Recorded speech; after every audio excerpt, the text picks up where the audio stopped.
Inside the demon lord's castle, a cataclysmic blast rips the fortress apart like it's nothing. That monstrous skeletal beast screams one last, bone-chilling roar, and then its entire body crumbles into dust. A battle-scarred warrior braces himself, panting hard as the creature finally caves in and collapses at his feet. Stinking of grime and running on fumes, he blurts out, "Did we finally make it?" In the kingdom of Azure, the streets erupt with cheers as the victorious hero and his trusty sages return home triumphant. The same warrior, dressed to the nines in formal clothes, swallows hard and can't stop trembling while the festivities blaze all around him. He stares at the lavish feasts lined up for foreign monarchs, soaking it all in as they're laid out with luxurious liquor. Being the eighth son of a broke noble house, he's got this place feeling like heaven in one breath and hell in the next. A thunderous crowd erupts in cheers as the four cloaked heroes stride down the cleared path. In the throne room, the king of Azure studies the sages closely, thanking them for helping the savior. Kneeling in perfect unison, the four sages receive the king's deep, heartfelt gratitude for the win they just sealed. The first one, this hooded, shadowy sage of earth, gets revealed first, and the mystery hits instantly. Chasing him, the second one steps in next, the cloaked and unstoppable sage of water. The third one, blazing with raw fire in every breath, gets revealed as the sage of fire. At last, the dark-haired warrior steps into the spotlight as the sage of wind. The king crowns them as the four emperors, the absolute top tier a mage can ever reach. The Sage of Wind jerked his gaze upward, stunned beyond words, whispering that unbelievable title like he couldn't believe it was real. His face twists into pure disbelief as he keeps repeating the words the four emperors spoke. They tell him this title is a massive honor, one that almost never goes to anyone except the noblest bloodlines. Their quest to wipe out the demon lord just landed them a reward no one has ever seen before. As the new four emperors, the sages seize total control, and the entire mage world bends to their will. Staring at that ornate crown, the warrior can't believe it. This prize feels like it's way beyond anything he ever dared dream of. The Sage of Fire clasps the title of Emperor Blaze Soul with overflowing gratitude, like the world just gave him a blazing crown. The Sage of Wind gulps, and the sheer weight of that massive honor crashes into him like a storm. The king summons Sage Eftel, and right away he declares, "I'm ready, I'll take the title." He's been crowned emperor, and now every mage answers to his sovereign command. The king lifts the massive, gem-crusted crown and moves to set it onto Eftel's kneeling head. The intricate crown settles onto his bowed head with a quiet, final click. Eftel tilted his head back, eyes blown wide as pure awe crashed into disbelief. The king steps up and declares that from this day on, he'll call himself the Emperor Stormgill. Eftel can't shake the feeling that his brand new, impossibly grand, foreign title might not be real at all. He thanks the king, and right then, his mask finally cracks, because the joy hits so hard he starts sobbing. The king summons everyone to an assembly, and the room erupts as they applaud the new four emperors. The whole courtroom detonates in thunderous cheers, roaring, "Long live the four emperors." Eftel knows this is the biggest moment of his life, proof beyond doubt that every ounce of effort he poured in was worth it. After 40 years of pouring his soul into magic, he can't believe how insanely it's all come back to him. 15 years later, in a barren wasteland, a chilling voice cuts through the silence, shouting for Lord Eftel. An old elf with long white hair tied in a ponytail snaps away from his work to answer the call. He gently waves off two young disciples, telling them they're more than welcome to come stay at his home. He snaps his focus back to the job in front of him, staring at plants that look downright monstrous. A huge, empty sky loomed overhead, crushing the desolate, lonely land beneath it. He drops to his knees in the dirt and scribbles frantic notes about what he's seeing into his book. Suddenly, a stabbing pain hits, and he jerks his quill away. His notes get ruined by a bloody splatter. A vicious coughing storm hits him hard, and he has to drop his book right then and there. A sudden close-up shows his hands splattered with a thick, dark black sludge. He spits curses at the disease, and dread crashes over him as it hits. His time might be running out. A gentle voice calls his name, and it snaps him out of his dark spiral like a lightning bolt. He looks up and wow, there's a young girl with long pale hair and pointed ears standing right near him. Eftel freezes when Merlin suddenly appears so quietly, then blurts out her name. She demands to know why he keeps pushing his research, even after he's caught the fatal demon's disease. He asks if she's worried about him, and she gives a quiet, trembling yes. A soft sadness flickers across his face as he steels himself to finally tell her the truth. A chaotic flashback slams in. Someone screams at him to run as the demon lord's crumbling castle starts collapsing around him. His younger self gasps and freezes in terror, eyes snapping to a nearby tragedy. He spots a demon mother trapped under shattered rubble, clutching her tiny infant to her chest like it's the last flame left in the world. The sharp-eared baby cries at the top of its lungs, while its dying mother clutches it in her arms. A sharp punch of guilt hits him when he realizes those were innocent civilians caught in the blast of crossfire. A trembling, dying mother stretches out her shaking hand and pleads with the great sage for help. With her final ounce of strength, she shoves baby Merlin into his arms, begging him to save her. In the blink of an eye, her life snaps out. Her hand drops limp as she takes her last breath. He yanks the wailing baby away from her dead mother's arms. Right now, he grabs Merlin's attention and blurts that he was the one who wiped out her people. He demands how she could possibly feel sorrow for him, her enemy, and she just stares back with a heartbreaking sadness. She lets out a tiny, choked sound, her face twisting like every unspoken feeling finally found a crack to escape. He finally lays it out. He's still pushing his research because he's got her, his proud successor.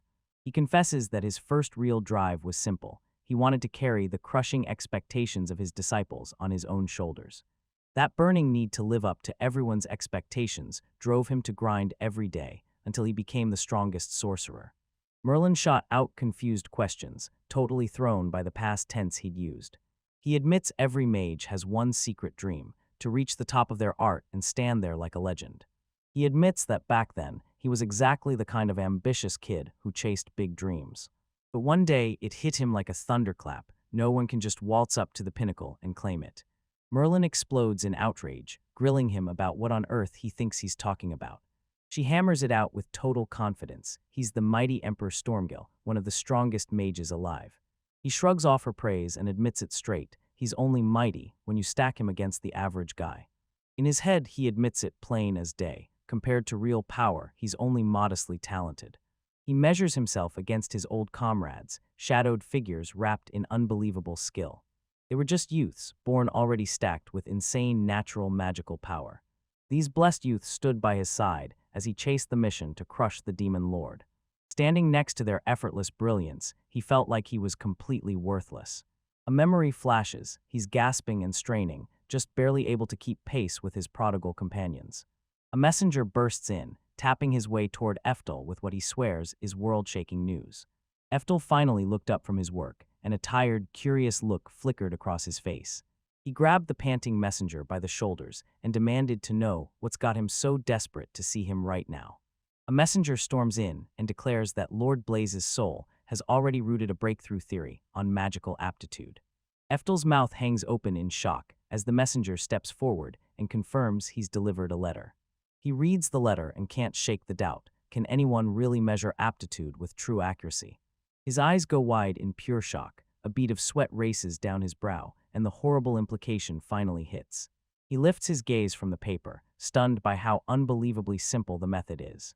He bursts into praise for Emperor Blaze's soul, admitting that what he's pulled off is straight up one of a kind. His students crowd around, firing questions. So now, what do we do with this brand new info? He declares they'll put the process to the test right away, and the thrilled group charges across the grounds together. Inside a lab, he bursts out that the experiment is starting, right now, with Merlin.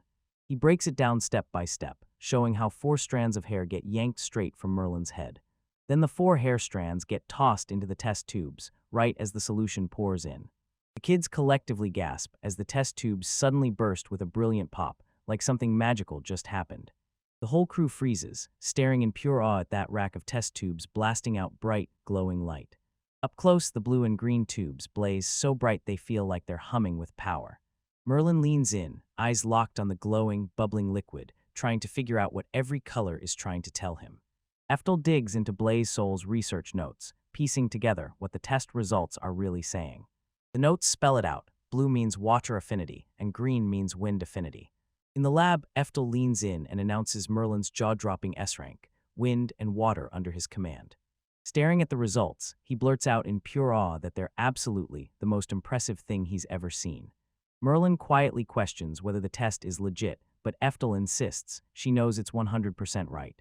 Then a diagram slams on the screen, showing how the test splits magic into 4 elemental affinities. He can't stop thinking about how the Academy's teaching method for all four elements is painfully inefficient. This ancient system drags on for a full decade before the students' talents finally get measured. With Blaze Soul's method, training can kick off the moment they enroll. So from here on out, future mages are going to blow past their limits and get way stronger than anyone ever could before. The students whip their heads toward him, practically buzzing with excitement, waiting to see what he does next. Eftel flashes a determined look and declares, "All right, let me test myself next." A shocked Merlin blurts out, "Wait, why do I even need to take this test?" She points out that he's already one of the legendary 4 emperors. The other students are buzzing with curiosity, practically vibrating to see their teacher's results light up. He admits it straight up. He's always been dying to know what he's really capable of. He steels his nerves, declares he's ready, and a student snips his hair into a fresh start. The kids are buzzing with pure excitement, itching to witness the Emperor's power firsthand. He stares down his whole life of struggle, knowing he's never once climbed all the way to the top. He's desperate to find out one thing: did he ever really have the talent to become the best? With a final, violent splash, his hair plunges into the shimmering reactive liquid. He remembers sinking more time and effort into magic than anyone alive. His eyes snap wide open, pure shock slamming him at the sudden twist. All 4 test tubes stay crystal clear, no color at all, like nothing has happened. Bubbles rocket up from his hair strands, but the liquid looks totally clear. His students just gawk at him, totally stunned, like they can't even find a single reaction on his face. A rack of 4 test tubes sits there, screaming its silent, undeniable verdict. A student remembers this one rule: a colorless outcome means you've got 0 magical talent, none at all. He can't believe it. He's outraged that he's truly, completely talentless. If that test checks out, it means not a single elemental spirit ever chose to bless him. He can't believe any of this is even possible, especially with his title, Emperor Stormgale. Believing it was all a mistake, his students demand they redo the test. He's clinging to the faint hope that a mistake will pop up, then reality hits, and the error never comes. No matter how many times they shoved the tubes into place, nothing, absolutely nothing, ever lit up with a single color. Hit by the brutal truth, he crumples and lets out a raw scream of pure, bottomless despair. Lord Eftel's name is screamed in desperate cries, ringing through the dark like thunder in the void. From behind the iron bars, someone shouts to Eftel, and pure worry pounds through every word. A trembling elf woman stares at the house as a harsh, racking cough rips through the wind. Huddled under a blanket, the woman listens as the coughing keeps hammering from behind a shut door. A "Do Not Enter" sign swings on the door while a barefoot stranger blurts Eftel's name. In the chaos of a cluttered room, frail Lord Eftel lies in bed, coughing up a storm. Clutching his chest, Eftel gasped for breath, sweat pouring down his worn-out face. A single tear slid down his cheek, and his eyes burned with pure, crushing sorrow. From his deathbed, he drifts through memories of the other sages, ghostly and ethereal, yet he can't stop wondering. He remembers fighting for his life, charging up a staircase that felt impossible, yet he never once caught up to his peers. A swirling blur in the background screams his chaos, his thoughts spiral, and his life starts slipping away. A cracked test tube snaps open like fate, and that's when the brutal truth finally lands: he's got no talent. A ragged gasp tears out of him as he clutches his chest, fighting for every last second. A jolt of his comrade's brutal spell crashes back into his mind, so he throws everything he's got into surviving. He can't stop thinking about how the spirits blessed those chosen sages, and then they vanished into the distance, leaving him in their dust. His face twists in pure agony, and a last raw, guttural scream rips out of his mouth. His last thoughts drown in self-pity, clinging to a hollow hope he's chased for ages. Rage swallows him whole as he curses his fate and the crushing fact that he's powerless, just another talentless fool.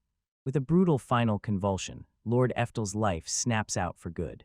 After death in the pitch-dark void, weird abstract shapes start crawling into existence, then slam together into something real. Geometric shapes snap into place and flicker across the screen, reshaping themselves into a massive, mind-bending structure. Those same patterns keep tightening, snapping into a sharp diamond right at the center. The sigil hardens into a dark, rough emblem, and it starts humming like it's holding back raw power. A blazing magic circle erupts into existence, and right then it locks in the skill he's been handed: reincarnation. In a blinding white void, a man drops to his knees and gasps like he's breaking out of a nightmare. A sharp flicker of memory hits his face as he finally admits the long-forgotten thought. He hauls himself up, staring at his own hands like, 50 years later, how did I not forget I can still do this? He looks up and remembers. He snagged this skill the very moment before he became Eftel. An ethereal goddess steps in and greets him, praising his unbreakable will, because that power was planted by her. With a soft smile, she admits it, seeing him push himself so relentlessly melted straight through her heart. Eftel jolts upward, eyes wide, as the puzzle of his past snaps into place. Now he finally gets it. This is why he could never let go of anything, not even once. The goddess throws her arms wide and declares she's about to give him a second shot at reincarnation. In a blinding void, a goddess with hollow, blank eyes stares down a soul and hands them two life-changing special skills. She pitches a faster path to growth, but Eftel, this man with a soul, slams the idea down and refuses it without a doubt. Turning away, he snaps that he doesn't need her blessings or any divine help. With a cocky smirk, he straight up says he needs nothing but his own mind. The goddess lets out a haunting hum, praising his self-reliant spirit as he strides off. She cheers him on for clawing his way to the emperor's throne with sheer effort, then whispers the last truth he's got to hear. He can't stop wondering if she's sweet-talking him when she proudly declares the selection is finally complete. With a calm, radiant smile, the goddess leans in and asks if he's ready for his reincarnation. Eftel lifts his gaze calmly and delivers his final thanks, like he's sealing the moment forever. His body shatters into a spinning whirl of light the moment she calls out, "Good luck." In this brand new life, a young boy moans in his sleep, and that thin spark of energy starts to crawl up from his chest. He jolts straight up in bed and rips a terrified scream into the night. Clutching his head, he's smothered by a tidal wave of memories he instantly knows as his. Plopped on his bed, he can't even find his bearings. His head spins like it's trapped in a hurricane of confusion. He's perched at the top of the stairs, staring down like he's begging the world to tell him who he really is. The moment he glances down that endless stairwell, the whole world feels like it tilts under him.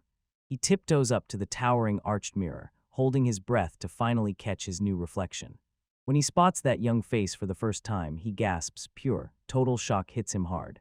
A ghostly version of his past flickers into view as he confirms his name, Eftel. He finally realizes it. He came into the world like this, with his memories locked tight until he's old enough to unlock them. Fists clenched tight, he swears this second chance will turn him into the strongest mage. A wild idea hits him like lightning, and he bolts down the hallway with one clear goal in mind. He storms back with an armful of glassware, clinking each piece together as he strides forward. In his room, he carefully lines up the glasses on a tiny table like every single one matters. He sinks in a deep, steady breath, bracing himself for whatever's about to hit next. Glasses set in place, he snaps his announcement. All right, it's time for the magical aptitude test. He pinched his own cheek, pumped himself up, and called out to the spirits like, "Come on, answer me." He drops a strand of hair into a glass, begging it to bless him with real talent. The water stays dead calm, and he finally gives up, bracing for the exact letdown he fears is coming. A sad little smile flickers across his face as he realizes the outcome means nothing. He thinks back on that boast to the goddess, and realization hits hard. He's already behind before the race even starts. Later, he drags himself dejectedly across the field, and with every crawl, a brutal nagging fear starts clawing at his gut. Crashing onto the grass, he sinks into despair, wondering if he'll ever break past talent for good. A dark-haired young man braces for history to slam back in, and just as he invents a Tier X spell, he hits the absolute edge of his limits. A dark-haired young boy sinks into the grass, staring at the sky as he wrestles with a choice that feels impossible. High above the clouds, a terrifying winged dragon rips through the sky, gliding like it owns the heavens. A massive ancient dragon's head fills the screen in a brutal close-up, its jaws gaping as disgusting drool pours from its mouth. With a bone-rattling roar, the creature gets revealed as a dragon. Its eye spits out pure, brutal fury, like something just pushed the beast too far. The boy jolted back and bolted away, his mind racing as he couldn't believe the dragon had shown up here. Panic hits him hard when he realizes the creature is charging straight for the nearby houses, right into disaster. His frantic sprint slams to a sudden stop when a wild thought hits him out of nowhere. Despair crashes over him when he realizes he's just a powerless 4-year-old, helpless and alone.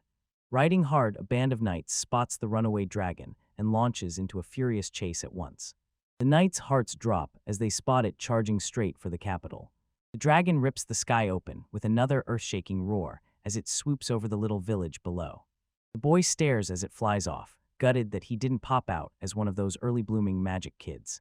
He stands there alone and desperate, praying he can finally unleash his powerful original spell and put that beast down.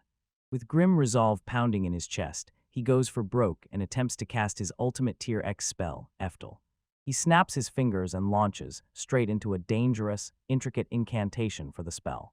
Glowing magical runes spiral into existence around him, forming a crackling web of light.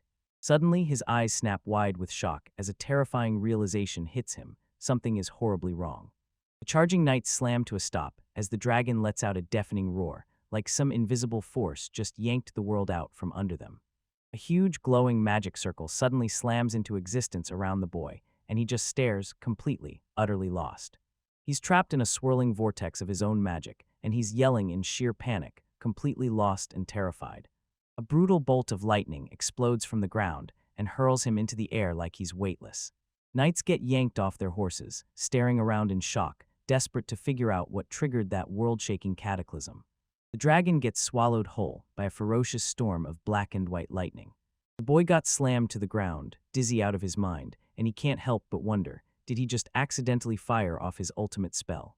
Lying in the grass, he suddenly snaps to attention when a soft thump sounds right by him. He scrambles away in terror as a thick black liquid starts splattering down all around him. Chunks of the dragon's cooked flesh slam down from the sky in brutal, heavy thuds. The boy's throat rips open in a panic scream as the grotesque, horrifying downpour crashes down on him. A massive, steaming chunk of the dragon's dead body slams down beside him. Cringing on the floor, he squeezes out one last bone-chilling shriek. A last distant blast cracks the sky, signaling that the brutal, chaotic chaos is finally over. The boy gasps for air, cheeks burning red, sweat streaking down his face. The massive dragon's smoldering, lifeless corpse lies motionless, silent as death. He plants himself in front of the gigantic, defeated beast, drinking in the chaos it left behind. He stares at his hand, and leftover electricity still crackles and snaps in the air. Even back when he was just 4 years old, he realized his power didn't fade, it stayed with him. He realizes his powers are still just as deadly as Eftel the Sage's. 3 years vanish in the blink of an eye as he throws himself headfirst into his studies. His relentless research slams him into one undeniable conclusion, crystal clear and way deeper than he expected. He realizes, with zero doubt, that he's been reincarnated back into the exact same world. From above, the whole world he swore he knew stretches out, yet it's been 400 years since he died. From his book-stacked room, he snaps to attention when a knock rattles the door. A young man grabs hold of his gratitude and tells the boy's mother, "Thank you for traveling all this way for your brother." The boy slumps into his chair at his desk, silent as a statue, watching the whole exchange between them unfold. His mother thrusts a wax-sealed envelope into his hands and, with a shaky apology, admits the money inside isn't much. The man gratefully takes the money and swears he'll spend it with wisdom. Inside his head, the boy admits the truth. Right now, it's just him and his mom living alone together. He sinks into deep thought, blaming their poverty on his mother's complete lack of magic. He locks it in for himself. Turns out the guy footing the bill isn't his father. The visitor drops the mask, and we realize it's his kind, caring older brother, Alcott Frazier. The diagram made it crystal clear. He'd been reborn into a ducal line, a bloodline packed with direct descendants of himself. A flashback cuts in. Young Eftel grins innocently as he questions his brother about their father. Frazier's face tightens with worry as he braces himself to finally answer that brutal question. He drops the apology and blurts out the truth. Their father is slammed so hard he can't spare a single day off. The young Eftel lets out a soft, defeated sigh, like the world just missed him by inches. He can't stop thinking about the crushing truth. He's never once laid eyes on his father. The image shows his thunderous father, the Duke of Alcott, one of the most feared, respected mage leaders in the whole realm. They lay out the Duke's messy family life, one legal wife, plus 9 concubines, all fighting for a place in his world. The other women sneered at his mother, sneering that she had 0 magical talent. So Eftel was cast out for good, labeled a bastard, an illegitimate child, and treated like he didn't belong anywhere. The Duke's furious wife finally snapped and drove the talentless mother and her son out for good. Now they're stuck in a quiet little country house, living in exile and miles away from the capital. Frazier couldn't stomach their unfair treatment anymore, so he stepped up and did everything he could to help. He swings by every so often, doing it out of pure kindness, making sure they've got everything they need. His mother warmly pulls out a steaming cup of hot tea for their guest. While she tells him to let the tea cool, he grimly admits the odds are stacked against him. Even with everything stacked against him, he's burning with confidence. He's ready to carve his own path and climb all the way to the top. Frasier slams the conversation straight onto Eftel's future ambitions. Breathing in that sweet steam, he turns the question over and asks Eftel what he wants to be when he grows up. Eftel practically bursts with excitement and declares, "I'm going to become a mage." He lays out his big, unstoppable scheme to get into the academy and prove his research aptitudes. His excited shout snaps off when his mom suddenly whips into motion. She yanks him into a bone-tight hug, and his words get swallowed as her trembling breath muffles them. She tells him the compulsory aptitude test already stamped the verdict: he's got zero talent. With desperate resolve burning in her eyes, she lays out the plan she's chosen for his future. She's determined to train him in swordsmanship and push him straight into the military college. Frasier's face brightens instantly, like he just struck gold. Wonderful idea. He flashes his pride and declares he's an officer and a graduate of that very college. He finally owns up to it, his choice sparked from pure teenage rebellion against his father's plans. But now he can finally brag. He made the choice that was right for him. As a rare, priceless magic swordsman, he's already shown everyone just how unstoppable he really is. Then it hits him bright as a flash. Oh yeah, his plan snaps back into his mind. With today's freedom in his grasp, he jumps at the chance and enthusiastically offers to teach Eftel swordsmanship. His mom happily takes the offer for Eftel, and the boy's stomach drops in pure horror. Caught in her grip, he watches his teacup topple over, and his dreams get swept aside like they never mattered. The story cuts to a clearing, and Frasier leans in, barking instructions for him to drive power straight through his wrists. Eftel lashes out with his wooden sword, swinging it with surprising raw power. Frasier throws him encouragement, praising his flawless form and that unstoppable blazing spirit. He's genuinely blown away, straight up saying Eftel's got real sword skills. Panting from the strain, Eftel absorbs the new info, staring at it like he's trying to crack a mystery. He finally realizes his brother is tutoring him because he thinks he's got zero magic. Frasier kept watch over him, steering him toward the military out of pure concern. He gets that his brother is coming from the right place, but his heart is set on a different path. With grim resolve burning in his eyes, he slams to a stop and shouts to his brother. Frasier stops mid-sentence, eyes narrowed, and asks if you're tired, or if something's seriously wrong. Eftel throws everything into one last desperate plea, begging to chase his own dream and insisting he must go.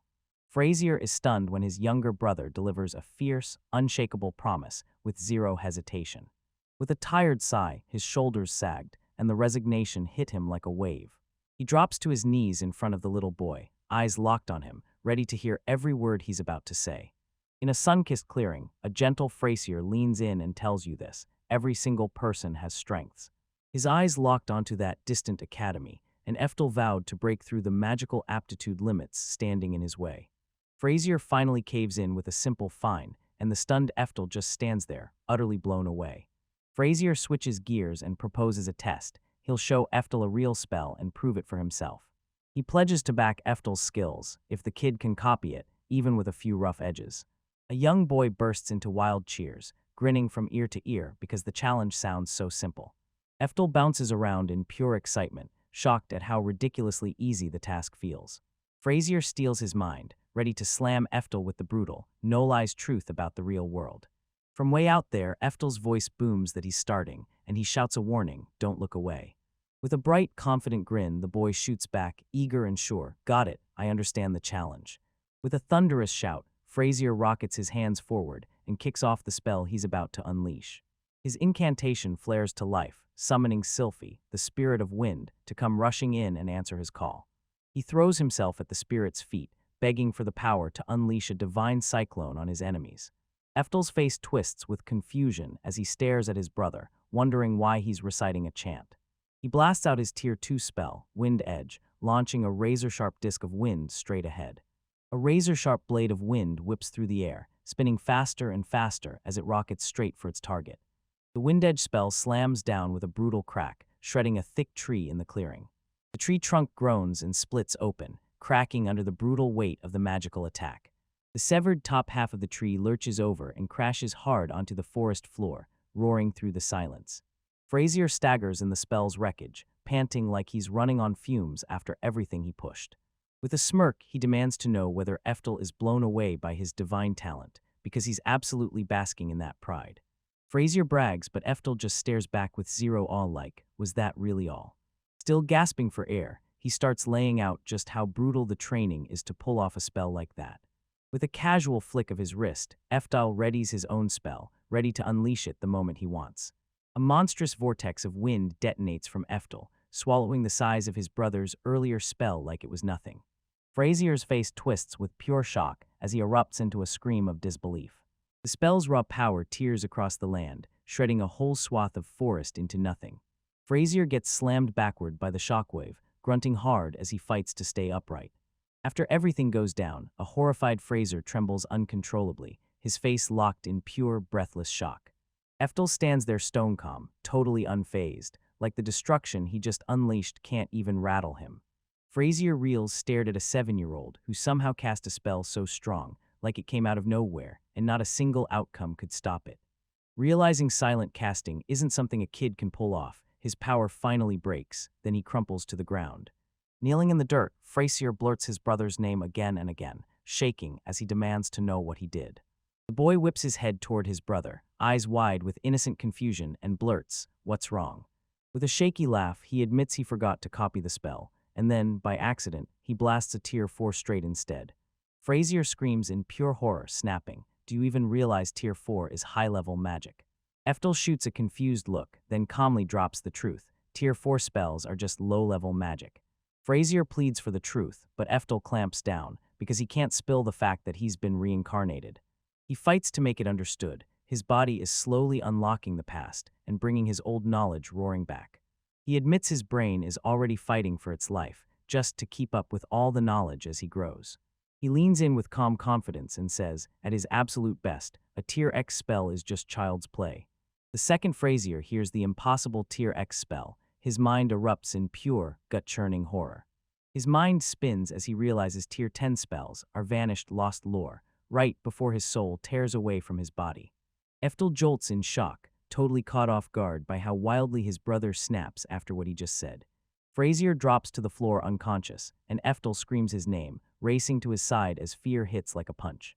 Staring at his brother, Eftel feels that familiar dread, and suddenly knows something is seriously wrong. He suddenly remembers that dragon nightmare, when they found the beast, and it was so burned from the inside out that there was nothing left to save. He remembers how people credited their salvation to divine protection, and back then, he couldn't wrap his head around it. Those two moments snap into place, and the truth hits him hard. He knows he's right about his suspicion. He realizes that for the last 4 centuries, he's been missing some seriously important knowledge. Their quiet country house sits peacefully, and thick smoke curls from the chimney straight into the sky. In his study, Eftel hunched over a mountain of books, frantically hunting for the truth behind the mystery. He slams the massive tome shut with a final, decisive thud, like his research is finally done for good. His eyes sharpen with clarity as the truth finally clicks into place. Then it hits him like a punch. Magic in this world has crashed hard, and the levels are dangerously low. A chart blasts the shocking gap between the old spell types and what people classify now. He also realizes that casting spells without chanting is basically unheard of now. He clutches the shock his brother felt when they watched a kid silently unleash Tier 4 magic. Staring at his unconscious brother, Eftel can't shake the guilt from his mistake. Frazier snaps awake with a jolt, bolts upright in bed, and fear floods his wide-open eyes. Frazier, dizzy and panicked, yanks his younger brother into his grip, his brother still staggered, reeling from the memory. Frazier snaps, demanding to know how a 7-year-old pulled off a spell with zero chance. Eftel plays dumb and straight up, asks his brother what he's even talking about. Frazier is left scratching his head for days because his brother keeps pretending he doesn't know anything. Eftel spins a wild excuse, claiming Frazier's brutal spell blasted him into a knockout. Still dazed, Frazier can't make sense of it. He keeps replaying everything, trying to confirm that this is what really went down. Relieved, Frazier bursts into laughter and shrugs it off, convinced he had to be dreaming the whole time. He figures it out the only way he can, because everything that happened has to be explained somehow. Eftel grins and shamelessly seizes the moment to cram in even more spells while his brother's out. Then the first crack of wooden swords rings out loud as their training finally kicks off. After agreeing to take the military college seriously, they start training together on a regular schedule. Frazier pumps up his brother with non-stop energy, urging him to barrel in without the slightest hesitation. Frazier slips his brother's strike with the cool precision of a veteran fighter. He swipes Eftel's leg like a pro, trips him hard, and blasts his weapon straight out of his hands. Eftel yanks himself up off the ground, clenching his fists so hard the dirt digs into his knuckles. Frazier erupts in laughter, jabbering that his brother loaded way too much weight into that lunge. Eftel stares at his own thoughts and shuts them down. He's got zero plans to set foot in that military college. He clenches his teeth, staring into the void like, wait, did that past life's unstoppable will just carry over into me? Rage still burning from that loss, Eftel slams for another round, and Frazier can't help but praise him.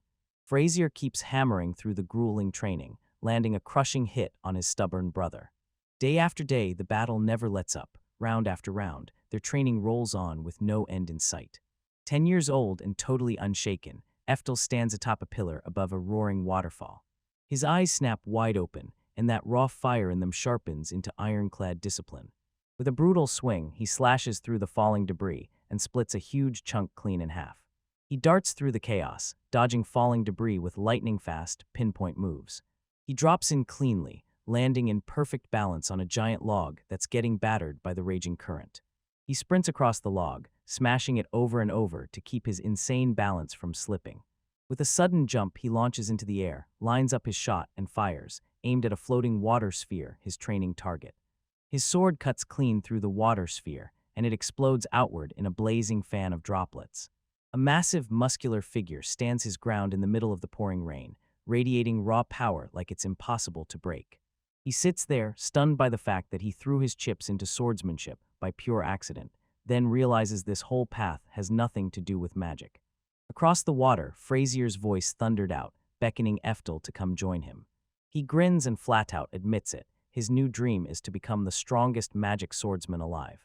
A quiet, lingering shot of the young boy, his face set in thought, eyes sharp with grit and determination. A flashback cuts in as Frazier practically rushes to call Eftel, begging for their usual training session. Their routine is laid out. Every week, they train side by side with swords, 3 times, no exceptions. Frazier bursts in and says today's different because he's brought a guest to their session. With a dramatic flourish, he proudly declares that he's brought in a special coach to train Eftel. Eftel stares in dumbfounded disbelief, his face frozen in a comically shocked expression as this wild new twist blows his mind. Those intimidating, heavy boots of the guest coach slam into view with a thunderous thud. A giant bald brute towers over a young boy, glaring like trouble itself, and demands to know if he's the kid they warned him about. Frazier, the blonde boy beside him, leans in and confirms it. Yep, that's really his younger brother, Eftel. Frazier then drops a name, and the whole room chills, as he introduces the intimidating guest, Mariah, the former knight captain commander of the Knights of Azure. Gazing up at the towering presence, Eftel can't help it. She's blown away by how insanely big the man is. Without so much as a second thought, Mariah drops her gaze on the boy and declares, "All right, time to start." He casually flicks a wooden sword into Eftel's hands, daring him to attack any way he wants. From the sidelines, Frazier erupts with non-stop cheers, urging Eftel to go all in and give it everything. Eftel instantly clocks it. His opponent's guard is flawless, locked tight, and impossible to crack. With a hard stare, the boy sizes him up and realizes this guy's on a whole other level of strength. Mariah hurls insults at the boy for hesitating, pressing him with one sharp question. Did he really risk the whole journey just to stand there and stare? A bead of sweat pops onto Eftel's brow as that veteran warrior's crushing, paralyzing pressure bears down on him. The boy finally gets it. This isn't stubbornness at all. His body straight up won't let him move. Mariah snaps and loses her patience. She declares she'll make the first move, then surges forward in a crushing stride. The giant warrior rockets forward in a shocking burst of speed, and his sword turns into a blur as he closes the gap.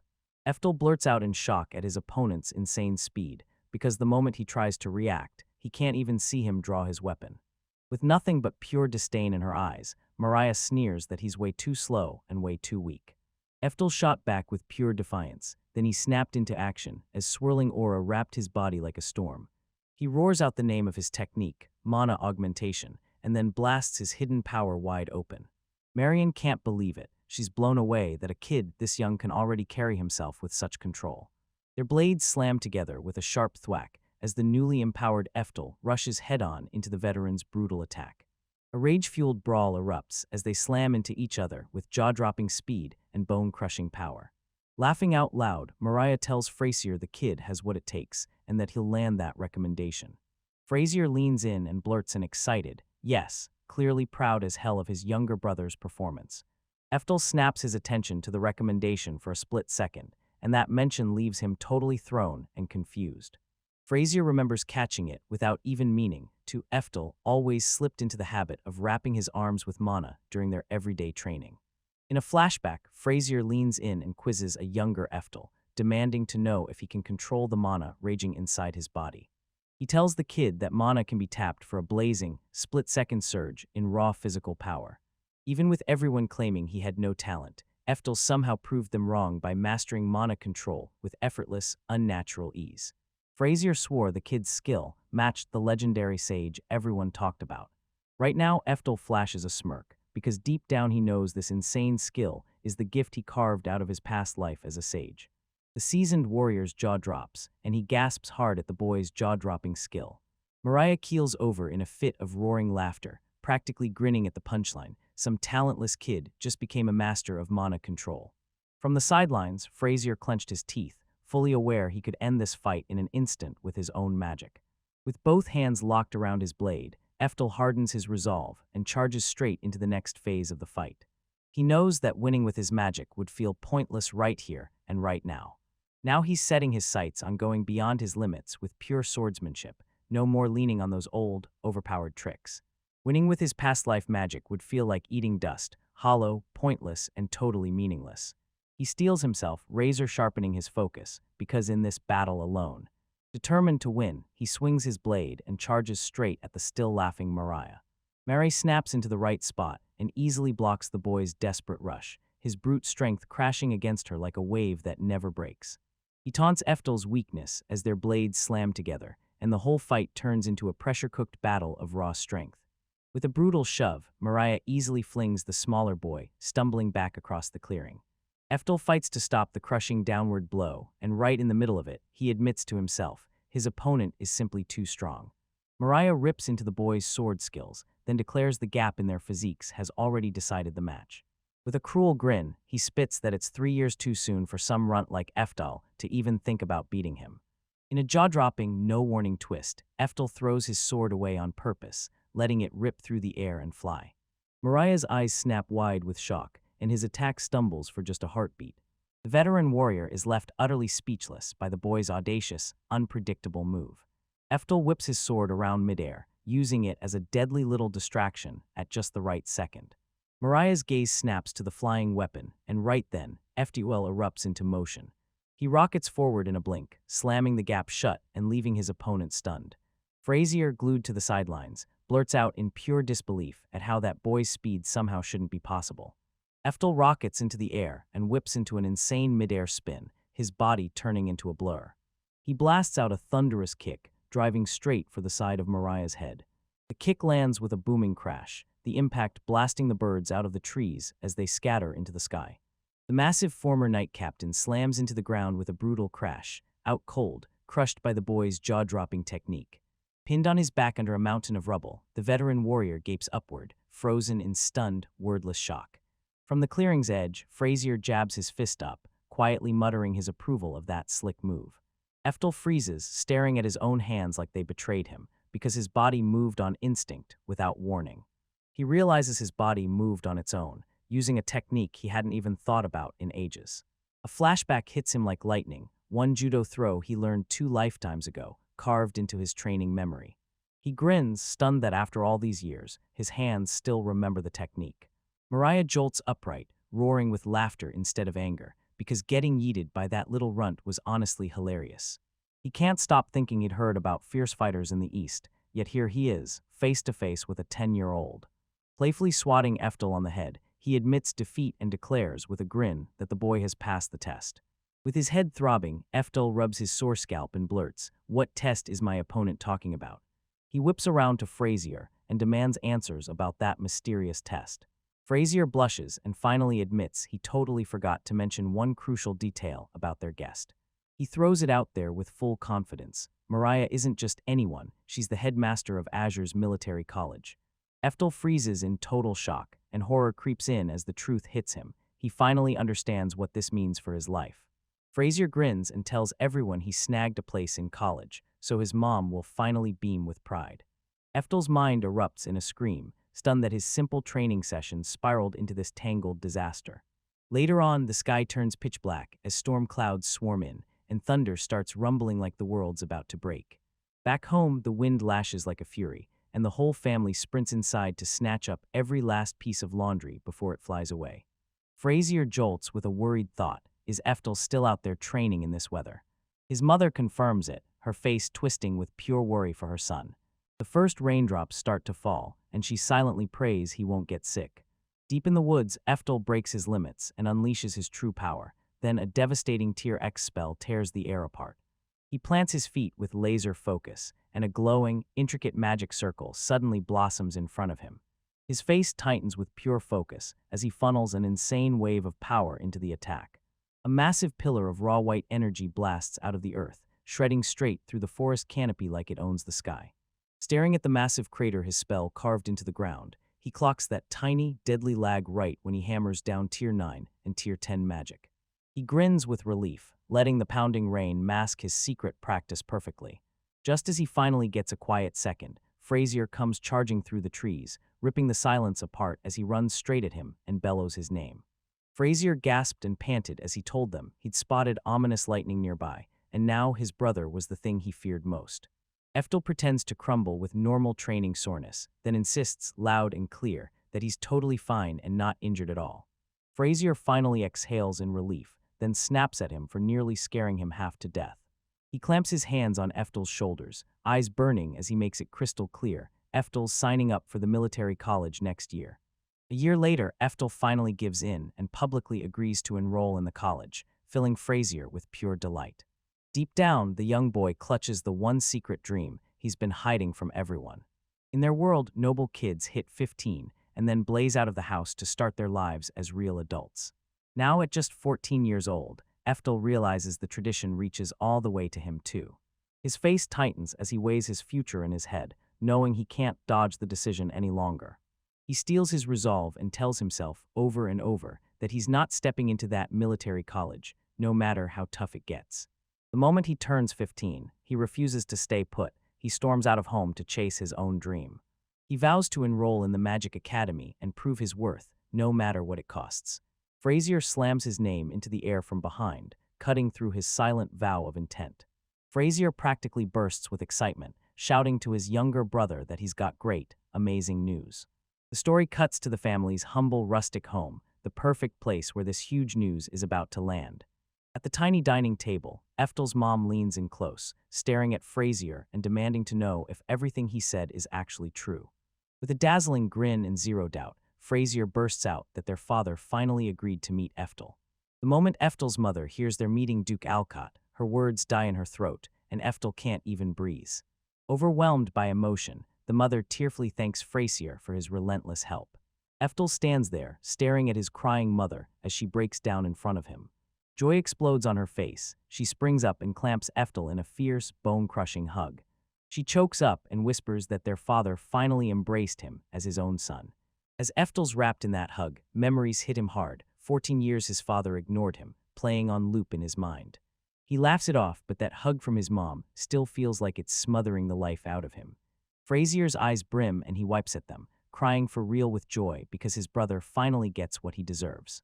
Through her own tears, she praises Frazier because his support never stops.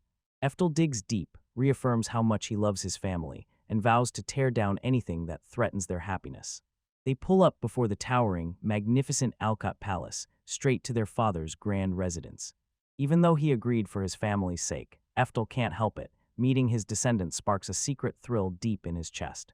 He can't help but marvel, this lavish mansion is actually his own descendants. An attendant loudly calls out as they're marched through the estate's ornate doors, right at the moment of their arrival. Inside the grand hall, Eftel stares at the exquisite decorations, and his jaw just drops in pure awe. As they push forward, his eyes flare wide, bright with pure excitement and a hit of nerves. Duke Alcott, this family's cold-blooded patriarch, slumps on the sofa and lets out a sharp, dismissive grunt. A severe-looking heir hangs nearby, and looming over everyone is a bald, intimidating man named Joachim. Eftel's mother stands there, utterly respectful, hands clasped so tight they look like she's trying to steady her own nerves. The Duke's face turns icy as he sizes up the newcomers, every look sharp, ruthless, and impossible to soften. As Joachim steps forward, his mother shoots him a deep, trembling bow, nerves practically shaking through every inch of her. Joachim watches the whole scene unfold, his stoic face set like stone and his eyes sharp with cold judgment. Eftel grins as he introduces himself, practically bursting with the years he's been craving to finally meet his father. With a sharp, cold stare, the Duke snaps him back on the spot, demanding he use proper formal address. He spits out a brutal truth to Eftel, calling him an illegitimate disgrace in the Alcott bloodline. The brutal words illegitimate and disgrace hit Eftel like a punch, filling his body with pain. Eftel's mouth drops. After 14 years, this is how they greet him, and it's downright brutal. He blurts out the corrected formal address to the Duke, his voice shaking like it might snap at any second. The Duke rages that a scion of Emperor Stormgill's legendary bloodline has no talent at all. He points at the portrait, swearing their great ancestor is crying from his grave. A chilling image of the legendary Emperor Stormgill, Eftel's own past self, appears cold and unmoving, like it's staring straight through him. Eftel nods to himself and can't shake the idea that his ancestor is silently weeping over just how rotten he's become. The Duke finally admits he heard Eftel got scouted for the military college because his sword skills were that good. Eftel's hands shake as he nervously confirms that the rumor of him being scouted is 100% real. With a sudden, jarring explosion of confidence, the Duke thunders out that this is the best news ever. Eftel is left utterly stunned because his reaction looks like pure joy, but she can't figure out why at all. For a second, Eftel finds himself doubting the worst. Maybe his father isn't as terrible as he'd first believed. The Duke's real motive finally spills out, and he's done pretending he has to burn money on Eftel. The realization slams into Eftel like a sudden, shocking punch. The Duke steps in and tells everyone the school's got it covered, tuition, everything, and even a salary to boot. He roars with pure victory, shouting that he's finally done paying for Eftel's worthless hide. Just as Eftel starts to walk away, the Duke snaps that he'd better not bring shame on their family name. Eftel swallows his earlier hope, and with a wave of disgust, he realizes his father is pure scum. He can't stop wondering why they dragged him all this way just to spit insults right in his face. The Duke snaps for Joachim, then spits that his other son, Eftel, is a bastard. He orders Joachim to make sure Eftel is fully ready to enroll in the college as an Alcott. Joachim snaps into action with a terrifying grin, thrilled to start barking orders at the dog. With a chilling calm, Eftel finally clicks and realizes the real, brutal reason he was summoned. In a blazing, sunlit courtyard, the stage is set for a brutal showdown. Frazier snaps at Eftel to listen up and keep his guard up.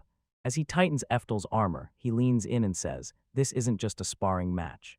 He lets it slip that Joachim's sword skills are secretly way better than anyone expects for someone his age.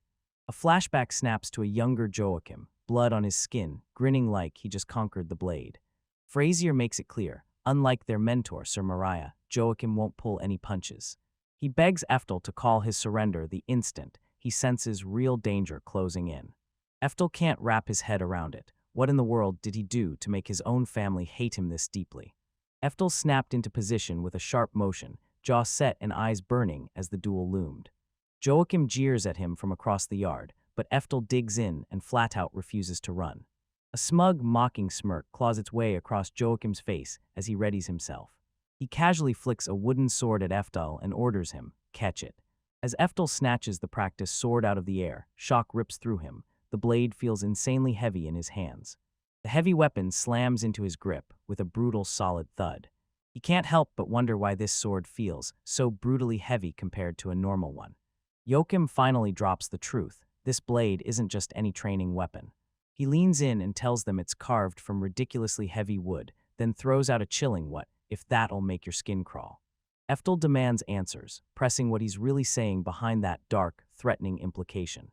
Joachim detonates in pure rage, his voice a vicious growl, as he calls Eftel and his mother nothing but idiots. That brutal insult aimed at his mother makes Eftel's eyes snap shut with pure cold rage.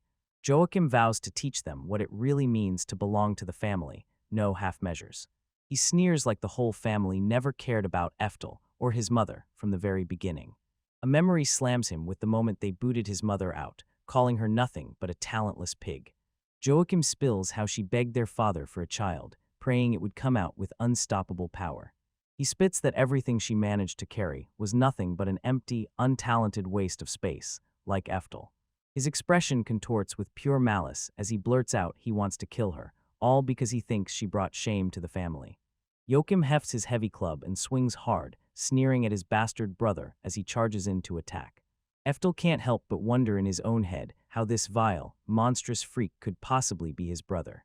The moment he realizes this cruel guy is his own relative, disgust hits him so hard it feels unbearable.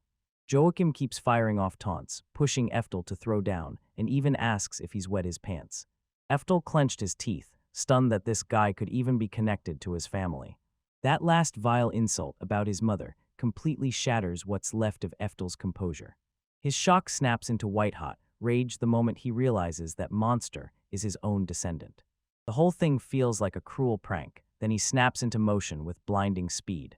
Joachim expected a trembling victim, but the second the attack hit, he got blindsided completely. He staggers backward, utterly stunned by how fast and ruthless Eftel's charge comes crashing in. From the sidelines, Frazier clocks that Joachim isn't even touching mana augmentation to battle. Joachim didn't have real mastery, he cooked up that whole legend just to puff up his ego. Eftel smoothly blocks Joachim's brutal strike, and the whole courtyard shakes with the impact. With a feral scream, "I've got you now," Joachim braces and prepares to unleash his power. He finally unlocks his real power, blasting his mana augmentation with pure, unstoppable force. Frazier stares in terror as a dark, suffocating energy spirals around Joachim. The two brothers go head-to-head in a frantic battle of wills, and their crushing auras explode outward like a shockwave. Joachim lets out a scream of disbelief, totally stunned that he can't even understand how he's getting crushed in a strength contest. He can't stomach it, he's getting crushed by someone he swore was totally talentless. Eftel's brutal counterattack slams into Joachim's weapon, smashing it to pieces, and leaving Joachim looking like a scared skeleton. A brutal crack tears through the courtyard as the devastating blow finally lands. That strike hits with full force impact, no question, no hesitation, just pure earth-shaking domination. Joachim gets blasted skyward, spinning through the air like he's completely out of control. He slams into the stone ground with a brutal crash, his face shattered and bleeding from the impact. The Duke can only sit there, frozen with his mouth hanging open, staring in stunned disbelief. A young woman with dark hair stands frozen, hands clamped over her mouth as pure shock hits. Nearby, a young blonde man gapes with the same wide-eyed, can't believe this look on his face. In the courtyard, this huge muscular man gets smashed with a brutal strike and rockets backward through the air. The victor coldly snarls at his opponent, "Don't you dare tarnish his mother's name again." His beaten brother Joachim staggers to his feet and snaps that he wants answers. How in the world does he dare to walk away? Joachim spits the insult again, and right then his opponent unleashes a chilling threat. With eyes blazing, Eftel swears she'll kill him the next time he dares to say that word. Joachim explodes into a gut-wrenching shriek of terror, and his bravado gets obliterated on the spot. His sword clatters to the ground as he crumples, crushed by sheer defeat. Victor Eftel whips his back turned, stunned, trying to wrap his mind around what just happened. Joachim froze, stunned. He couldn't wrap his head around how that green boy's eyes looked so terrifying. A sheath sword in its scabbard hit the ground with a last, ear-splitting clang. Later, deep in another corner of the estate, Eftel storms up to his mother and says they're done. She stares at him, and then her face snaps into shock. "Eftel," she blurts out, voice shaky, "are you really my son?" He shoots her a bright smile and reaches out his hand, sealing the truth, he's her one and only son. He slips her hand into his with a soft, careful grip, and the intricate pattern on his own back comes into view. His mother beams at him, nodding like it's finally time to head home. Just as they spin to walk away, the blonde man, Frazier, snaps out a call to them. Eftel whirls around and flashes a bright, cheerful wave to his respected father as a warm goodbye. With a hand pressed to his chest, he gives the man a proper, heartfelt thanks for the invitation. The towering Duke Alcott steps forward, takes the word with a firm nod, and tells him to keep his chin up as he heads for the military college. Eftel, his mother, and Frazier sink into one last deep bow, then finally turn to leave. Strolling through town, Eftel rushed up to his mother and begged her forgiveness for everything that happened today. He sinks into his thoughts, stunned. It's been 400 years. It leaves a bitter taste in his mouth, knowing his own descendants turned out so vile. His mother teases him with a grin, telling him he sounds like a totally embarrassed parent. He laughs it off, straight up admitting he's weird, and even jokes that in some way he's their father. He admits he didn't have a clue about this back then. He can't believe it. He never saw his first fight coming, and it was against his own family. A sudden razor-sharp transition panel snaps the story away, shouting "New scene, new time." A few days later, from a lonely country house, the whole kingdom of Azure spills into view. Inside the kingdom, a booming voice roars and orders the massive gate to open. The massive iron gate screams and groans as it slowly starts to rise. With a thunderous asterisk thud, the gate crashes open, and a whole squad of soldiers is waiting right there. A knight thrusts a horn to his lips, drawing in breath like he's about to unleash the marching call. With one thunderous blast, the signal rockets out, and the campaign erupts into motion. The Knights of Azure kick their horses into motion, and the whole journey finally kicks off. Citizens go wild, roaring for the knights to wipe out their Greek bastard enemies. 3 hooded figures stand in the shadows, staring at the furious procession in cold, grim silence. They dash through the city, pushing straight for the Grand Alcott Palace. At the palace doors, they slammed their knocks and announced, loud and apologetic, that they'd arrived late to Duke Alcott. The spies slip in a chilling report. Military forces have been sent out to wage a full-on crusade. The Duke can't wait. He leans in and demands to know if the barbarians he hired are ready to go.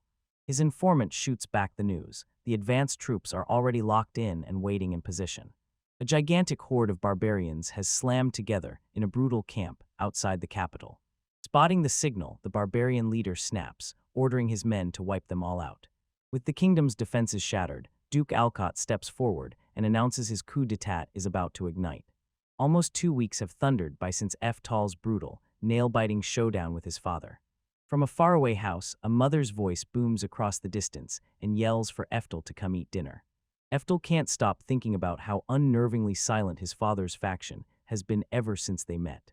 A string of savage, thundering KNOCKS suddenly slams into the front door, rattling it hard.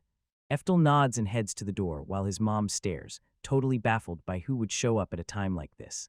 Eftel slips the latch open and with a calm voice demands, "Who's there?" A plate of food smashed and splattered across the floor with a nasty, wet splat. Eftel lifts his eyes from the chaos, and pure shock slams across his face. In the doorway looms this giant armored brute, and his mother's shriek rips straight through the air.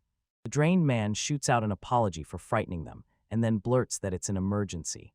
Beside him, a battered young knight clutches a priceless little bundle wrapped up tight in swaddling cloth. The bundle's unwrapped. Out pops a peacefully cooing, curly-haired baby. Eftel gapes in total disbelief when he spots a baby sitting on his doorstep. A transition panel yanks the story backward, snapping us straight into the earlier events. We snap over to the glorious kingdom of Azure, 12 hours earlier.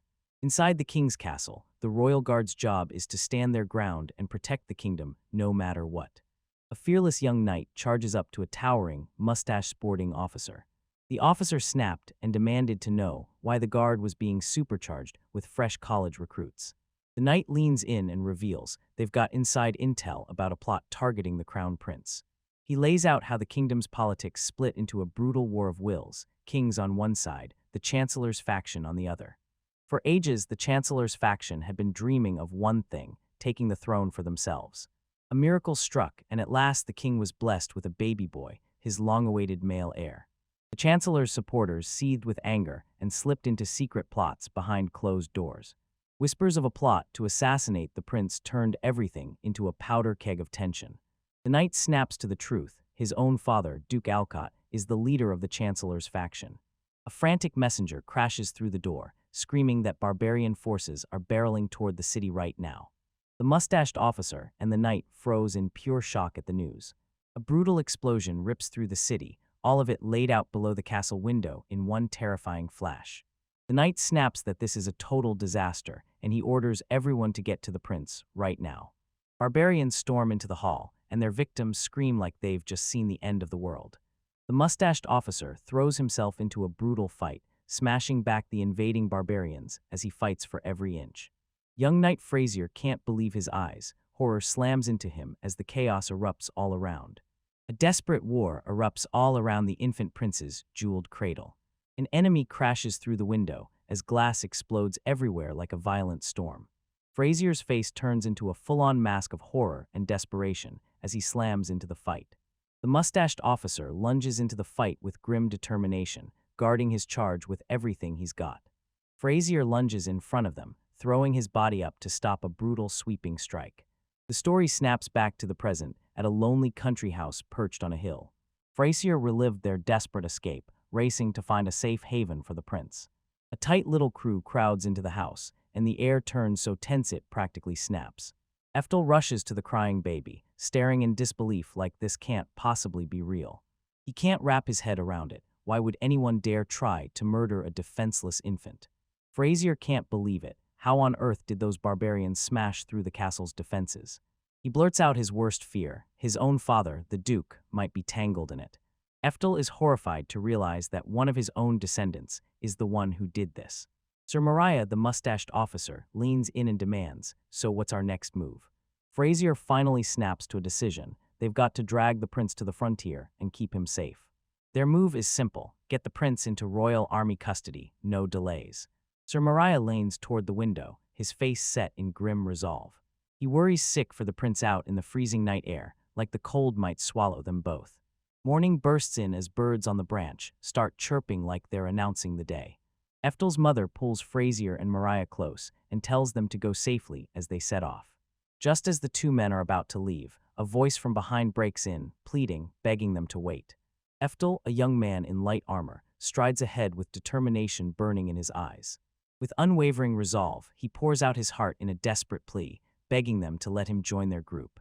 His thoughts snap back to that royal moment. After he crushed the demon lord, the king himself crowned him with honor. Cradling the sobbing infant prince in his arms, he vows to protect the entire kingdom, no matter what. Sir Mariah, a towering warrior, bursts into hearty laughter, gladly welcoming the long-awaited help. Eftel's face tightens as he steels himself for the mission he's just taken on. He vows to unleash the full fury of his spells on every last one of his dishonorable descendants.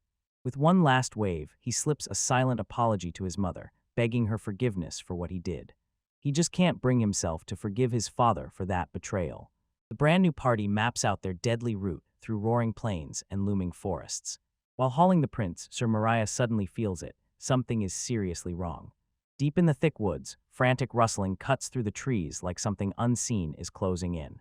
5 brutish barbarians burst out of the trees, yanking their weapons into the air. Sir Mariah spits out a curse, because the second they step in, she realizes they've marched straight into an ambush. The barbarian leader snarls that they have one shot, hand over the prince, or die right there. Marthia leans over the crying infant, certain that one of them has to step up and protect him. He quickly crunches the brutal odds, and realizes only 2 of them are actually battle-ready.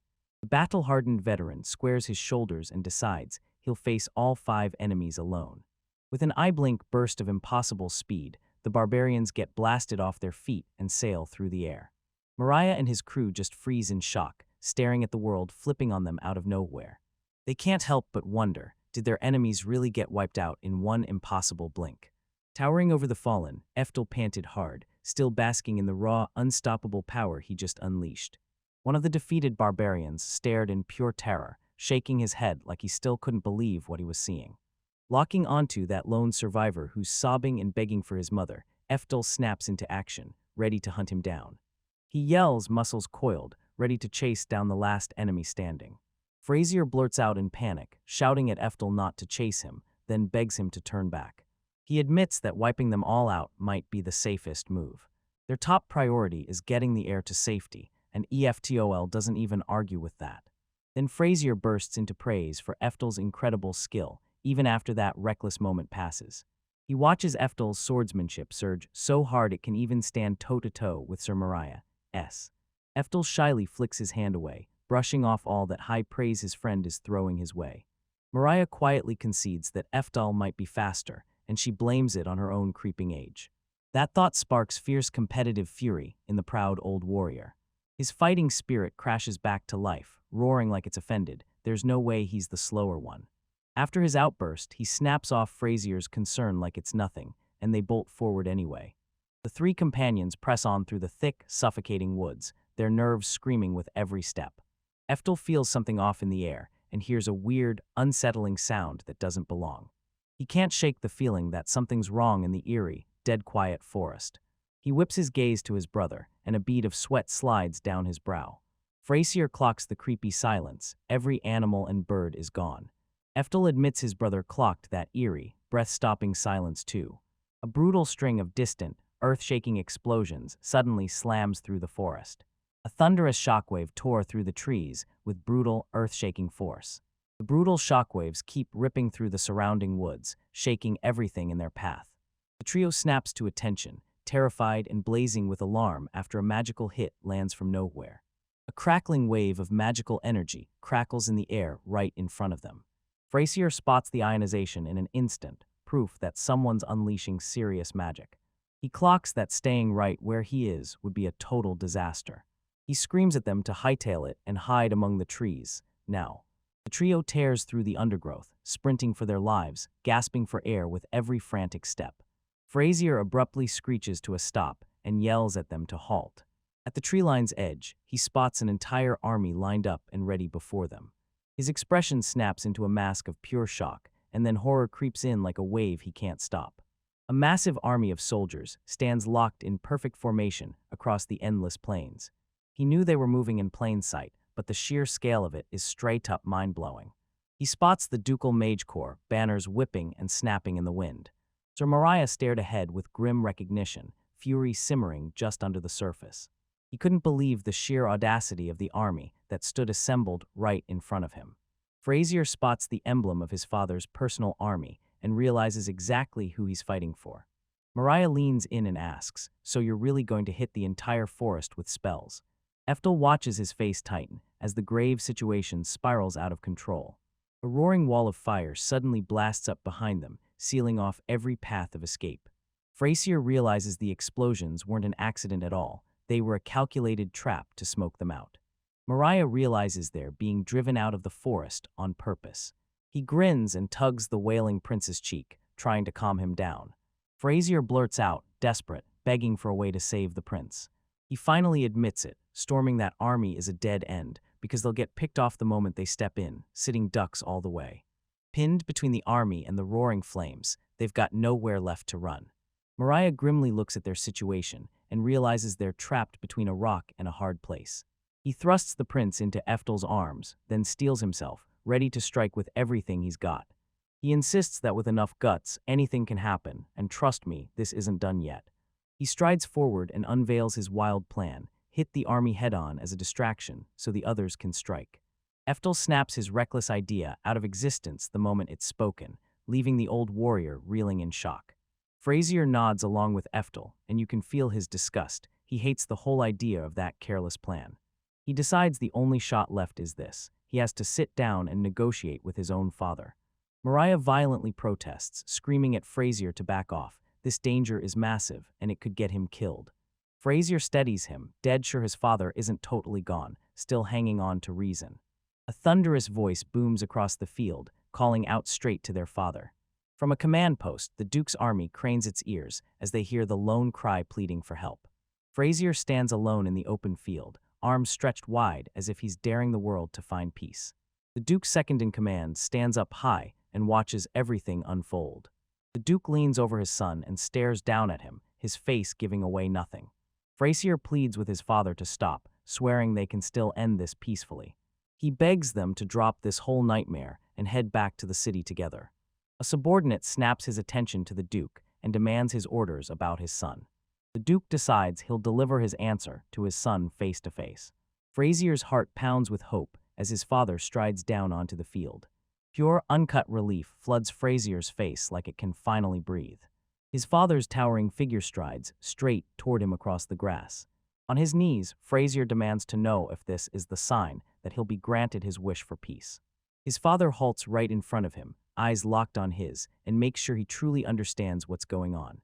Frazier is bursting with relief. He thinks the danger is over, and he starts to slide his sword back into its sheath. His hopeful smile crumples the moment his father speaks his next words, and confusion crashes over him.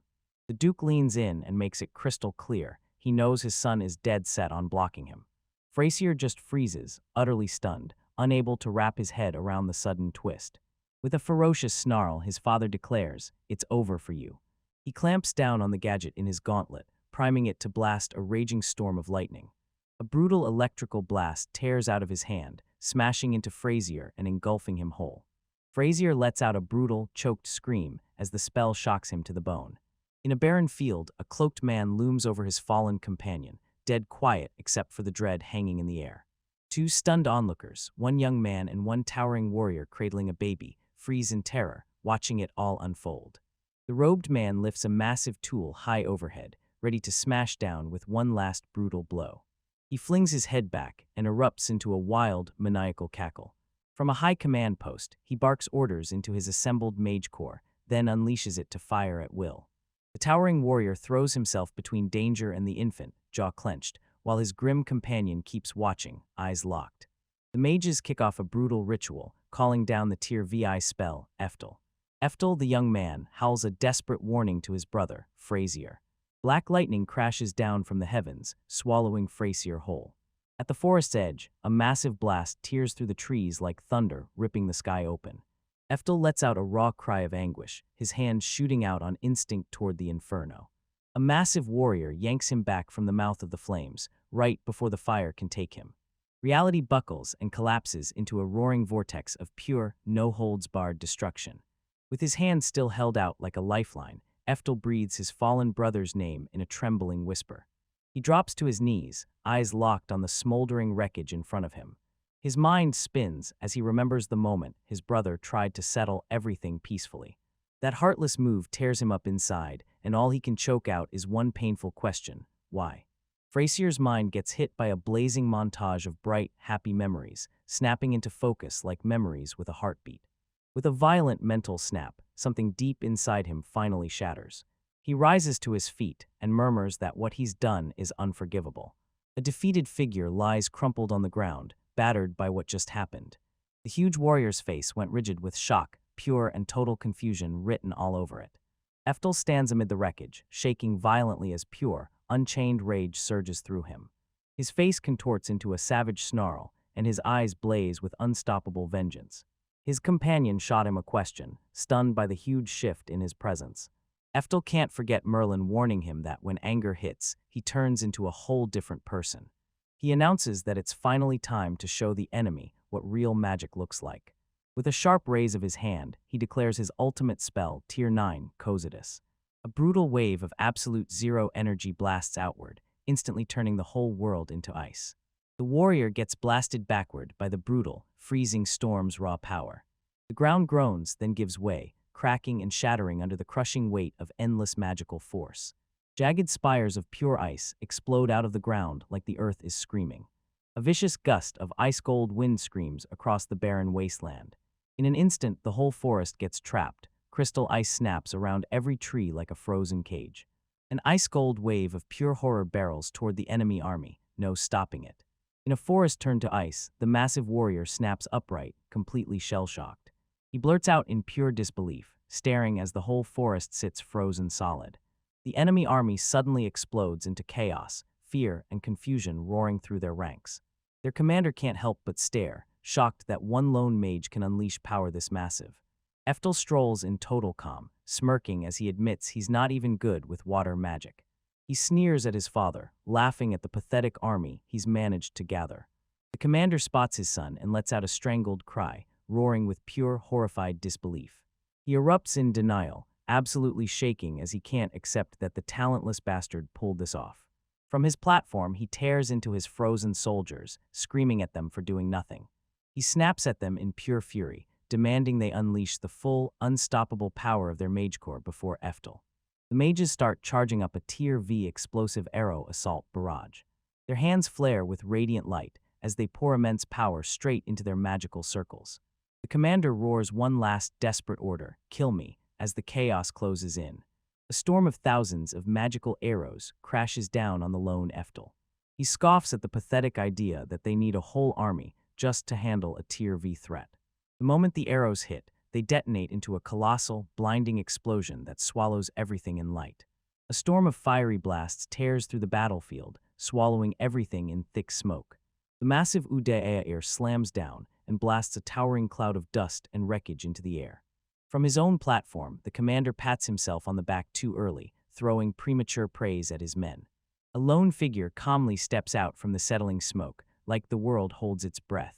The commander's triumphant grin instantly crumples into pure, bone-deep shock. Eftel steps out completely unhurt, smugly declaring that spells of that caliber can't even dent him. Terrified, the enemy mages shriek in panic, stunned that he's somehow still alive. They're swearing with shaking certainty that every one of them watched him get nailed by a clean hit from their combined attack. He straight up asks, "You've never heard of an always active barrier formation?" He clicks his tongue, disgust crawling all over him at how painfully clueless they are. The commander snarls through gritted teeth, his body shaking with raw fury and gut-deep fear. A tight close-up locks onto his face as hatred twists his features into a vicious grimace. He roars at the top of his lungs and slams his fist down, ordering his army to unleash the trump card, Tier VI Eftel. He sized up his son and sneered that they were nothing but predictable, one-trick ponies. Massive energy lances slam into formation, unleashing a razor-sharp Tier VI spell blast. Eftel is personally furious. They've got the nerve to slap his name onto this awful spell. He snapped his fingers, and with that instant, he readied his brutal comeback. He slams down a Tier VII ultimate defense formation. Those enemy energy lances slam into his barrier with a blinding, deafening buzz. The attack gets instantly wiped out, dissolving into harmless light. Eftel remains unscathed inside a massive, shimmering magic sphere. The enemy mages shriek in pure terror, spitting out the word monster as he closes in. He chuckles under his breath, then snaps that every last one of them is pitiful. He rockets straight into the enemy lines at blinding speed, just a streak of pure motion. A terrified soldier can barely choke out a weak EP before Eftel comes crashing down on him. He smirks like he's itching for a fight, ready to find out if his sword skills can survive the real battlefield.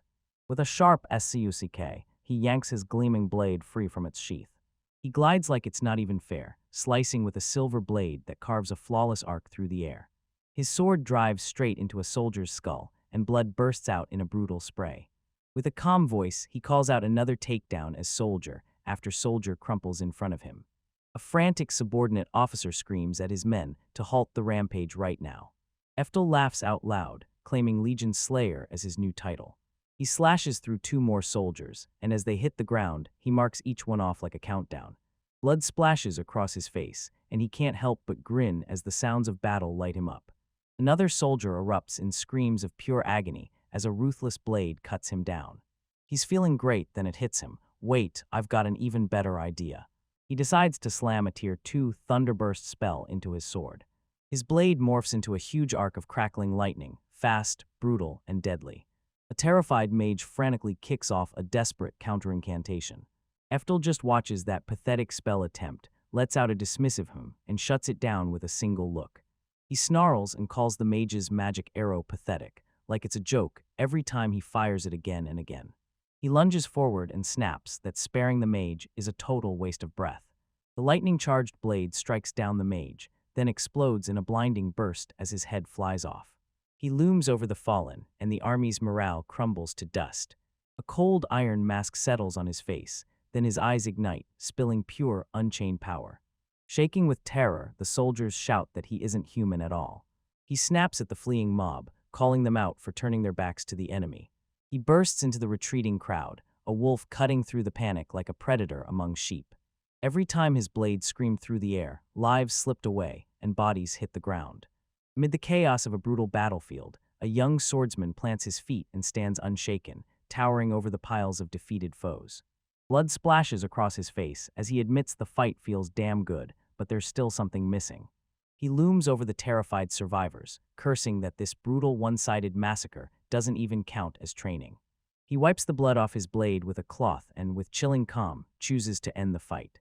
With a wicked grin, he swears the survivors he'll give them a story so dark they'll be telling it forever, right from the underworld. He thrusts his hand up toward the heavens, and right in the clouds, a massive magic circle blooms into existence. The sky roars as heavy storm clouds crash together, swallowing the enemy's watchtowers in a terrifying omen. A terrified soldier suddenly realizes he's commanding the weather itself, and that power comes from some forgotten, god-level lore. The boy scoffs at their ignorance and snaps that he's not just summoning some ordinary clouds, he's doing something far bigger. Rage twists his face as he roars, swearing he's summoning real thunder right now. He declares that this is the real power of the legendary Stormgale. A soldier screams in pure terror because he instantly recognizes that spell and realizes it's an impossible Tier X magic. A thunderous lightning blast detonates and wipes out the fleeing soldiers in an instant. A colossal lightning pillar rips open the sky and slams straight into the battered earth, blasting everything in a jaw-dropping, terrifying spectacle. A brutal new explosion erupts, slamming the doors open on the next chapter of pure, unstoppable destruction.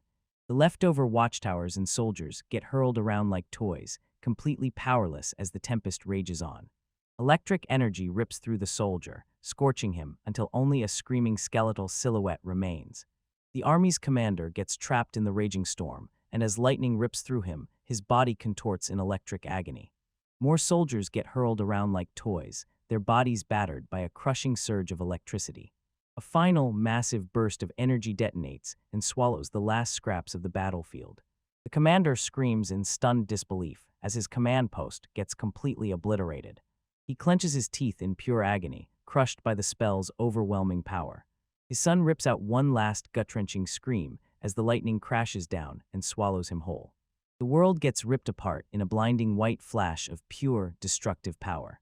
After the dust settles, the battlefield lies in ruins, smoldering craters stretching everywhere, silent and shattered. Out of nowhere, the two leaders are ripped from disaster by those strange, shimmering bubbles. With a gentle pop, the protective spheres vanish, and the two of them slam down onto the ground. Eftel, the lone figure, strolls straight through the ruins of their army toward them, cool as ice. His expression stays icy and unshakable, smeared with grime and dust from the fight. The defeated men snap to attention the moment they recognize him, and they start firing questions at this tiny upstart, like, "What are you doing here?" Eftel's father grabs him by the fear and begs him to stay back, his voice shaking as he spits the word, "monster." The son barrels in, hooks Eftel by the collar, and rages at him to answer, right now, for every single thing he did. A vicious backhand slams straight into the man's furious face, landing with brutal precision. The son launches through the air, slams hard into the dirt, and drops out cold a few feet away. Eftel drops the bombshell. He's locking them up for the attempted murder of the crown prince.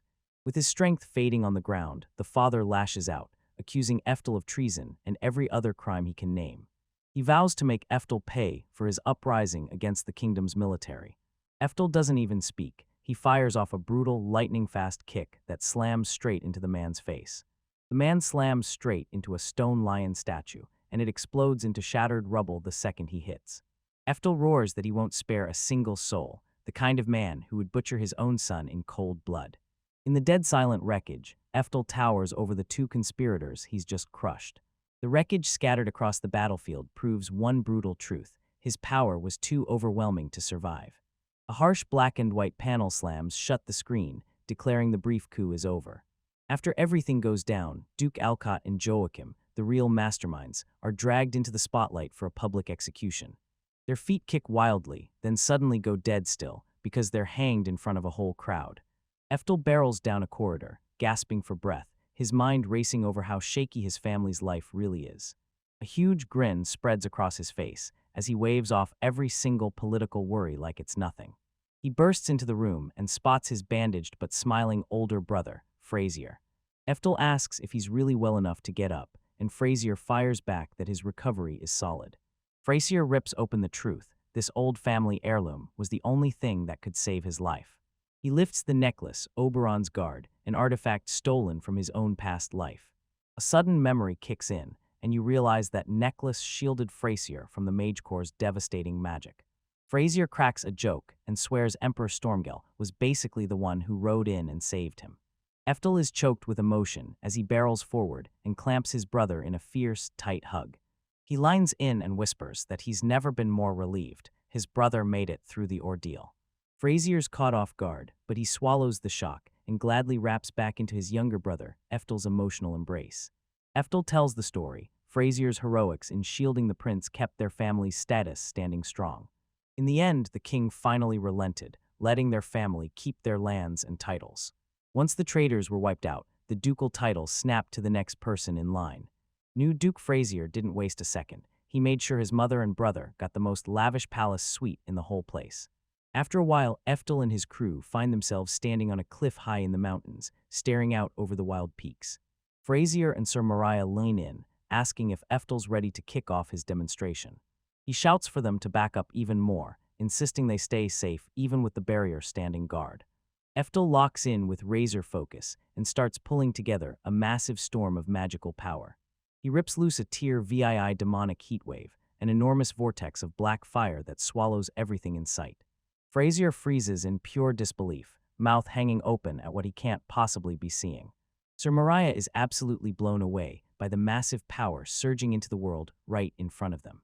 A wave of demonic heat slices a razor-straight, perfect circle through the forest. The spell blasts them with searing heat and crushing pressure, and both men get slammed backward. Eftel watches, stunned to realize the best is still coming. There's even more power on the way. His companions shout in total disbelief, stunned that another spell could even exist. He hurls a Tier 27 spell that summons a savage, swirling chaos wind, pure destruction in motion. The tornado slams through the forest, shredding ancient trees and pulverizing everything in its way. The two men come around, and Mariah admits, straight up, that he kept telling himself it had all been a dream. They stare in awe at his power, while Eftel, still riddled with self-doubt, scrutinizes every one of his elemental masteries. Frazier suddenly hits a jaw-dropping realization, and the look on his face turns razor-sharp and stone-serious. He finally gets it. This brutal show is Eftel's real secret power, the one he was hiding all along. Eftel blurts out an apology for keeping things secret, and Frazier immediately swoops in to reassure him. He stammers, completely lost on how to even start explaining what's happening to him. That troubled look on his face screams one thing: he's fighting for his life, just to keep his secret one step from slipping out. Sir Mariah grins and yanks Eftel's head toward her, ruffling his hair rough as she traps him in a tight headlock. He smiles and tells the boy he owes them no explanations at all. Mariah points at the wreckage and declares it's the perfect excuse to stay hidden. Eftel's stomach drops as panic surges inside him. There's no way he can spill the truth about his reincarnation.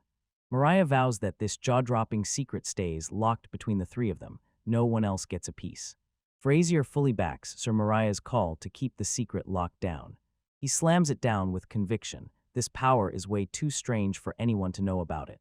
Mariah nods, but her fear spikes. She can't shake the thought that it'll wreck the fragile balance of power. Now that the dust settled, Mariah whips his focus to the Eftel, who's still sweating like he can't catch his breath. He corners Eftel and presses him for his future plans, then pitches the military college as a real option. Eftel claps a hand to his chest and shuts the offer down hard, making it crystal clear what he's really after. His companions are stunned out of their minds by the fact that he actually chose to attend the Magic Academy. Mariah can't help but question whether letting him study at that academy is even wise, with power that immense. Eftel steals his resolve and tells everyone straight up he needs the academy's facilities to level up. His real mission isn't just curiosity, it's to dive into a full 400 years of magical aptitude research. With the wreckage fading behind them, he turns away and declares, "My mind is made up, magic is the way forward." His companions finally admit they can't drag him into changing his mind. Eftel can't stop thinking that if he stays put, his growth will get choked off right where he stands. A sharp, small grin breaks across his face as he locks his eyes on the goal ahead. He admits there's only so much he can pull off on his own. A huge, muscular brute laughs as he playfully raps his knuckles against the young boy's head. Eftel, the boy, grimaces in full-on pain as that brutal noogie leaves his head buzzing and tingly. With a blonde companion at his side, the man pledges to keep Eftel's sword skills razor sharp. Eftel can't hide his excitement, and both of his mentors nod, saying they'll train with him again. The giant of a man booms with hearty laughter, completely charmed by the boy's unstoppable energy. After all this, days and months whip by faster than you can blink. A towering, castle-like academy looms in view, silently flashing the passage of time as the days roll on. Birds sing outside a grand manor, and that fresh morning just pours into the air. Inside, a gorgeous bedroom sits perfectly staged and totally empty. Then your eyes lock on a lone letter sitting on the bed. Eftel's letter hits hard. It's a farewell to his mother, and it boldly announces that he's leaving. A piercing crack rings out from the countryside manor as he readies himself to bolt. With a sharp creak from his boot, he steels himself and heads out to say goodbye to the home he's calling his own. As he looks back, nostalgia crashes over him when he spots his family gathered in the dining room. A voice suddenly rips through the air and yells his name, freezing him mid-step. He whips around in shock to see his mother, Sir Mariah, and Frazier waiting right there. His mother grins because she can already see exactly what her son is about to do. Eftel gasped, tears welling up as he whispered his mother's name in shock. A single tear slides down his cheek, and emotion crashes over him like a wave. The moment he sees his mother, a rush of raw, heartfelt emotion slams into him. With a sudden burst of momentum, she yanks him into a blazing, fierce hug. He trembles in her arms, whispering her name over and over again. He blurts out an apology for trying to leave, and she calmly but firmly snaps at him for being so unkind. She tells him, now that you're an adult, you can do whatever you want. Eftel wipes the tears from his mother's face and promises, with all his heart, that no matter what happens, he'll always come back home. He thanks her for every single year they've shared, and you can hear the raw gratitude pouring out of his voice. She cradles him tightly, and her face glows with raw, protective maternal love. His two male companions get choked up too, and they start wiping away tears like it's the funniest thing in the world. Now that they've hit 15, their wild journey finally kicks off for real. With his family waving goodbye behind him, he declares his dream, mastering the pinnacle of magic. He storms off, vowing he'll never feel that soul-crushing pain again. With a fearless stride, he kicks off his brand new life. His face hardens with pure resolve as he whips around to leave. He whirls back for one final look, bows so deep it's reverent, and yells his gratitude at the top of his lungs. Teeth clenched tight, he digs in. His resolve is rock solid. He vows this is a one-way ticket straight to the pinnacle of magic, and nothing, absolutely nothing, is going to stop him. His journey kicks off beneath a massive sky choked with heavy clouds.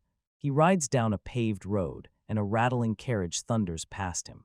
With a grin, he finally exhales. He'd found something that actually looks like civilization. He spins around grinning, hunting for the nearest spot to drop down and rest. His eyes snap to a tight little cluster of tents, set up like a secret encampment. He bursts into pure delight the second he spots a tea shop banner. He finally slips out of his home country and lets out a huge sigh of relief. With a drink in hand, he starts spinning his plans for the academy, letting his mind race. He keeps it bottled up inside. His real mission is to slip through life quietly and dodge any attention at all. He dreams of standing on magic's highest peak. He doesn't want to be some flashy, celebrated hero. His calm, quiet thoughts get ripped apart by a loud, arrogant laugh. A man drops to his knees before the blonde nobleman, lavishing Lord Edward with sugary praise like it's the greatest honor in the world. The man bowed low and begged the first-class mage to step up and teach his students. Edward snaps at the man, raging that he must never speak to him unless Edward gives his express consent. A caption slams in and labels the nobleman as an Adventurers Guild class, A. Edward. He blurts, "Are you blind?" and points at him like, "Because you're literally reading right now." The older man snaps into panic, dropping to his knees as he bows and begs his lord for forgiveness. Edward sneers that his time is worth more than everyone else's. The terrified man can only stutter out what he barely understands, then throws himself back into begging for mercy. Eftel stared with disgust, squinting like, "Seriously, who gave that man such a huge head?" Edward raps his knuckles on the table, ready to slam into his arrogant lecture all over again. He bragged that he hit the elite Class A rank at just 20 years old. Then he viciously snaps that the other guy is nothing but a Class C, stuck at level 50. The older man grabs his head, getting slammed by a ruthless verbal assault. Edward snaps that his life's work is trash, so mediocre it's beneath him. He demands to know, does the guy finally get it now, the gap between their worth? Beaten down, the man can barely breathe out a whisper. He finally admits he understands. Suddenly it hits him. An idea sparks to life in his head like a light bulb flashing. He eagerly sets up an epic all-night banquet to honor Lord Edward. Edward glares him down like, "What kind of pure idiocy are you even suggesting?" With a violent snap, he yanks hard on the chain clutched in his fist. A red-haired girl yelps in pain as the chain yanks her forward, dragging her like it owns her. Edward yanks the girl into a rough embrace and proclaims, "Tonight is a night you'll never forget." He yanks the secrecy open and uncovers an intricate tattoo on her upper thigh, then tells the man to look. The girl trembles, her whole body jerking from the crushing humiliation and relentless strain. He lifts an even bigger slave mark into view and declares it'll be stamped in for good tonight. An attendant snaps that if you cut in right now, you'll wreck the whole magical marking. Edward shoots him a look full of icy understanding, like the truth just clicked into place. A wicked grin crawls across his face as he hammers out that the time is finally ripe. Eftel stared at the 1-week restriction, realizing it was set just to keep the marks in check. He recoils in disgust at the man's vile character, and a wave of nausea hits him hard. He glances at the girl, and his mind instantly shifts to his own disciple. He realizes Merlin dodged the same terrifying fate too, because he stepped in and saved her right in time. A cat-eared waitress spots him and greets him the moment he slides into an outdoor seat.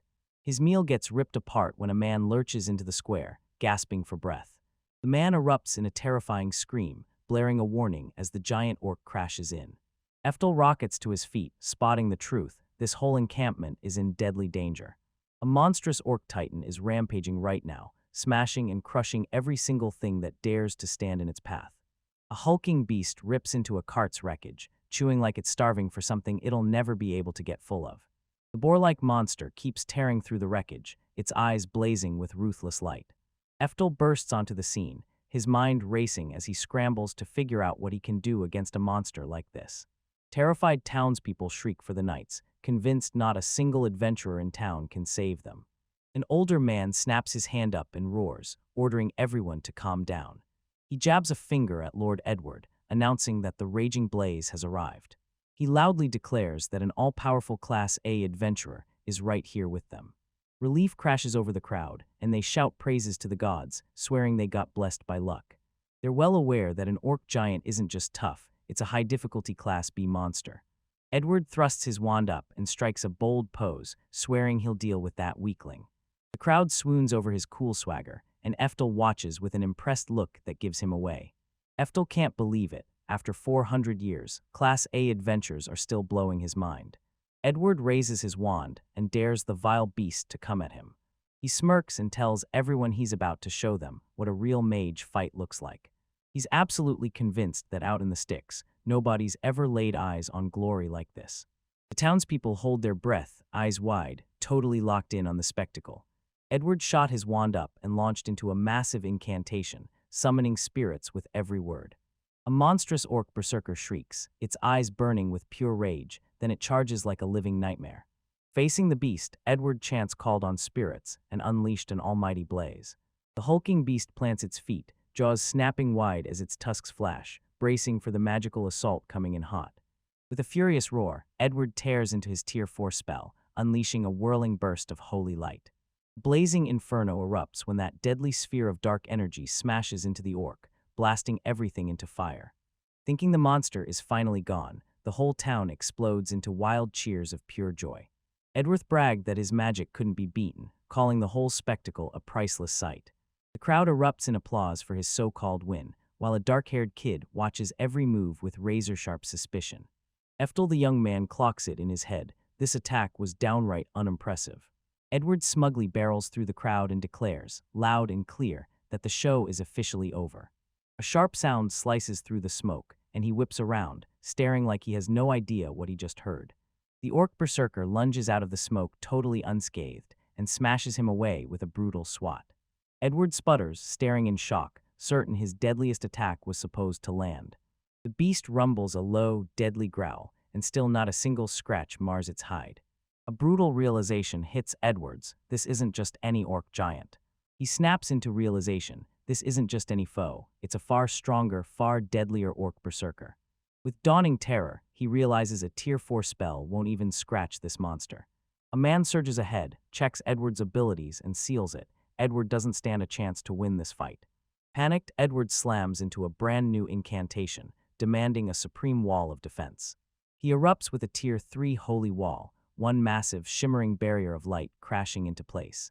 The townspeople stare in sheer confusion as the magical wall suddenly erupts right in front of them. He slams his fists against the barrier, and panic hits like a truck when he realizes he can't break through. Edward cackles like a villain gone feral, shouting to the trapped crowd that they're nothing more than a diversion.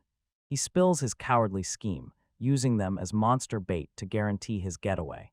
The crowd goes into full panic, screaming, clawing at the wall, because the beast has them trapped. The orc berserker plants a heavy, menacing stomp toward its fresh, helpless prey. The frightened crowd can only freeze in place as the monster towers over them. A brutal low growl rips through the air as the beast coils up, ready to smash into the trapped crowd. Panic detonates as men, women, and kids shriek and race for their lives. In the middle of the chaos, Eftel steals one deep, steady breath to calm his nerves.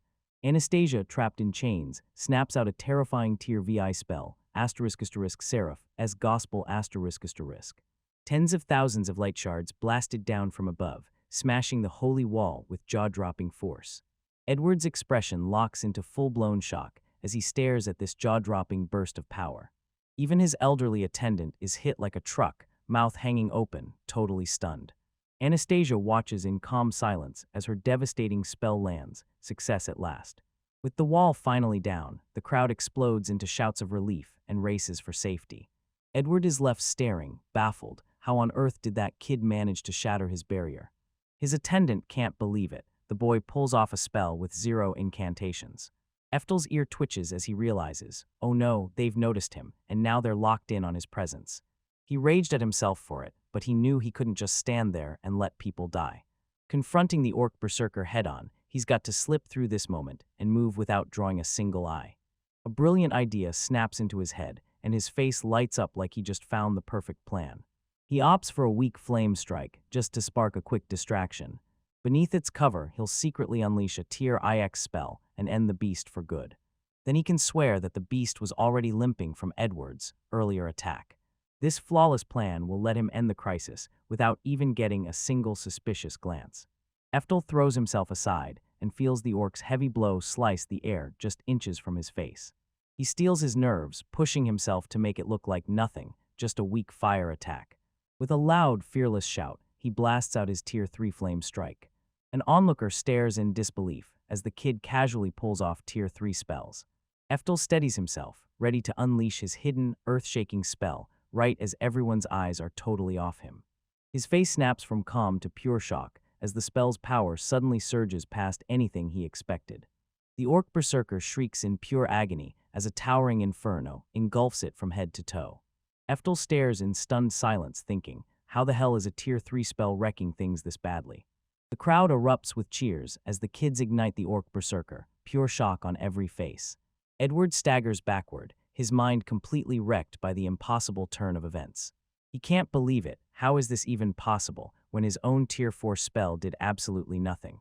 The orc berserker is swallowed whole by a roaring pillar of fire. The old mage leans in and tells him that his spell was outrageously refined, clean, precise, and downright master level.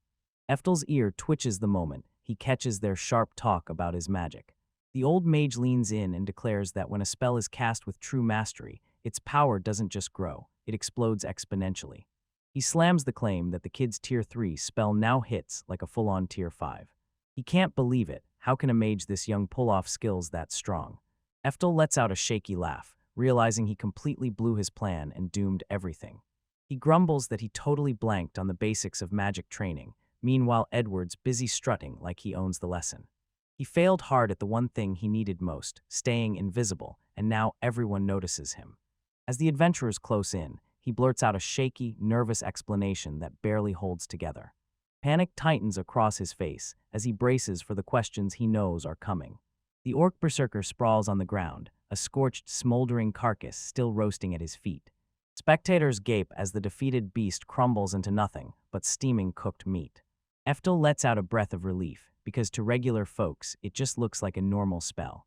The sky stayed bright and calm at last, because the immediate danger had finally blown over. Eftel turns and starts walking off as the adventurers stare him down, watching him disappear into the distance. The pompous adventurer Edward barked out a challenge, and it instantly stopped him dead in his tracks. Edward confirms Eftel's name and smirks, taunting him as the raging blaze. Eftel snapped a finger at Edward and ordered him to listen up. Edward's face snaps into confusion and anger as that sudden command hits him like a slap. Eftel leans in and orders him to give the old mage and his party the respect he rightfully deserves. He tells them the old man is clearly way more skilled in magic than he is. The old mage crumples to the ground, hiccuping through tears, stunned that the acknowledgement actually came. He drops into a deep bow, wailing nonstop as he thanks Eftel for the validation. Eftel roars that he's got one last thing to spill to the disgraced adventurer. He blames Edward for attempted mass murder, screaming that his cowardly escape gimmick is what made it happen. Edward jerks back in pure shock the moment punishment gets mentioned. Eftel declares with shaking fury that petty criminals like him have no right to own slaves. He orders Edward to surrender himself, then forces a deal that hands Anastasia her freedom. Anastasia stared in shock, completely stunned by the command he just unleashed. Defeated and shaking with terror, Edward swallows his fear and agrees to their demands, his voice trembling. Eftel flashes a quick, carefree wave and says goodbye now that everything is finally settled.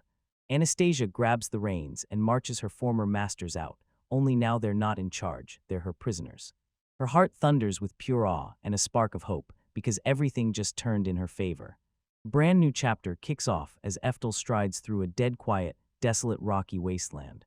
He can't believe it. Everything he thought was simple just exploded into chaos. The wind lashes hard at the strange stack of rock formations surrounding him, like the world's trying to tear him apart. He feels it, someone's out there with him in this endless, empty void, and he's not alone. Huddled behind a rock, Anastasia tiptoes to shadow him without a sound. He halts mid-step, instantly feeling her close behind as she keeps stalking his every move. He spins around mid-step and yells at her, demanding to know how long she planned to keep tailing him. Anastasia jitters and stammers, admitting she's been shadowing him ever since he finally freed her. He replays Edward's tearful apology in his head as Anastasia Fidget struggles to find the right words. A young man can't believe it. His old slave keeps showing up everywhere he goes, like he's been shadowing him all along. She towers in front of him in that dead, empty wasteland, stammering like the words are trapped in her throat. Pink-hot embarrassment floods her cheeks as she nervously blurts out her request, then shuts her eyes tight. He thinks he heard her wrong at first, but she snaps in fast and clears it up right away. He leans in and asks what's eating her, while she fidgets in the desert, nerves flying. He wears a confused stare and hangs on the edge of his seat, waiting for her to spill what's next. Her cheeks burned as she finally blurted out, "Will you be my master?" His eyes bulge with full-on shock as her totally unexpected proposal hits him out of nowhere. He bursts out in hilarious disbelief, shouting questions like, "What on earth could you possibly mean?" She instantly slams to her knees, begging and spilling the truth that freed slaves still aren't free at all. If they catch her now, she's terrified they'll brand her a runaway and abuse her. Tears blazing in her eyes, she sobs that they're taking her right back to the slave traders. Crouched low, the slave mark on her hip flashes into view, and he knows she's telling the absolute truth. That intricate slave mark is like a death sentence. Once it's there, you can't just rip it off. A man with no one left to protect him is an open target for scumbags, and you can just tell his fate is about to go horribly wrong. She tilts her head up at him and blurts out that he seems far kinder than he has any right to be. With hope blazing in her eyes, she's convinced he'll be way kinder. The blonde man nods along, while the young guy stands there totally flustered. He drops to his knees, staring at her as he demands, "How does something non-human like you end up trapped in slavery?" Her smile dies instantly, and as she steels herself to speak, that painful story hangs heavy in the air. She tells you how her home country got crushed in a brutal war against humans ages ago. After that, her family got chained in slavery for generation after generation, so when she was born, she didn't enter the world as free. So she finally confesses it. She has zero clue how to live as a truly free person. He leans in with a haunted stare, weighing the cold, unforgiving logic of her situation like it might break him. He can't stop thinking about that brutal, unbeatable system that keeps slaves trapped in this world. Then she leans in and tells him, "You might not believe what happens next." She drops a bombshell. Her family once ruled as royalty, and even her relative is world famous. Turns out her relative is Lady Merlin, the fierce headmaster of Althana Academy of Magic. The shocking revelation crashes into the young man like a lightning strike, knocking the air right out of him. She tells her parents warned her about the blood link, but their family has already fallen so far away. He shatters his calm, freezes in place, and demands to know what she just said. She's left stunned by his wild reaction, and she blurts out, "Is something wrong?" His eyes go wide with pure shock as he blurts out, "Say it again," like he can't believe what he just heard. Red-faced, she blurts out that her family once ruled as royalty, like straight-up nobles. He panics and swears up and down that it wasn't that moment that actually shocked him. He blurts out, "Wait, are you talking about Merlin, the Emperor's disciple Eftel?" She's left stunned, staring at him, wondering why he's so intensely hooked on Lady Merlin. She straight up confirms her relative is none other than the legendary sage, Emperor Stormgale. He gasps in total awe, realizing Merlin is one of the mightiest sorcerers out there. Fond memories of his tiny Merlin flooded his mind, from the day he was a baby all the way into his youth. He's bursting with pride, because in this fallen world, he finally sees her rise to become a renowned headmaster. Choked with relief, he bursts into joyful laughter, over the moon that she's alive. When he brings up 400 years, the girl is totally thrown for a loop. He snaps his slip back into place, winks at you, and swears half vampires can live for ages. With fresh fire in his chest, he straightens up and declares he's finally made his decision. He formally accepts her request, and with a sharp nod, he agrees to become her master for now. A soft, kind look spreads across his face as he nods yes to her desperate plea.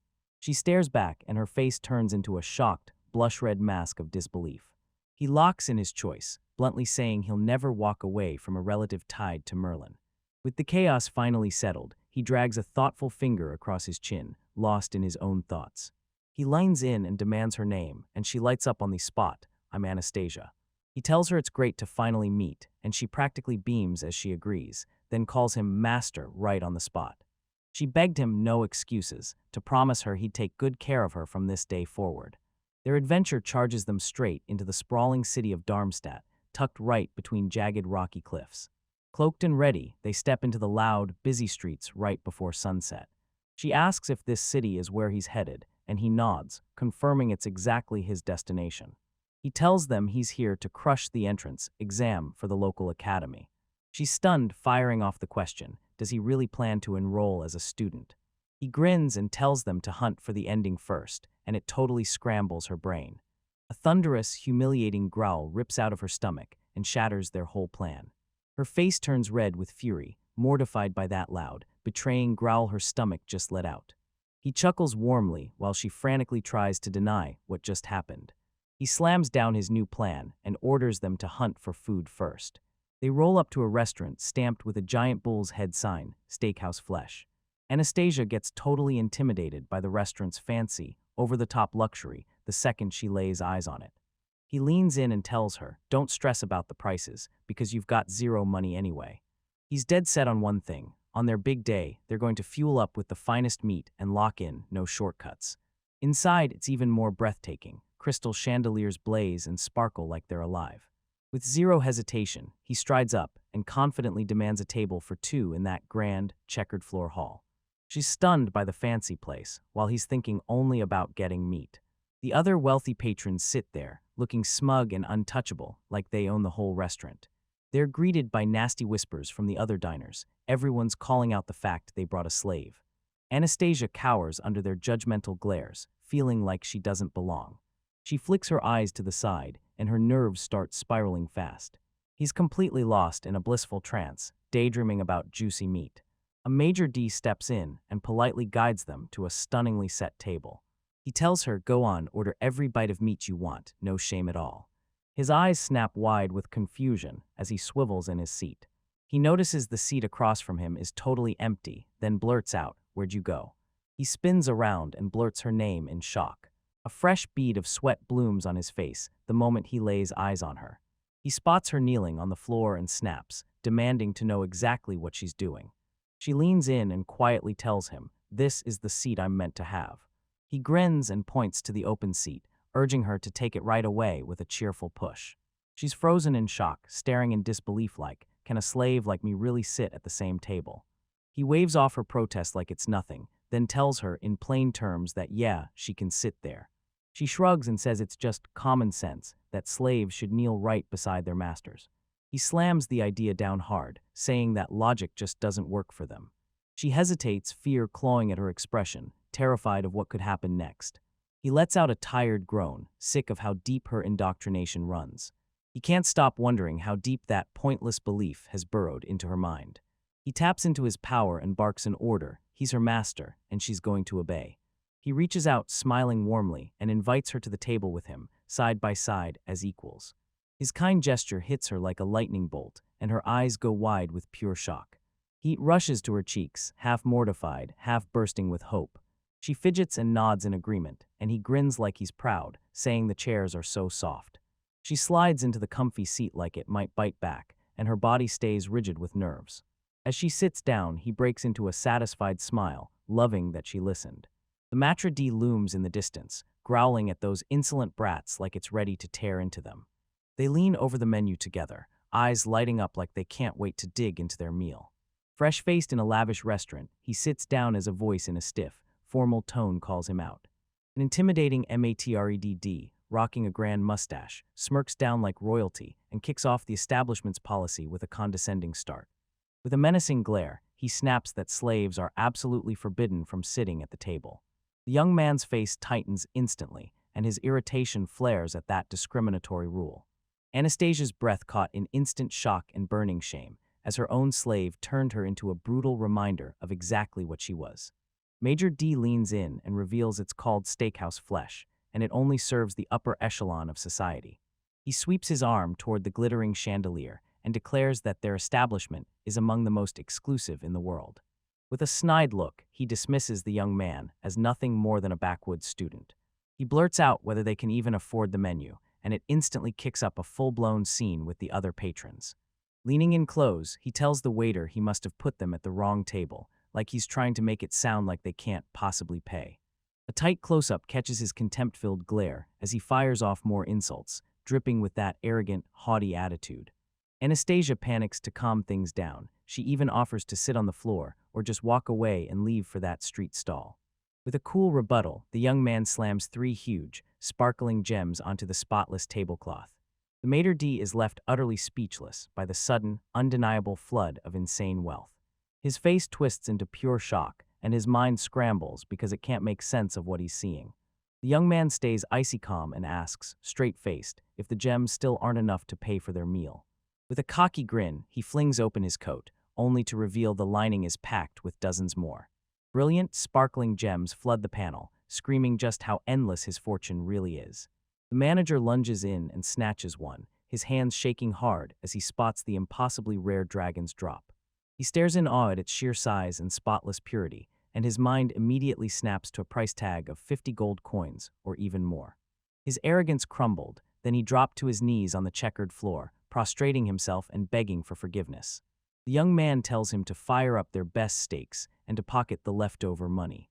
The manager snaps orders the second they arrive, forcing everyone to rush straight to the VIP room. Anastasia's mind flashes back to the day her mother handed her a tiny sum, and it hits her hard, because this insane wealth doesn't even come close. 2 massive, perfectly cooked steaks hit the table with a dramatic flourish that makes everyone stop and stare. A neat line of waiters, led by the now obedient maitre d', drops into a deep bow, showing pure respect. Another huge slab of meat gets slapped onto their table like a grand finale, and the feast keeps roaring on. Before Anastasia can even blink, the table is swallowed by a lavish feast, and she just stands there, stunned into silence. Clutching his cutlery, the young man practically bursts out, "It's finally time to eat." Anastasia hesitates, wears a heavy, somber look, and clutches her collar like she's bracing for what's coming.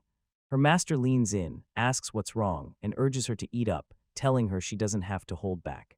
She whispers to herself in disbelief, she's just a slave, so why is she allowed to sit and eat food this fancy? He leans in and tells her they're stuck together for the long haul, cutting right into his meal like a warning and a vow. He plucks a chunk of meat onto her fork like a move right out of a secret playbook, calling it an introductory gift. Anastasia freezes at his gesture like, "Wait, what are you really saying with this gift?" He grabs the meat and eats it himself, grinning as he teases her, "If you take any longer, it's gonna get cold." Red cheeks blazing, she quickly swears she really does like meat, and the guy exhales in pure relief. His face hardens the moment he says Anastasia, and everyone freezes, his meal even stops mid-bite. He admits that the mistreatment and gut-wrenching pain she's surely lived through under her past owners is completely unfair. He finally owns up to his flaws and admits he might even start treating her unfairly one day. He spells out exactly what he needs her to do if that awful situation ever goes down. With a sharp, unblinking stare, he tells her, "Make me your target, I want you to get furious at me." Anastasia is totally baffled, staring at him like, "What do you mean, get mad?" He clocks her confusion instantly, and he realizes just how deep that psychological conditioning has gone. He finally gets it. Her whole life of chains and brutal abuse has carved a deep, lasting wound into her. That nonstop cruelty shattered her confidence so hard she forgot how to even stand up for herself. He declares that she's allowed to say no to anything she doesn't want to do. His words hit Anastasia like lightning, eyes wide, stunned, like everything just clicked in her head. He digs back into his meal, and it gives her just enough time to let that mind-blowing idea sink in. Fresh determination ignites in her eyes as she quietly nods and agrees to his terms. A spark of inspiration hits her, and she pushes an idea. She should practice breaking those slave-like habits. She begged him to reprimand her, then admitted, with a shaky laugh, that she couldn't ever bring herself to do the same to him. The lesson cracks into a hilarious scene where she tries to look furious, but she just can't pull it off. He lets out a warm laugh at her cute, totally botched attempt to cross him. The scene snaps into place, and you catch a flash of bright green leaves sinking against the deep, dark backdrop. The new day breaks open at sunrise, and the birds burst into cheerful song like they've got secrets to share. The sun blasts over a city tucked inside towering, jagged rock formations. They finally reach the gigantic Crone Academy of Magic, and both of them stare in awe at just how massive it is. Her master clocks a sign that points straight toward the exam registration area. Anastasia slips into her master's space and quietly steals his attention as they stride through the academy grounds. She twirls in her brand new outfit, grinning ear to ear as she thanks him for buying her the clothes. He flashes her a warm smile and tells her she looks so much better now, no more old rags hanging on her. A real glowing smile bursts across her face as she beams and eagerly agrees with him. The young man's jaw drops when he sees just how many people have packed in for the exam. They get swallowed up by a massive, tightly packed crush of aspiring students and would-be adventurers. He tells you the entrance exam hands its graduates a ton of special perks. Anastasia blurts out, "So what do I get for all this curiosity, especially with that crowd packed in so tight?" He lays out the three big roads ahead: guild adventurer, specialist mage, and elite wizard. He realizes the job openings are everywhere, and right away, graduates are being chased like hot talent. Seeing Anastasia's uncertain face, he suddenly gets hit with a brilliant idea out of nowhere. He calmly tells Anastasia to take the entrance exam too. She gasps in shock, but he won't budge. He swears that if she just walks through, her future will be sealed and safe. With a blazing, no-nonsense grin, he declares it, case closed, officially settled. At the registration desk, he swaggered in and signed both of them up for the exam without hesitation. Anastasia's confidence trembles as she blurts out, nervous and scared, "Can someone like her really make it through?" Her master leans in and reassures her, telling her he's met countless people, and he's dead sure she's got talent. He can tell she's sitting on way more magical power than the rest of those applicants. He's like a living mirror of her connection to Merlin, and she can't hide it. Blushing, she finally confesses she can use magic. The registrar slides over their official applicant numbers and seals the deal on their participation. He grins and tells a stuck-in-your-head Anastasia that it's finally time to go.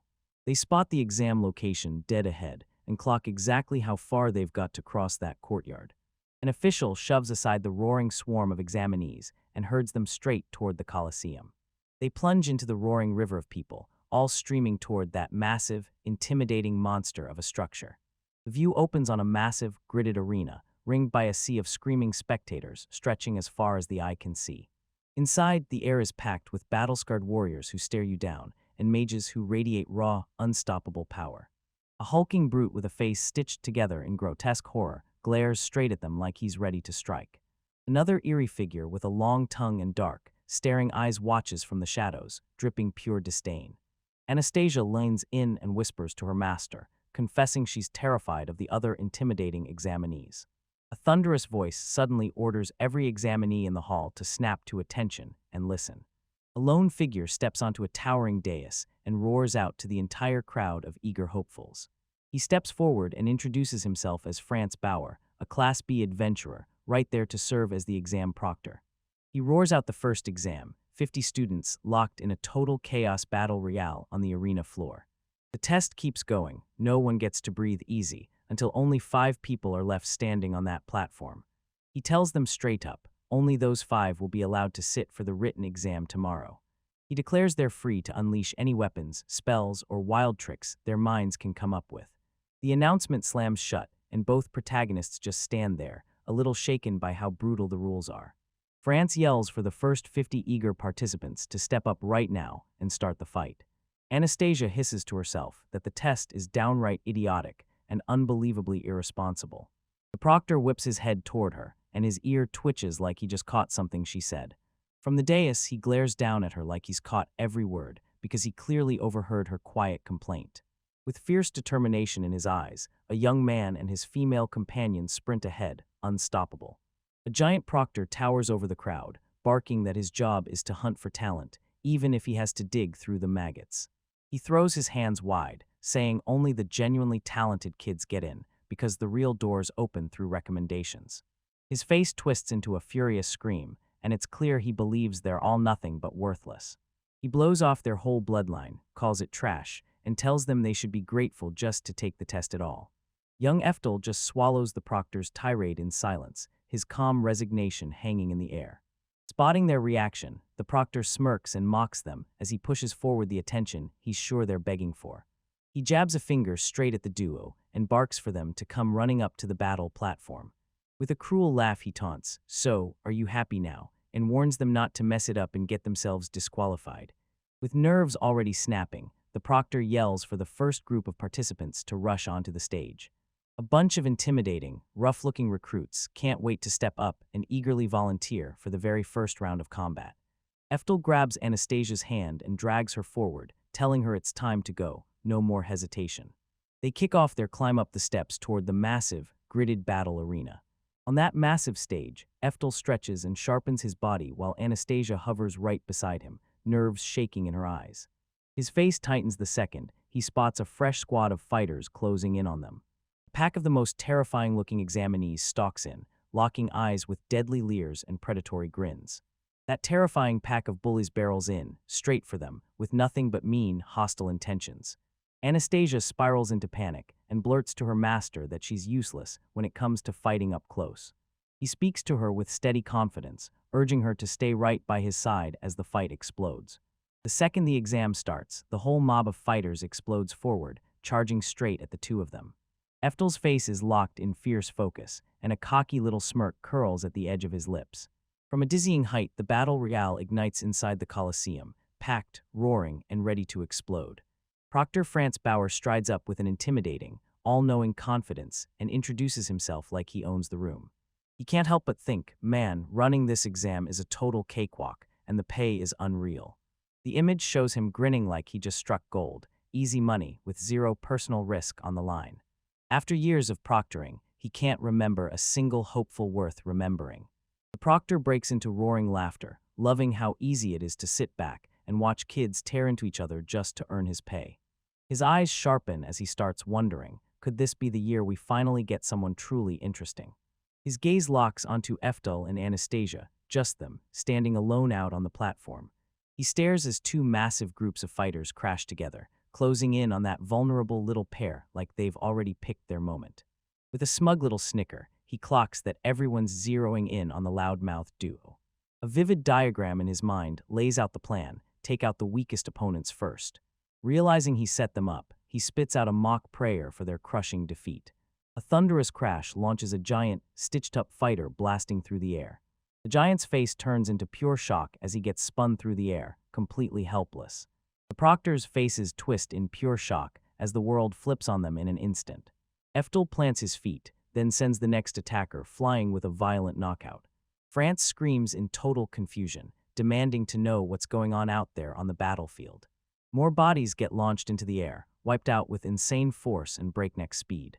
The proctor is utterly stunned, his mouth hangs open, unable to speak.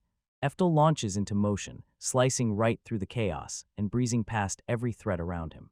He moves like a whirlwind, boom after boom, those precise kicks blast his opponents off their feet.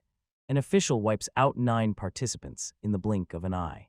Eftel just watches with a calm, confident smirk, like the fight is already under his command.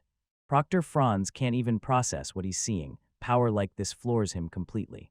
He jerks back in shock. This kid isn't just throwing kicks, he's supercharging them with mana. He leans in, staring at the cleared space, and admits, straight up, the kid's got serious, dangerous skill. Still, with a skeptical glare, he wonders how that kid's going to survive the retaliation that's coming no matter what. The rest of the contestants huddle in tense whispers, all agreeing they've got to take him out first if they want the win. A pack of armed fighters bands together and swarms Eftel, crashing in with that old-school battle royale tactic like it's been done for generations. Eftel squares up to the oncoming mob, flashes a confident smirk, and never even blinks. The attackers crash forward with a brutal wall of steel and raw aggression, steamrolling straight toward the lone fighter. Anastasia shrieks a desperate warning to her master as the mob crashes down on him. Eftel slams his foot into the ground, bracing for the impact coming his way. He becomes a streak of pure motion in the middle of the chaos, and his one blade answers every single strike. His strikes flow like a dance, cutting through the barrage with razor-precise parries. A confident smile stays locked on his face as he takes on odds that feel impossible. With one brutal defensive strike, he slams the whole crew of attackers flying backward. The attackers get launched spinning through the air, and their assault gets shut down cold. Franz could barely breathe as pure disbelief shattered him, because the impossible thing he just saw was unreal. Eftel is trapped again, but this time he laughs in the face of danger, dodging and swatting away every punch and kick like it's nothing. His eyes slice through the chaos, his smile never wavers, and he keeps charging forward, still fighting. Franz finally clocks it. Eftel refuses to budge, standing his ground and taking hits while shielding the girl the whole time. The proctor can't believe it. He's never seen a swordsman this lethal, not even in the ranks of a class adventurers. Guilt punches him in the chest after mocking the kid. Now he finally sees just how monstrous their talent is. Franz's eyes narrow as he spots the attacker's game plan changing mid-attack. A few fighters peel away from the main squad, dropping their attacks and refusing to strike Eftel head-on anymore. They finally clocked his weakness, and now they're switching targets to Anastasia. Franz realizes they're using the fact that he's choosing to protect the girl on purpose against him. With a grim little smile, he realizes they've turned their sights on her instead of taking him on head-on. The attackers surge toward a shaking Anastasia, and Franz's mind races. How the heck will Eftel respond? Eftel shouts Anastasia's name and blasts a warning as the enemies close in on her. Anastasia's fear snaps into pure grit. Then she starts chanting, calling the spirits of the air to come alive. Hands clasped tight, she calls on their shared breath to rise up and fill her need. She snaps a spell loose, Tier 3 Sylph's Kiss, while a glowing magic circle blooms under her feet. The charging attackers slam to a stop, eyes wide as they realize just how brutal a Tier 3 spell truly is. A complex magic circle, layered like a masterpiece, blazes with radiant light as she hurls her spell.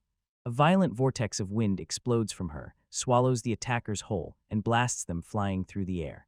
Franz reels in shock at her power, while Eftel just watches, eyes shining with simple awe. The last attackers get blasted clean off their feet, sailing helplessly through the air as a magical gale hurls them around. The arena floor is now strewn with unconscious bodies, all the defeated participants crumpled in silence. An official slams down the news that 16 more participants are out, then fires off the call for the next group. The rest of the contestants huddle in the waiting area, stunned and totally clueless as they stare at that wild display. The crowd huddles in hushed whispers, stunned that a student who can pull off magic like that would even bother showing up for this exam. Anastasia trembles and asks her master, "Did I go too far?" And he shoots back, "No way, you were amazing." He flashes her a warm, proud smile and tells her, straight up, that he always knew she had what it takes. Anastasia freezes at his praise, her cheeks instantly burning as she stares back at him. She thanks him with a shaky little smile, but he cuts in fast, slamming her with a question before she can finish. With a stone-cold, serious look, he demands to know if she really can't cast spells without saying the incantation. Anastasia shoots him a baffled look, because that weird question has her totally confused as she strides toward him. The other contestants huddle close, whispering in pure confusion, trying to figure out what he's even talking about. From the stands, Franz is knocked speechless, because that boy's acting like he has no clue. He blurts out a choking noise, clamping down hard on his sneering laughter.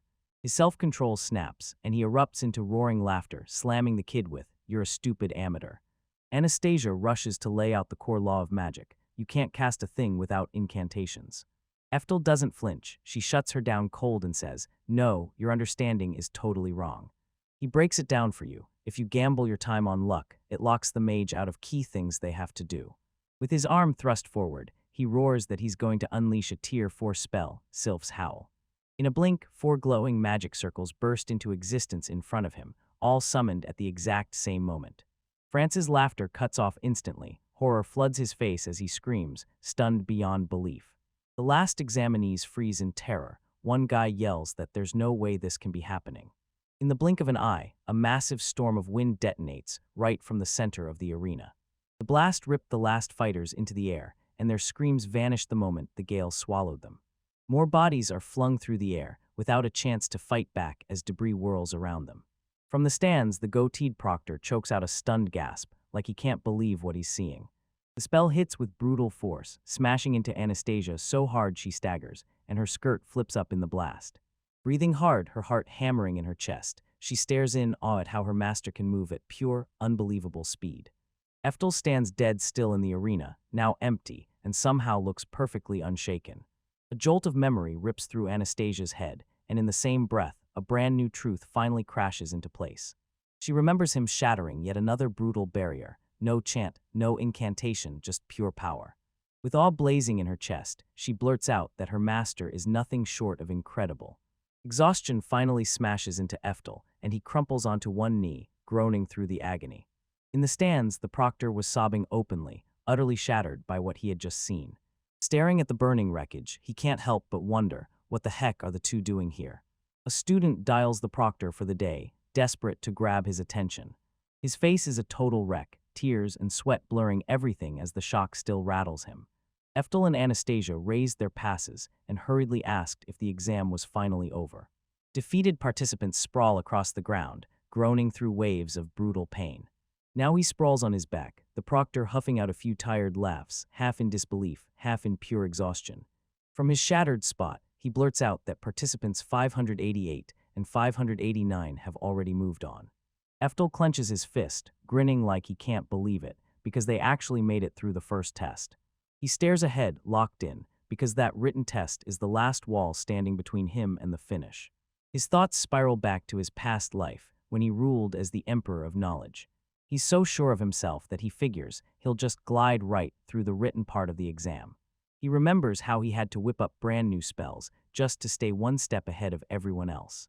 Back then, he dropped one huge game changer, the wild skill of casting multiple spells at the same time. He still remembers his brilliant peers grilling his so-called weaker, multi-casted spells. Painful memories crash back in, and he lets out a bitter sigh at how unfair natural talent really is. He snaps his focus to Anastasia and demands to know if she's ready for the test. She blurts out her fears, terrified her basic slave training won't be nearly enough. Even with his own past still haunting him, he decides he'll force her talent to bloom. With fresh fire in his eyes, he promises, "We're studying together back at the inn." Anastasia jolts at his sudden, generous offer, and her heart gets touched by the sheer kindness of it. She gratefully takes his guidance as he refuses to let her do it alone, pushing to help her get everything ready. The day slips away, and night comes crashing in. Sunrise spills through the trees, painting the forest in warm, moving light. The very next morning breaks, with birds screaming their songs over the whole city. Eftel throws his massive, jaw-cracking yawn into the air. They burst onto the grand campus of the Crone Academy of Magic. A giant sign snapped their path into place, herding every student toward the written exam hall. In the massive hall, Anastasia leans in and asks her master, "Are you really okay?" He swats away her worries, apologizing with a hurried smile for how he kept her up all night, tutoring him. Inside, he's rock-solid confident, leaning on the huge knowledge he carried over from his last incarnation. An examiner strides up to their desk and catches the pair completely off guard. A giant pile of paper gets slammed onto the table, and Eftel's jaw drops in pure shock. He can't stop staring at the test booklet's massive, intimidating size. The proctor blasts out, "Begin," and slams home the message, "Give it everything you've got." Eftel and Anastasia lock eyes, pure determination, and in that instant, they know it's time to start. The proctor slams the moment into motion and signals the test is officially underway. Both of them slash across the paper, writing like mad as their quills streak and fly. The whole hall erupts with frantic pin scratching across paper, like the room itself can't stop moving. The sharp scratch of the pen keeps going, proof that the students' locked-in focus is absolutely ferocious.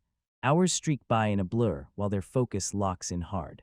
The proctor's voice blasts through the hall, slamming the moment shut and shouting that the clock is done. Eftel crumpled onto his desk, yelling with pure relief that the nightmare is finally done. Anastasia leans in close and grills him, asking how he thinks he did on that test. He tells you that no matter how insane the pile of questions got, he still answered every single one. He makes it crystal clear, if they want to pass, they've got to answer everything. Anastasia shot him a worried look and told him flat out, that's not how it works. She tells him it wasn't a normal exam at all, it was one of those choice-based tests, and it was never built to be finished.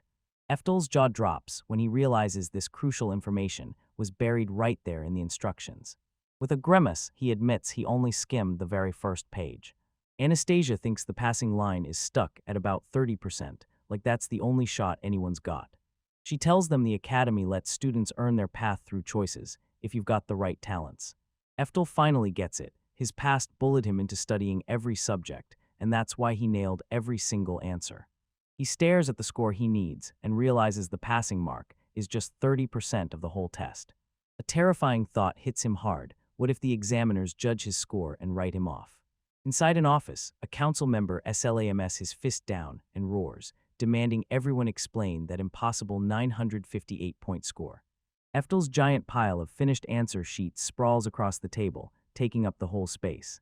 The Academy Council is in full panic mode, shouting that the score is straight-up impossible nonsense. Dean Lucent hails his own win as unprecedented, then his instincts scream that someone's cheating. The proctor snaps to attention and calls out that the student is Eftel Alcott, named straight after the Emperor Stormgill. The council members hiss that his name is a deadly, blasphemous insult. The dean shuts down every other theory, then slams the truth, that kid cheated. Suddenly a sharp voice screams, "Wait," as some figure barrels into the room. The goateed proctor strides to the front, gripping the moment as he's about to spill everything about the very first exam. His testimony kicks off by laying out every moment from the practical test. The whole council is reeling after they learn Eftel just unleashed multiple Tier 4 spells. The proctor leans in and tells them, straight up, one single Tier IV spell is a must-have for graduation. He insists that with Eftel's terrifying power on the line, the score he wrote has to be the real deal. Council members cluster in silence around the table of test papers, all of them weighing this in total stillness. The proctor leans in and declares it's like Eftel is the second coming of Emperor Stormgill. The proctor marches in on the dean and demands his final verdict on the whole matter. Dean Lucent rubs his beard, and deep down he can't shake the feeling that something is seriously off about that boy. The results day finally slams in, right when everything could change. A brand new day breaks over the academy grounds, like the whole place is about to explode with secrets. A roaring crowd surges in so thickly that you can't even spot what happens next. Eftel huddled with Anastasia and told her to split up, each of them hunting down their numbers on their own. He starts scanning the boards, hunting for where his number is posted. That list of numbers just keeps going, like it'll never, ever end. Suddenly, Anastasia lunges in from behind and wraps him up in a joyful, tight embrace. She bursts into his presence, shouting that she found her number and got accepted into the scholarship class. Anastasia jabs her finger toward a massive results board way down the distance. Anastasia's name and the number 589 are stamped right under the scholarship class. Spectators glare at the blissful couple and snarl under their breath about how lucky they must be. Blushing hard, Anastasia rushes to apologize to her master and admits she was overflowing with joy. He grins warmly, practically congratulating her for snagging a real shot at normal student life. She dips into a deep bow and credits every win to the way he tirelessly trained her. Now that her path is locked in, he shifts gears and plunges back into chasing his own outcome. Confusion flashes across his face as he keeps searching and comes up empty again and again. A young man sprints through the chaos, eyes wide with pure panic as he blurts out his desperate shout. His desperate search keeps raging on, and he won't stop asking where the heck it could be. He can't believe it at all, and he's dead sure he crushed his exams. Anastasia, his companion, shoots a worried look and demands to know if he's finally found what he's been hunting for. With his shoulders slumped, he tells Anastasia he can't find it, and the shock on her face hits hard. In a massive courtyard packed with students, he shouts that his number isn't anywhere on the results boards. Anastasia freezes in disbelief, blurting out that this outcome can't possibly happen. His thoughts sprint in circles. Did he just get himself disqualified for going too hard in the battle royale? After a secret magical aptitude test proved he had zero talent, he he starts thinking they set him up to fail him all along. Anastasia snaps that something's gotta be wrong, then storms off determined to hunt down an instructor. He lunges in front of her, shouting that it's fine and that she'll just end up humiliating herself. Her gaze snaps to a strange new sign, and she blurts out loud, "What the heck is that supposed to mean?" They spot his name on an elaborate honors list, right there, stamped as the freshman student representative. Up high, Anastasia stared in disbelief, completely blown away by her master's unbelievable triumph. With her cheeks burning and pride blazing, Anastasia finally confesses she never dreamed he'd get a special invitation.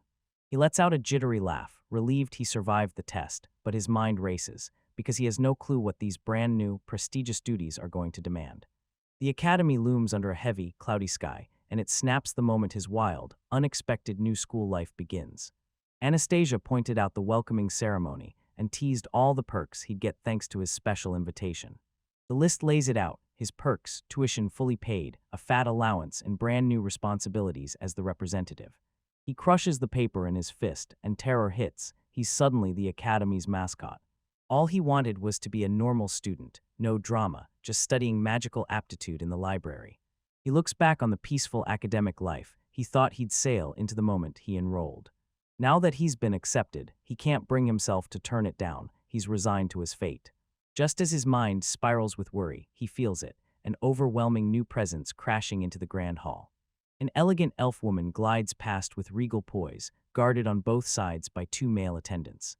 His eyes snap wide open, and pure shock hits him full force as he finally recognizes the woman. He panics in full panic mode, firing off frantic questions as he can't believe what legendary Merlin is doing inside this academy. From behind the pillar, he spots her and knows, no doubt at all, that it's her. He admits it. No matter how much she's grown, he'd spot that face instantly, anywhere. His thoughts hit a sprint, because the second he realizes it, he knows she'll spot his reincarnated form right away. A wave of pure dread crashes over him as he imagines how everything could go terribly wrong. He knows the second the world spots him as the Emperor's reincarnation, his peaceful life is done for. Snagging Anastasia's attention, he bolts for the hatch and tears out of the hull before anyone can stop him. He suddenly pretends he's curious, glancing around just to lure her away from the danger. Merlin abruptly halts, and a cold shiver rips through her as she senses something she can't mistake. A crushing presence surges over her, yanking her straight back to her former teacher, the one she'd thought she'd never see again.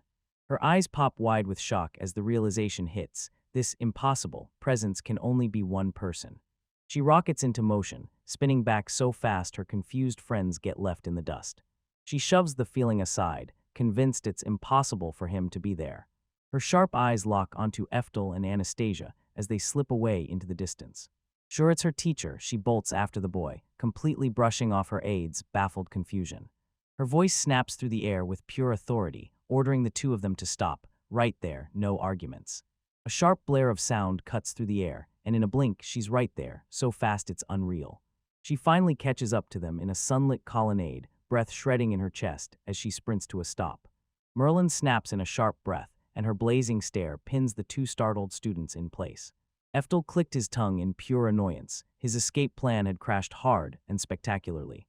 As the tension snaps in the air, the next chapter kicks off with a confrontation ready to explode. Merlin cuts right through the noise, firing off one blunt question: does he have ties to Emperor Stormgill? Eftel grimaces straight up, admits her blunt honesty, and the terrifying accuracy of that sharp suspicion. Panic surges through him as he realizes his worst fears are snapping into reality right now. He knows he can't let her start a scene and wreck his chance at staying enrolled on day one. Feigning ignorance, he flashes a polite smile and tells the girl he has absolutely no clue what she's talking about. He blurts out a ridiculous excuse, like it's lunchtime, and tries to bolt out of there before anyone catches on. Anastasia in tow, he bolts into the chaos just as Merlin shouts after them to grab on tight. Merlin can only stand there and watch as their frantic footsteps thunder off into the distance until the noise finally dies away. She's left standing alone in the colonnade, her face twisted with raw, crushing frustration. Later on, Eftel leans in and fires off a question. Anastasia, do you know who that woman is? Anastasia finally admits she never clocked it was the famous Lady Merlin, her own distant relative. She admits that this is the first time she's ever met her great-aunt face-to-face. Eftel sinks into thought, realizing that since she never recognized him, his escape still has a way to slip free. He's absolutely stunned when he realizes there are 10 generations between them. He's forced to admit it, the giant generational gap is the whole reason they couldn't recognize each other. Anastasia nods, and with those words, everything clicks, explaining why they're so wildly different from each other. Eftel snaps back to the real nightmare. Merlin's standing at the academy, and it can't be good. He can't believe it. Why is Althena's headmaster showing up at Crone Academy? He desperately prays to the heavens, begging she doesn't start teaching there. The camera slips past thick foliage and suddenly reveals the academy's view, like it's teasing what's about to happen next. Sometime later, the city comes into view blanketed in cherry blossoms, screaming that time has moved on. Eftel and Anastasia stand there in their official school uniforms, looking like they're about to start something huge. They slip into a massive crowd of students, flooding the academy's main square together. A loud announcement from the academy spires blasts through the air, demanding every freshman's attention. The headmaster beams and congratulates the brand new students for enrolling at the prestigious Crone Academy. He spots the scholarship kids lined up in the crowd and gives them his full attention. Then the headmaster scans the crowd and singles out the students from the noble class. He even clocks the students who belong to the academy's commoner class. He demanded that every single student, no matter the class, treat each other like equals and respect one another as peers. Right then the headmaster booms, "Class, attention," and reveals a special guest, Headmaster Merlin from Althena Academy. Eftel's face twists with shock and real fear as this nasty turn of events hits hard. Lady Merlin sweeps forward with unstoppable power and commands the students' attention. The student crowd explodes into cheers, chanting that she's a legend, totally unreal and insanely cool. Anastasia snaps into a gasp, stunned and weirdly intimidated to see her great aunt up on that stage. Merlin whooped at the students, while Eftel suddenly got it. She finally understood why she was so far from her own academy. A tiny, fleeting wave of relief hits him. She's just a guest instructor, not someone who's truly here to stay. After the ceremony, he can't ignore it. This ticking time bomb is waiting, and he knows he has to act. The announcer snaps into action, calling the freshman student representative to race up onto the stage. Eftel panics as horror hits him. He realizes he completely forgot about his speech. Merlin hears Eftel and spins around instantly, stunned out of his mind. Eftel swallows hard and admits the summons, because the moment he does, he knows he's already cornered in deep, deadly trouble. He realizes this is a full-blown disaster. Now everyone, even Merlin, is going to stare at them like they're guilty. Students huddled in whispers, spotting him as the rumored record-breaking freshman who smashed the arena. He's down on his knees inside, begging them to shut it, because every word they throw out only makes Merlin's suspicion burn hotter.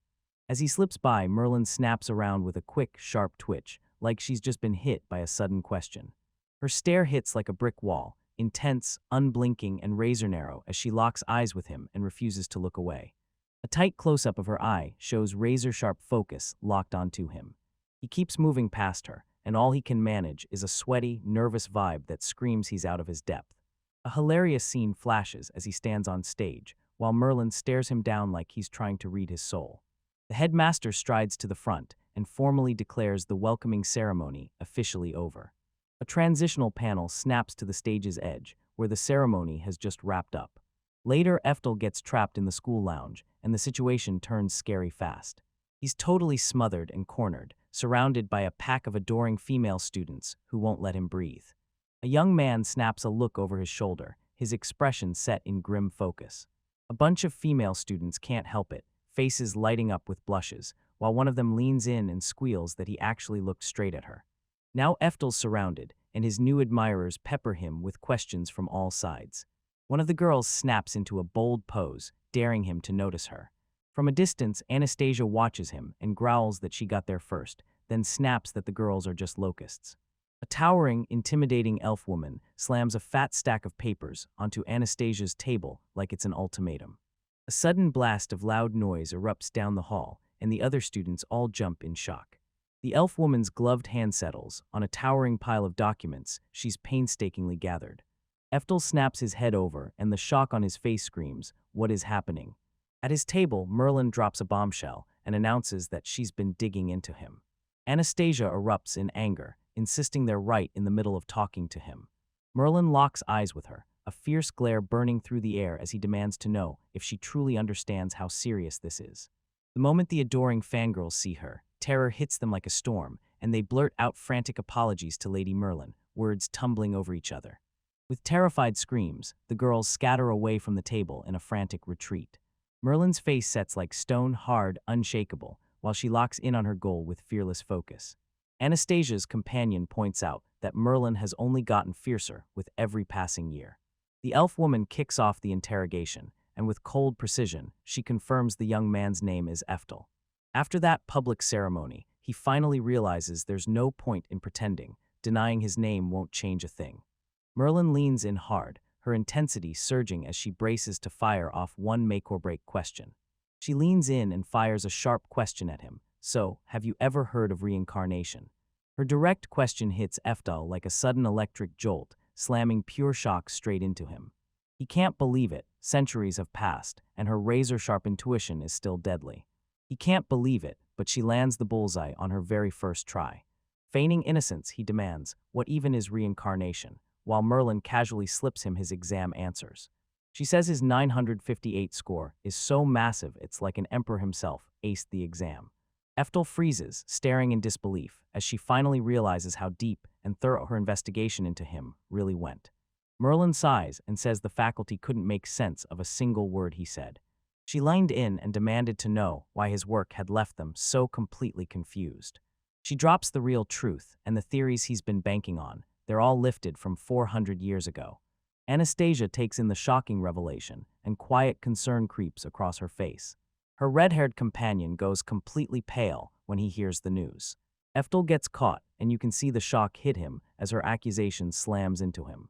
Merlin presses in on him, hurling questions one after another and demanding he explain how he could possibly make any sense of it. Defeated, Eftel slams his eyes shut and hangs his head, admitting he screwed everything up. He groans that the test was way too easy, like the exam tricked him into forgetting his skills were already outdated. Merlin's face softens as she leans in and tells him he looks eerily like someone she once knew. Pressing a hand to her chest, she tells him he reminds her of someone she loves more than anything. Her sudden tone change hits Eftel like a spark, and he instantly blushes in shock. Merlin shoots off an apology for how intense she was before, and now she's finally cool, calm, and composed. She admits that when she talks about her late teacher, heat and anger just flare up fast. Even though reincarnation has no proof, she can't ignore how eerily he looks just like Lord Eftel. She thinks he dodged her earlier for a reason tied to this. She leans in close and whispers, asking if her guess is spot on. Eftel stands in dead silence, weighing her blunt, daring question. He can't stop daydreaming about the moment he'll happily prove her theory about his reincarnation. In his daydream, blushing Merlin goes completely mute, stunned by the confession he just blurted out. Reality hits like a slap, and he realizes he can't confess the truth to her. He curses the fact that it'd be so much simpler if he could just spill the truth and confess everything. Other students snap their heads around, whispering like crazy as suspicion starts to rise from their conversation. Their distrustful whispers swarm through the air, snapping the room tight with tension. Frustration burns in Eftel's chest as he just wants one thing, to be left alone and pour his soul into mastering magic. Teeth clenched so hard it hurt, he chooses a last-ditch move with nothing left to lose. He lines in close, ready to spin her a fake version of the truth. Merlin leans in, eyes blazing, because that sudden offer to explain everything just pulled him in. He lines in and whispers a dangerous secret, claiming Emperor Stormgeld is secretly keeping a mistress. If she wouldn't swallow the truth, he'd have to forge a lie so believable it could fool even her. Merlin's face freezes in total shock at that scandalous claim about a mistress. Eftel doubles down on his deception, insisting that a child was born from his secret affair. He spins a wild story about a secret tribe of magic wielders living deep in the mountains. Right as Merlin starts to argue, he snaps her closer to his side with a fierce yank. She blurted out that his tale made zero sense and that no one had ever warned her about it.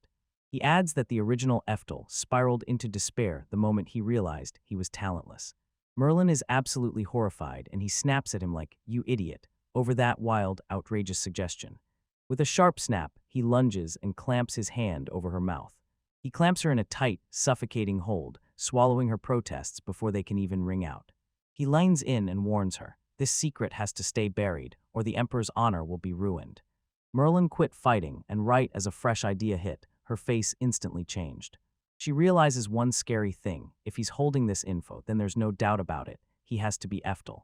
Eftel stares down with a face that gives nothing away as she wrestles with this brand new theory. He straight up declares, "I'm Eftel Alcott, the 13th generation of that hidden tribe." Hands clasped tight, he pleads with her to accept his answer and be satisfied. He shoots his gaze upward, sweat dripping from his brow, praying she'll swallow his lie and accept it. Merlin stands there like royalty, calm and commanding, eyes locked on him as she weighs his tale.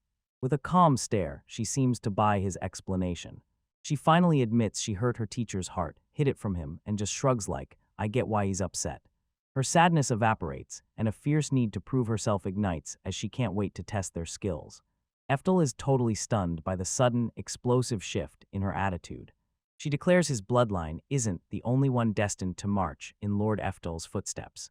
She makes it crystal clear he's not the only one gunning for the top of the magic world. With a sharp thump, she slaps her palm on his chest and tells him, flat out, that others have been training for years. Eftel knows she would have spent those 400 years honoring his memory, no doubt about it. He dodges the topic and fires a new question, asking her about the upcoming mock battles. He confirms he heard that she, an honor student, is going to be showing up for the event. He shocks everyone by admitting the faculty forced him to step up, just so he'd get beaten by a real mage. Merlin throws down a straight-up challenge and demands a showdown on the magical combat field. Eftel freezes in stunned silence, rocked by her bold, totally unexpected declaration. Panic hits him as he realizes sparring with her is going to spotlight him, spectacularly. A public brawl like that would have crushed every last hope he had for a quiet life, dead in its tracks. He knows he could just shut her down, refuse the challenge, and stride away. Still, some sharp part of him can't help but be drawn to that wild, electrifying possibility. He gapes at her, eyes wide with straight-up panic and blazing, raw excitement. Merlin makes it clear she can't help herself from seeing how her precious disciple has blossomed after 400 long years. On that massive arena floor, a wild wind howls between them as they square up for their duel. The wind lashes Merlin's dress and whips her hair around as they brace for the fight ahead. The practice battle for the acceptance ceremony gets announced, and it's about to kick off any minute. Right before the main event kicks off, the announcer leans in and drops a shocking surprise just to hype the crowd. Legendary Headmaster Merlin gets revealed as a special guest fighter in the battle. The student crowd erupts in wild cheers, absolutely buzzing to watch a living legend in action. Eftel's fan club goes wild, chanting at him to bring his absolute A-game. Anastasia can't take the noise. She shoots her fingers to her ears with a sharp, annoyed frown. On that massive battlefield, Eftel leaned in and told Merlin to start with warm-ups, right before the real fighting kicked off. With a cocky grin, Merlin nods and accepts his duel terms right off the bat. She dares him to prove his power, and he rockets forward with mind-blowing speed. Eftel instantly rips open a nightmare. An enormous black fire entity rockets toward her. Merlin's jaw drops when he realizes he just unleashed a tier VI spell, no incantation at all. The blazing beast slams into the arena floor, detonating in a deafening boom that rattles the whole place. Up in the stands, the student crowd flinches in pure terror as the blast shockwave rips through the air. Eftel strides calmly out of the smoke, unshaken by the attack he just unleashed. The energy finally fizzles out, and the dust starts to lift off the battlefield. His face stays cool as he scans the rubble from his spell, locked in and ready. He comments on her killer warm-up, then admits he totally underestimated her. From the smoke, Merlin steps forward, and with a brilliant, ornate barrier blazing in front of him, he shields them all. Her unshakable gaze locks onto him, and her hand twitches, ready to strike back. Eftel's grinning from ear to ear. She just tossed up a tier 7 wall, and she did it without a single chant. He watches her closely, and yeah, her fierce reputation is 100% real.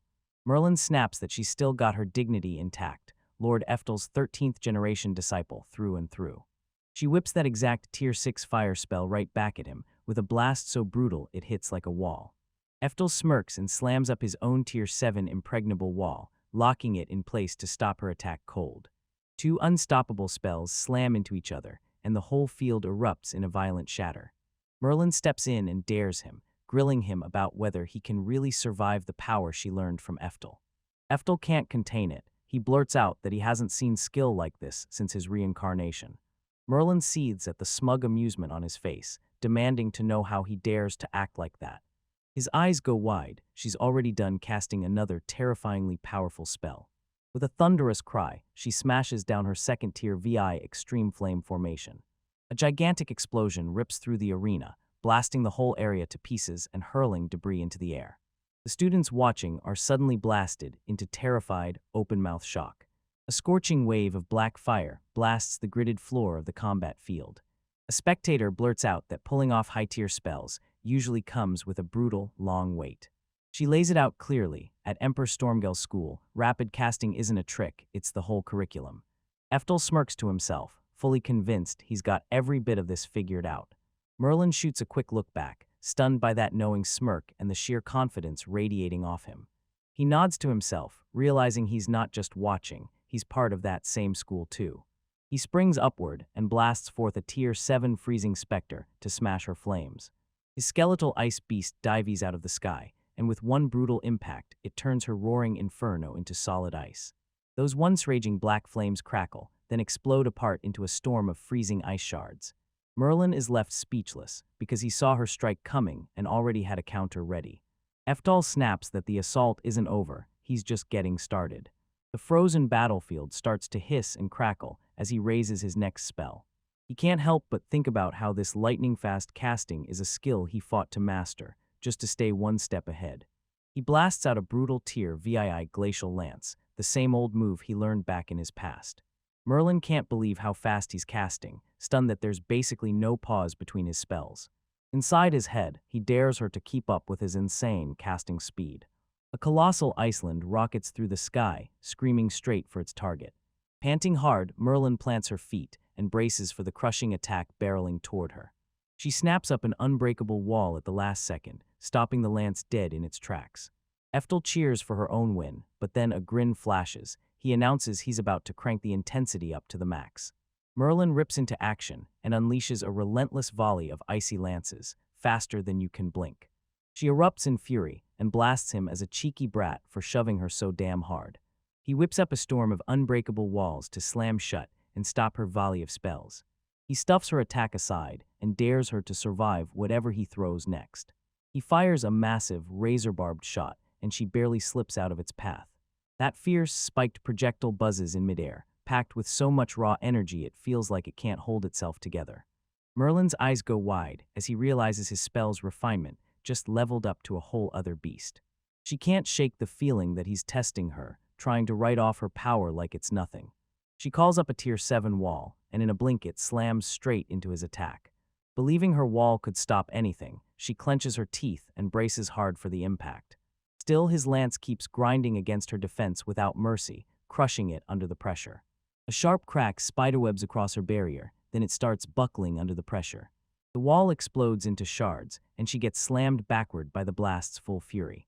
She gasps as his magic grabs her and shoves her backward, body fighting for balance. He tears into her spellwork for being sloppy, then insists his own magic is leagues ahead. She swats his words away as nonsense, even as the force claws at her, and she fights to stay standing. A shocking realization hits her about what's happening right now.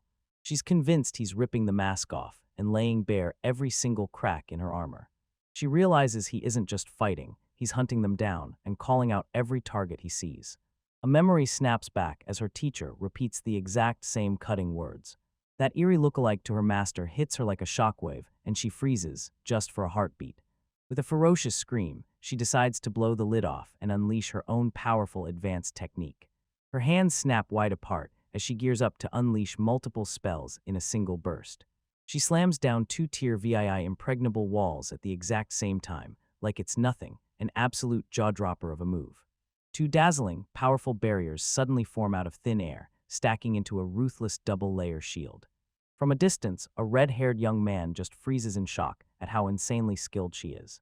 He blurts out, stunned to the core by the insane feat she just pulled off. Eftel bursts out laughing, straight up admitting she caught him off guard, and he never saw it coming. He's stunned by how she fires off mind-blowing, high-tier spells like they're being multicast. But his grin dies the second he spots a deadly flaw in her move. Merlin suddenly lurches, her head wobbling wildly under the crushing strain. Eftel rockets forward, blurting out how simultaneous casting leaves a hidden crack in the mind. He demands to know if her teacher never warned her not to use it without any protection. With a wicked grin, she lets it slip that her teacher drilled that lesson into her perfectly. She sprung the trap, and in an instant, glowing magical circles erupted to snare him. He's trapped inside a tier VII teleport spell, an all-caging cage of light. But he'd already seen it coming. He bolted out of there in a blink, teleporting away with his own teacher. The spot where he's trapped detonates into a massive, earth-shaking explosion. The explosion erupts and hurls up a massive wall of smoke and debris, blasting upward like it's trying to swallow the sky. Merlin stared, shocked he'd actually slipped out of her deadly gambit. The air in that wrecked arena fills with the fading roar of energy slipping away. The battlefield looks brutal, shattered stone everywhere, and craters gouged into the ground like the earth took a beating. She whispers that his skill blows right past even her toughest expectations. She strides over the shattered ground, eyes narrowed like she's already piecing the next clue together. Eftel tells her he saw her strike coming and already had his own teleportation spell ready. Merlin can't stop thinking about how it took him 400 years to lose a fight to the very same spells. She blurts out that she's happy because battling him drags up those sweet, unforgettable memories. Eftel gazes at her with soft, knowing affection that feels like it's been waiting there all along. She cries out his name like a warning shot, then braces for her final strike in the duel. She's done playing, now she raises her hand and readies her final trump card to end this. Eftel's smile drops, seriousness hardening on her face as she braces for her final, ultimate attack. She dares him to fend it off and promises she'll swallow her pride and admit defeat, if he can pull it off. The red-haired spectator locks in with fierce intensity, sensing, no, knowing she hasn't given up yet. Merlin calls down her final move, tier VII Thunder God's Hammer. Eftel stares in disbelief, and he can't wrap his head around how simple his opponent's ultimate attack really is. Merlin flat-out challenges his assumption, and suddenly it's clear her attack isn't simple at all. A colossal Thunder God's Hammer slams into the arena floor with a thunderous, earth-shaking impact. From the sidelines, Anastasia sees it plain as day. The spell is razor-clean and expertly crafted, but underneath it all, it's still basically normal. Dodging that first blast, Eftel has no clue what the attack really is. With razor-sharp focus, Merlin snaps another brutal spell into place, while her left hand is already moving. Eftel finally cracks it, then she dodges the electrical storm with a sudden leap. The second wave of lightning rips across the battlefield, smashing everything in its path. A confident smirk flashes across his face as he finally realizes her true boss move is simultaneous casting. Still unimpressed, he dismisses her attack as weak and snaps a plain defensive barrier into place. His confidence fractures the moment fresh lightning crackles down from the sky above. Merlin shows off her wild talent again, blasting out another deadly spell with a kick that hits like thunder. Eftel lets out a shriek of terror, realizing she's firing off a third spell at the exact same time. A triple-pronged lightning barrage slams into his spot in a flash, lighting everything up. The arena erupts as three brutal spells slam down, detonating into a raging whirlpool of power. The force slammed him backward, and he admits he only barely managed to dodge that slick, deadly attack. Merlin touches down with effortless grace, her high-heeled boots slamming into the cracked ground like a warning. She's standing amid the wreckage, tense and unstoppable, ready to unleash her next brutal attack. Anastasia snaps to attention from the sidelines, panic rising as she realizes Merlin isn't done yet. Right as Merlin raises his hands to unleash one more spell, a fourth flicker of light suddenly blooms in the air. Her hand, foot, and even her other foot blaze with overwhelming magical power, glowing like they've gone supercharged. She hovers in midair, and in a single breath she unleashes 4 brutal tier VII spells at the same time. Eftel's face flips into raw, unstoppable excitement, eyes wide with pure awe. He lets out a quick, sharp laugh, and you can practically see him get hooked by the sheer force on display. Throwing his head back, he erupts into laughter, joy lighting up every second of that unbelievable spectacle. He erupts in a shout, gushing that she's truly incredible. Sprinting across the battlefield, he can't believe his eyes as spell after spell detonates in breathtaking brilliance. His eyes warm with proud relief as he recognizes her as his precious disciple. Merlin lets out a fierce, determined roar and unleashes the full crushing power of her magic. He remembers her crushing, lonely centuries after his death, refining her skills stroke by stroke, never stopping. His face tightens as he commits to crushing her with every ounce of his full power. A jolt of power rips through him, making his hair snap upward as he readies his counterattack. He bursts out with his trump card, his ultimate Tier X spell, F-Doll. The two fighters lock eyes across a shattered wasteland, and you can feel it. This is the moment right before the final clash. Merlin bursts into a storm of raw lightning, unleashing her power and cracking the air wide open. With a confident grin, Eftel tells everyone her attack is absolutely nothing to worry about. He studies her technique in real time and fires off 4-tier VII spells, one with every limb. He can't stop thinking about the brutal toll that would snap any regular mage in half. With a final, furious cry, Merlin dares him to stop her ultimate attack, if he truly can. The storm god swung his thunder hammer at him, 4 colossal bolts of lightning crashing down. His eyes flare with excitement as he sees just how far his disciple has grown. He decides that this rush of pride isn't just okay, it's actually a good thing. The whole world turns pure white as he detonates the cataclysmic Tier X spell, Eftel. The arena erupts in a blinding flash as their spells slam together, and multiple booms tear through the air. The shockwave hits, and every student and instructor watching bolts in panic, scrambling to save their lives. His spell hits like a tidal wave, smashing across the battlefield and devouring everything in its path.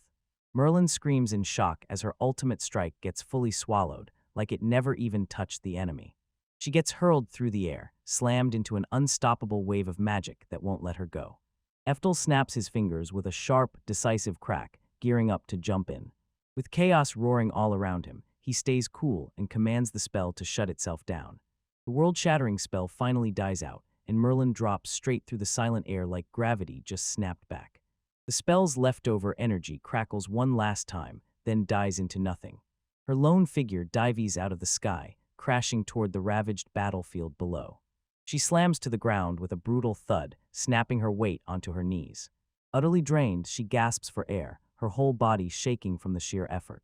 Her mind spins out of control, and she realizes she's been hit by a spell stronger than anything she can handle. She's absolutely sure it was the legendary Tier X spell, F-Doll. A shaky, disbelief-soaked laugh tumbles from her lips as she remembers his made-up story. She realizes only one person could pull off a feat like this, an impossible skill, with no one else even close.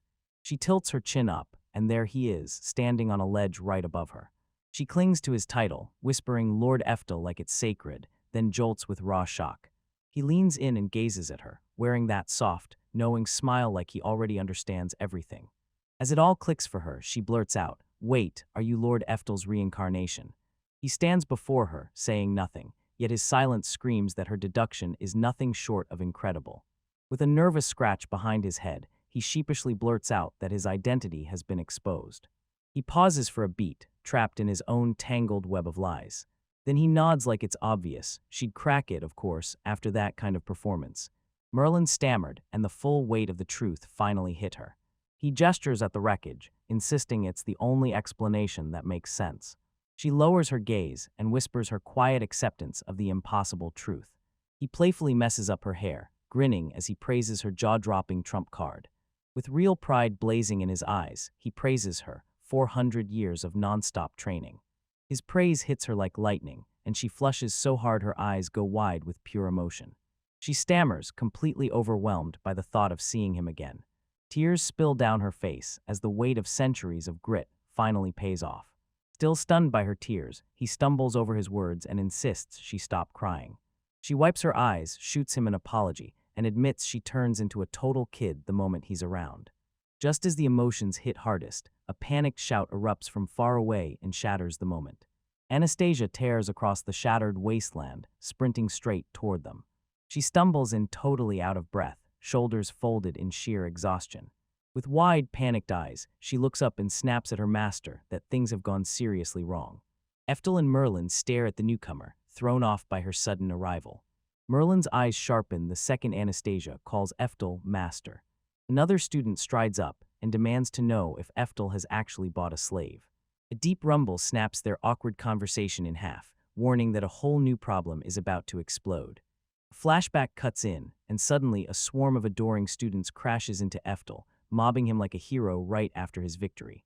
Unwanted attention slams onto his face, and pure discomfort freezes there like a mask. Right now, he and Merlin are bolting from that same screaming, adoring mob right here. Merlin shoots his hand up, and the moment it catches his attention, their escape keeps rolling. She demanded to know why, with him being a lord, he'd still choose to enroll in the academy. He halts mid-stride, gulps for breath, and braces himself to finally spill his real motivations. He straight up declares he just wants to study magic like any normal student. Merlin listened, and as his heartfelt wish hit home, her face softened with real understanding. After a beat of deep thinking, she finally decides, like the answer hits her all at once. Fueled by pure determination, she grabs the idea and dares them to run away from the academy together. Eftel is so stunned she blurts out, "Where could we possibly even go?" She leans in and tells him not to worry, she's got a plan already set in motion. They bolt into the distance, vanishing in a burst of dust while Anastasia and the rest of the students get left behind. Their trek whisks them out of the city and deep into a thick, wild forest. They push deeper into the woods, and with Merlin booming, it's clear their destination is right up ahead. Three fearless adventurers, led by an elegant elf, stand together in a bright, sunlit forest clearing. With a soft smile, the elf woman, Merlin, beams and announces, "We've finally arrived." Eftel, her young companion, snaps into a shocked gasp, totally unable to believe what they're seeing. Staring ahead, they have this insanely huge, sparkling mansion, so enormous it makes their little group look absolutely tiny. A sudden memory crashes in, and there it is. This is the exact mansion where they once lived in their past life. Eftel gets hit with a flood of nostalgia when it clicks that Merlin must have been keeping it alive for 400 long years. Just as his mind starts spinning, Merlin snaps his focus. She's ready to spill her plan. She tells him, "While I take care of all the paperwork, you're free to use the mansion." Eftel's stunned by her insanely kind offer, and she can't help but grill her about what she's really up to.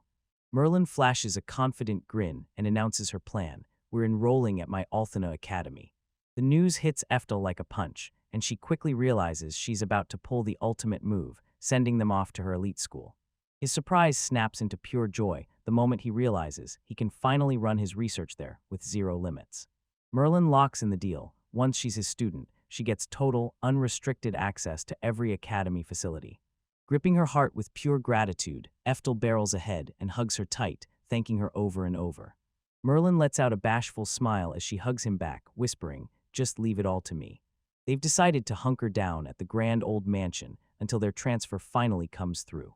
A stamped official document slams down, declaring them, clearly and officially, as Merlin's direct disciples. A towering mansion rises up in front of them, luxury and all becoming their shiny, temporary home for now. The second Eftel steps inside, he erupts in a scream of pure, unfiltered joy. He stumbled upon a magnificent two-story arcane library, the kind of scholar's dream you'd swear could only exist in myths. Without wasting a second, he snatches an ancient tome off that towering shelf like he's been waiting his whole life. His gloved hands whip through the pages, packed wall-to-wall with dense arcane writing. He can't help but stare in awe. Every single page is kept perfectly intact. Tears streamed down his face as it finally hit him. Merlin must have been guarding that whole collection for centuries. A jolt hits him. One razor-sharp memory pops up, telling him exactly which item he has to grab. Now that he's reclaimed his sword skills, he can't stop craving one legendary blade in particular. He's dead set on keeping that powerful weapon locked away in the mansion's artifact vault. As they close in, the heavy stone vault door groans and creaks open, spilling darkness into the corridor. At the very end of the hallway, the magical lamp starts to tremble violently and glow with a terrifying, ominous light. A towering, muscular genie familiar stomps into view, bellowing at the entrance like, "Who dares step into my domain?" Eftel bows politely and declares his mission. He's here to get the lightning splitter, so he asks for entry. A genie erupts in rage, gaping in disbelief as it demands how a measly brat dares to claim a weapon like that. Eftel and his partner Anastasia snap with fury when someone calls them snot-nosed brats. The pompous guardian sneers, barking, "Are you truly too ignorant to know how priceless this blade is?" He bragged like crazy that the legendary SSS-rank epic item was hauled back himself by the great Lord Eftel. Eftel's face snaps into focus, and a flash of recognition sparks in his eyes. He swears this is the exact weapon the Demon Lord's vice commander once wielded. Anastasia can't forget the brutal shock of watching that blade slice clean through Eftel's magic. The genie snorts them off, calling them nothing but curious Merlin school students, then snaps his fingers and orders them to get out. He declares that only Lady Merlin, or Lord Eftel, one of the four emperors, gets through. Eftel lunges to uncover who he really is, determined to make the genie understand he's the one. The guardian rips the foolish brat's words away in pure fury, and his patience is running out fast. He snarls that he'll lay down the law and get rough with that insolent kid unless he scrams right now. Rage keeps rising inside him, and the stone wall next to the genie starts to crack, then crumble stone by stone. He snarls that he'll smash them into a bloody pulp, fed up with their arrogant attitude. Eftel's face is swallowed by shadow, and one hot bead of sweat slides down his brow. The genie spins away, spitting furious curses, calling it torture that Merlin's witch hag left him to rot. Eftel stares at him with a calm, unreadable face, while his patients steadily slip closer to the edge. With one last sneer, the genie slams Merlin's master, sneering that the legendary Eftel is talentless. As Eftel's attitude snaps into something darker, the whole air turns cold and heavy in an instant. The guardian keeps ripping into him, claiming Eftel clawed his way to Emperor with dirty, underhanded tricks.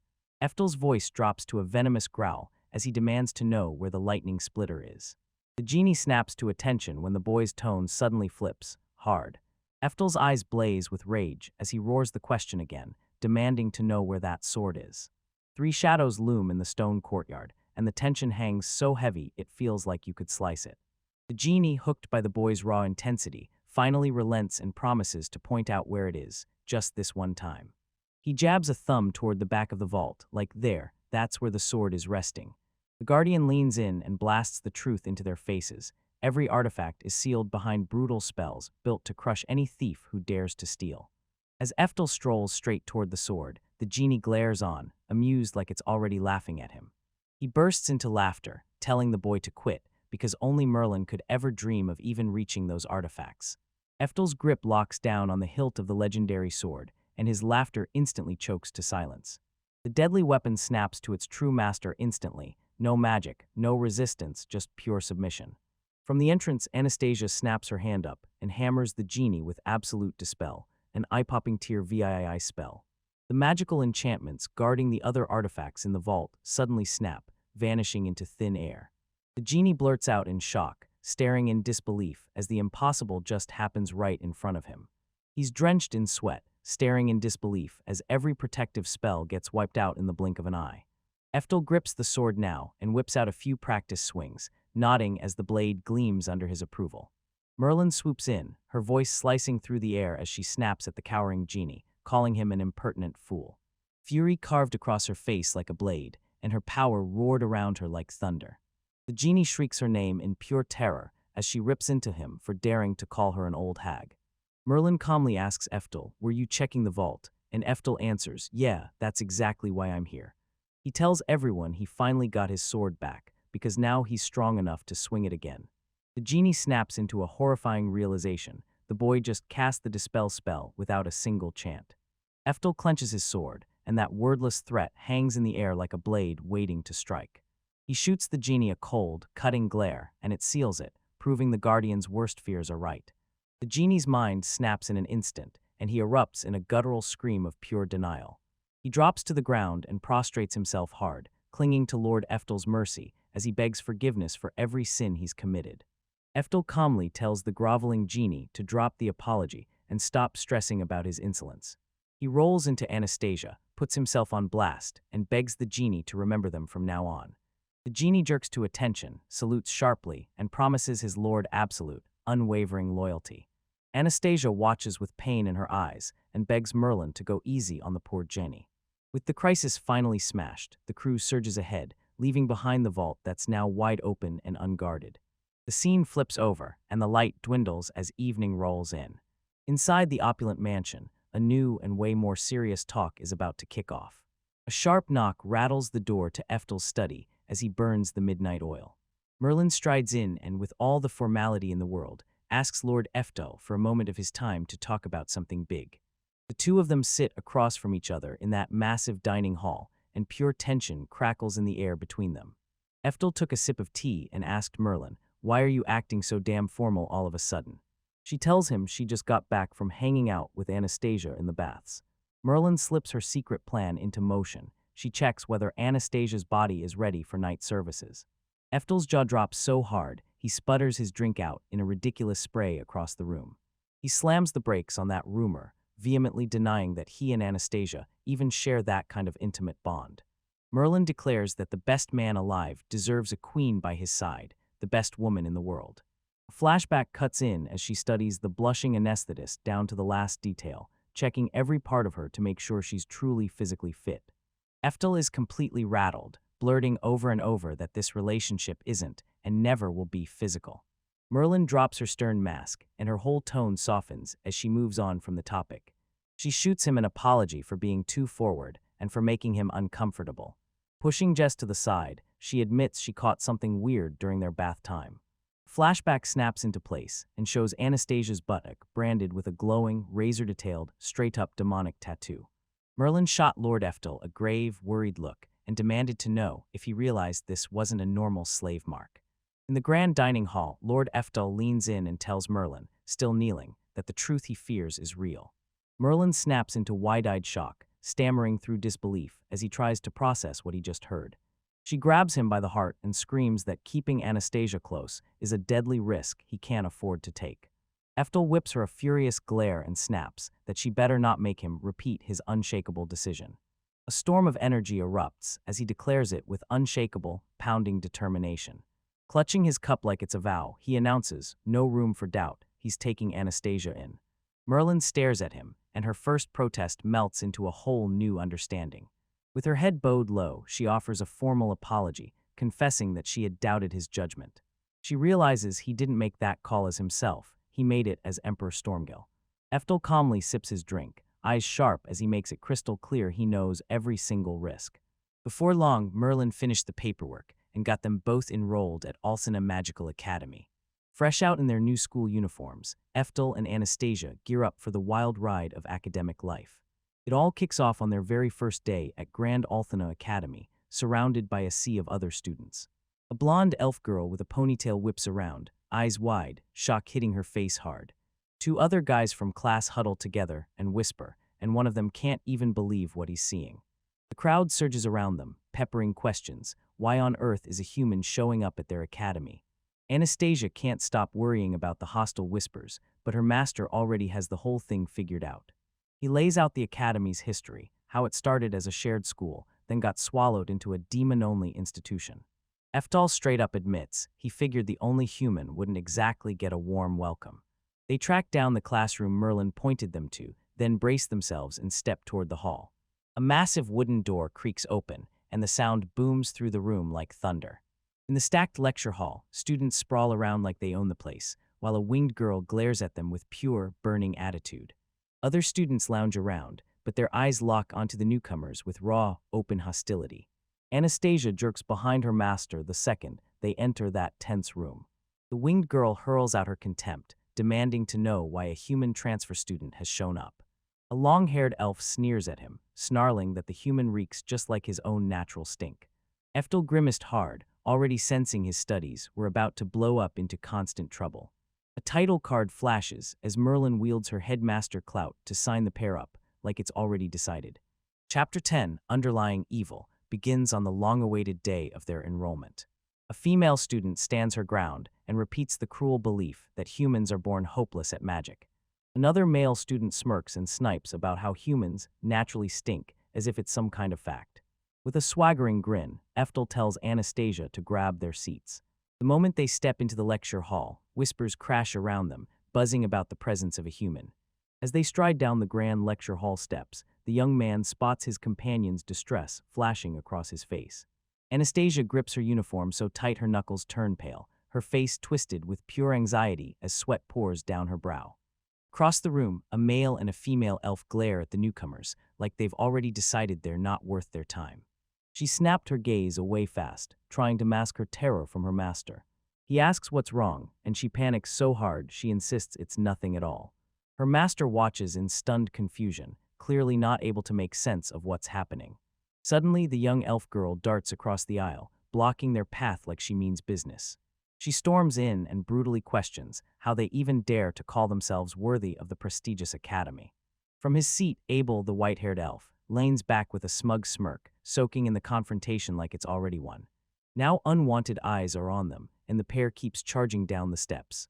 The young man's hand instinctively hovers near his katana's hilt. Abel turns to Maria and tells her to clock the human's outfit, every detail. He coldly figures out that this kid is probably a big deal in the human world.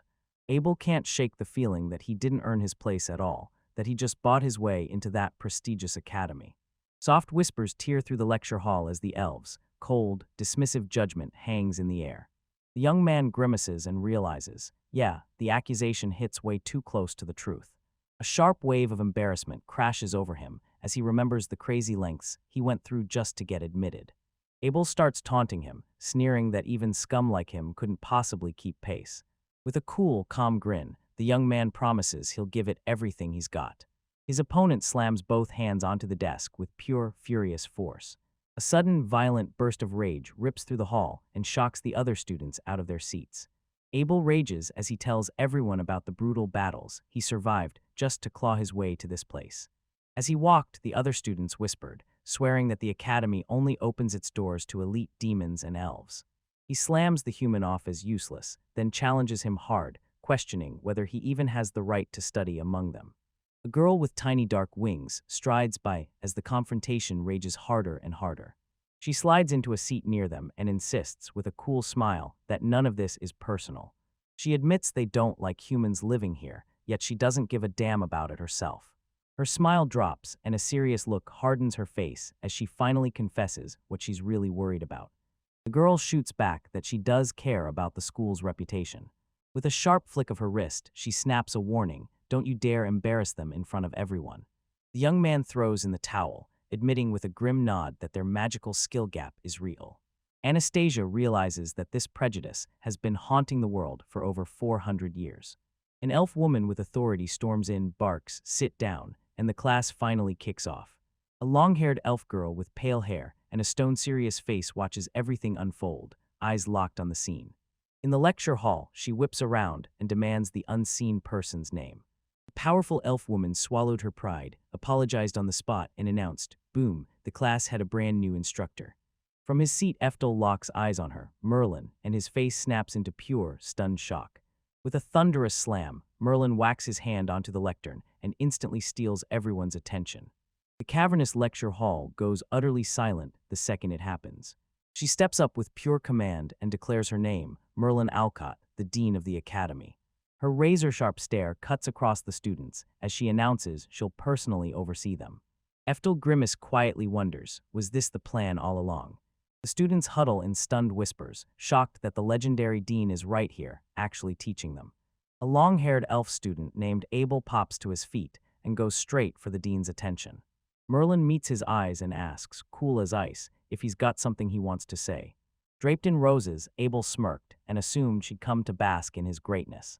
He smirks and tells her she doesn't have to step in and run the class for him. All the other students nod along, and Abel's arrogant explanation suddenly sounds believable to them. Merlin stares, utterly dumbfounded, at his bossy little assumption. After apologizing, she hits him with devastating honesty and asks, point-blank, if she should even know him. Abel goes completely wide-eyed, and his smug, cocky composure crumbles on the spot. He blurts out his name with pure desperation, Abel Marlin, the class's #1 student.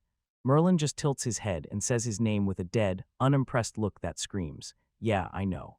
Then she makes it crystal clear, he isn't the reason she took over. With a sharp, dramatic gesture, she reveals the real reason, and it points straight to another student. She steps into the scene herself and announces she's here in person to welcome Eftel, the young man. The whole class explodes into one massive shout, drowning in pure disbelief. A nervous, brown-haired kid is drenched in sweat, already convinced he just made the worst choice ever. Eftel can't believe it. Why would the headmaster throw all this at some ordinary human? Merlin leans in with a confident grin and confirms, without a doubt, that yes, this is exactly what's happening. The revelation hits Abel like a punch, and a silent, teeth-clenched fury takes over. The horned girl beside Eftel can't believe what's happening. She blurts out her disbelief like it's unreal. Flustered, Abel scrambles to steady himself, then lands on a fresh theory to save face. He blares his theory that Eftel has to be the influential lord's son. Merlin halts mid-thought, eyes narrowing as he weighs every word with a heavy, pensive look. Her eyes sharpen as she demands to know if that's really what it looks like. Abel smirks like he's already won, then lays out his theory about how those powerless humans are getting into their academy. Merlin wears a pensive look as she gears up to deliver her final speech to the class. She snaps at the student, calling his prejudice pure foolishness, and makes it clear he's got a lot to learn. Merlin's face twists with pure intensity as she launches into a jaw-dropping, powerful declaration. With a sharp whip of her arm, she barks orders to the whole class to lock in on Eftel and keep eyes glued on him. Her announcement hits the crowd like a thunderclap, and the whole student body freezes in pure shock and disbelief. Merlin declares this is their perfect shot to prove just how brutally wrong they've been about humans. Now the students lock eyes with Eftel, and the suspicion hits like a wave. Eftel panicked inside, spiraling with one terrifying thought: what on earth is Merlin trying to pull off? With a bright, cheeky wink, Merlin tells him she can't wait to see what legendary feats he pulls off next. Now Eftel is the center of unwanted attention, and those classmates keep staring him down like something about to explode. Red-haired Frazier watches it all crumble before his eyes, and despair crashes over him like a wave he can't stop. As the homeroom bell blasts, Eftel lets out a deep sigh, because he just realized Merlin has blown up his peaceful school life again. After class, the students stay huddled in the lecture hall, eyes locked on the newcomers like something big just walked in. A spiky-haired student barrels up to Eftel's desk like a live wire, all momentum and sudden energy. Rage flares as the furious Abel looms over him, forcing him to confess what he really is. Another student rushes in to calm the situation, insisting that Eftel is nothing more than an ordinary human boy. With a thunderous slam, the spiky-haired student snaps Eftel's full attention to him. He launches a fiery attack, accusing Eftel of cooking up a secret deal with Lady Merlin. Flustered, Eftel blurts a shaky stammer, trying to squeeze out some weak excuse for what's happening. Abel seethes with rage he can barely hold in, his pride utterly obliterated by what happened today. With a sudden epiphany ripping through him, Abel blurts out to the whole class that it all finally clicks: he gets everything now. He blurts out a wild theory: Merlin teaches the kids for free, and just can't help falling hard for the cute boys. Abel then leans in and basically accuses Merlin of keeping his favorite students right under his roof, so he can tutor them one-on-one in private. Leaning over the desk, he smirks and fires off: so Eftel is Merlin's favorite boy toy. The other students burst into laughter, nodding like, yeah, Abel's crude theory has to be right. Eftel doesn't raise his voice, he just coldly points out that calling the dean an old hag is straight-up disrespect. Rage exploding, Abel snarls, demanding whether that damn human is trying to lecture him. Eftel stumbles backward in a panic, flails his hands, and swears he'd never, ever dare. Fed up with the bullies, Eftel prays they'll finally lose interest and leave him in peace. The school bell blasts through the halls, screaming that the next period is about to begin. The second period erupts into the room with a thunderous slam, instantly yanking every student's attention. Merlin steps up and declares that this whole period is all about nominating the interclass exercise team. The whole class gulps in panicked silence, realizing this next selection could change everything. Anastasia barely whispers the names of the exercises under her breath, her face set in stone with pure focus. The Academy's power-based system demands a squad of 5 for those monthly mock battles. These class rankings get completely redone every 4 months, based on how everyone's performing. Eftel knows one brutal truth: everyone is clawing and scrambling to reach the very top. Merlin declares that the only empty spot left to fill is the magic swordsman. A classmate shoots Merlin a silent, desperate plea, because he knows the second Merlin calls on him, he's going to completely lose control. Merlin scans the room, eyes sharp, and calls out for someone brave enough to step up and take the spot. Curly Cowlick bounces as a female student stares on, shocked, and dying to know what happens next. A student's hand snaps up with a sharp swish, and he volunteers on the spot. Merlin straight up asks if anyone's confident in their own skills, while Eftel ducks his head and hides his face. She grins and tells them to step up and nominate themselves, or pick someone they truly trust. Abel shoots to his feet and yells at Ms. Merlin, grabbing her full attention in an instant. He grandly declares he'd be thrilled to take the position. A female student with a winged hair clip glances at Abel and declares he's the obvious pick. Another student lights up and says Abel is the top freshman swordsman, basically a guaranteed lock. Eftel clenched his fist in pure relief because every role was finally filled. Merlin looks crushed by the outcome and asks, "Is there anyone else?" One shaking hand shoots up from the desk, trembling like it can't hold the moment. Eftel whips his head around in total shock at the sudden, unexpected volunteer. A short-haired girl stares, eyes bulging with pure shock. Merlin herself snapped her face into complete, jaw-dropping astonishment. The rest of the class is just as shocked, stunned out of nowhere by this sudden turn. Anastasia is kneeling on her desk, jaw clenched, eyes blazing with fierce, unbreakable determination. Eftel blurts out her name, trying to figure out if she's truly signing up or if she's being forced.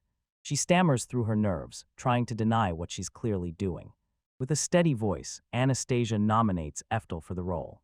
The whole class explodes into one massive shout, absolutely stunned. Frazier's body stiffens like he just got hit by lightning, stunned speechless by the sheer shock of everything. Merlin watches, and delight lights up his face with pure, electric excitement. Abel jerks to attention, realizing, oh man, things have officially just turned wild. His face contorts into a grotesque, manic grin, and he bursts into laughter. The story blasts us into a massive open-air arena, packed tight with spectators watching every second of the duel.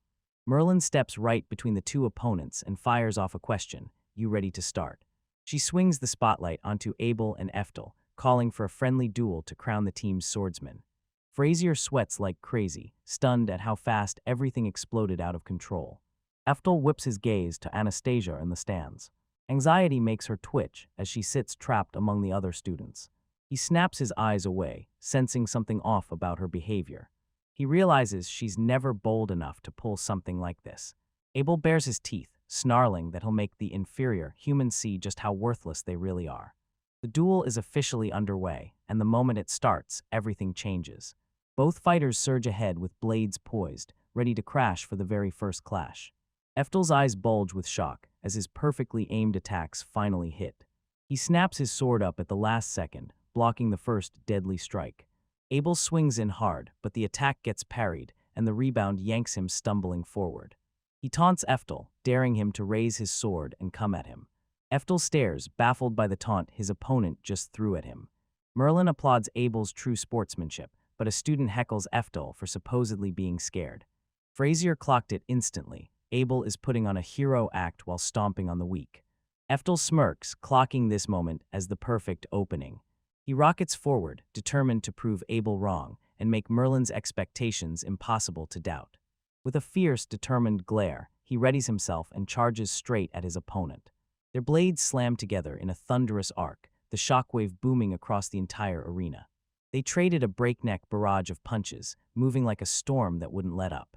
Abel clenched his teeth, stunned by just how insanely good humans were. Their fierce clash keeps raging on, blades slam together again and again. The crowd erupts in cheers, utterly hooked by the jaw-dropping swordplay in front of them.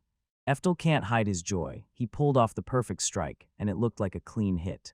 Now he's setting up a blatant feint to trick his opponent before the real move hits. He flicks out a light kick, betting Abel will dodge, and hand him the perfect opening. Abel leans in, eyes locked on the moment, bracing for the dodge and setting up his counter. He's stunned when the kick lands exactly where it's meant to, proving it never missed. Abel's guard buckles as the kick slams through it, blasting him backward and tearing a scream of pain from his throat. The wing girl just stares, mouth hanging open in pure, total disbelief. Merlin can barely believe what just happened. The duel ends in a shock nobody saw coming. Anastasia clasps her hands tight, her face flipping from shock to pure relief. Frazier blurts out in disbelief, staring as that kick barrels clean through Abel's defense. A long-haired fighter gets launched through the air and slammed backward in a wild burst of motion. Eftel, crowned the victor, smirks and admits he'd spotted the truth. His opponent's attack was nothing but a fake. With jaw-dropping speed, he thrusts his hand forward and snatches at his enemy. Eftel yanks his opponent by the hair and drives him into the ground with brutal, earth-shaking force. After the fight, the defeated student sprawls on the courtyard ground, with his sword lying right beside him. The vanquished fighters twist in agony, trapped behind a mask of raging humiliation. With one final, brutal thud, the defeated student crumples to the ground, motionless and unconscious. An elf woman thrusts the young man's arm up and yells that Eftel is the winner of the duel. A nearby student freezes in pure disbelief, totally speechless at what just happened. The whole crowd murmurs in disbelief, staring like, how did our top student possibly lose? A spiky-haired classmate stares at them, and then it hits him. His expression flips with sudden realization. He leans in, grinning at his friend, and blurts out that he finally gets what's going on.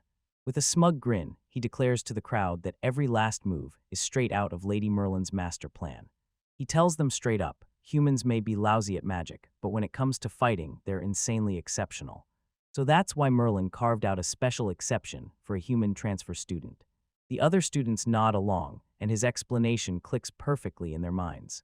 The horned girl tells everyone their class isn't just a class, it's the testing ground for a brand new curriculum.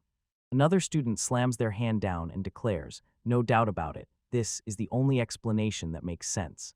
With the uproar only getting louder, the red-haired boy decides to roll with the plan and shut it all down before it spirals again. The twin-tailed girl whips around to Eftel and demands he confirm their theory. Eftel looks totally rattled. He hesitates, thrown off balance by that question. He dodges the question with a vague answer, like he's hinting Merlin might have dropped the exact same kind of warning. The girl erupts in celebration while Abel, finally beaten, groans and slumps on the ground. From the dirt, a battered Abel glares through his fingers, hand clamped over his face with pure shame. A razor-close shot hits his face, every muscle clenched, hatred simmering under the skin like a ticking bomb. The crowd keeps buzzing with chatter, totally missing the defeated student's quiet promise of revenge.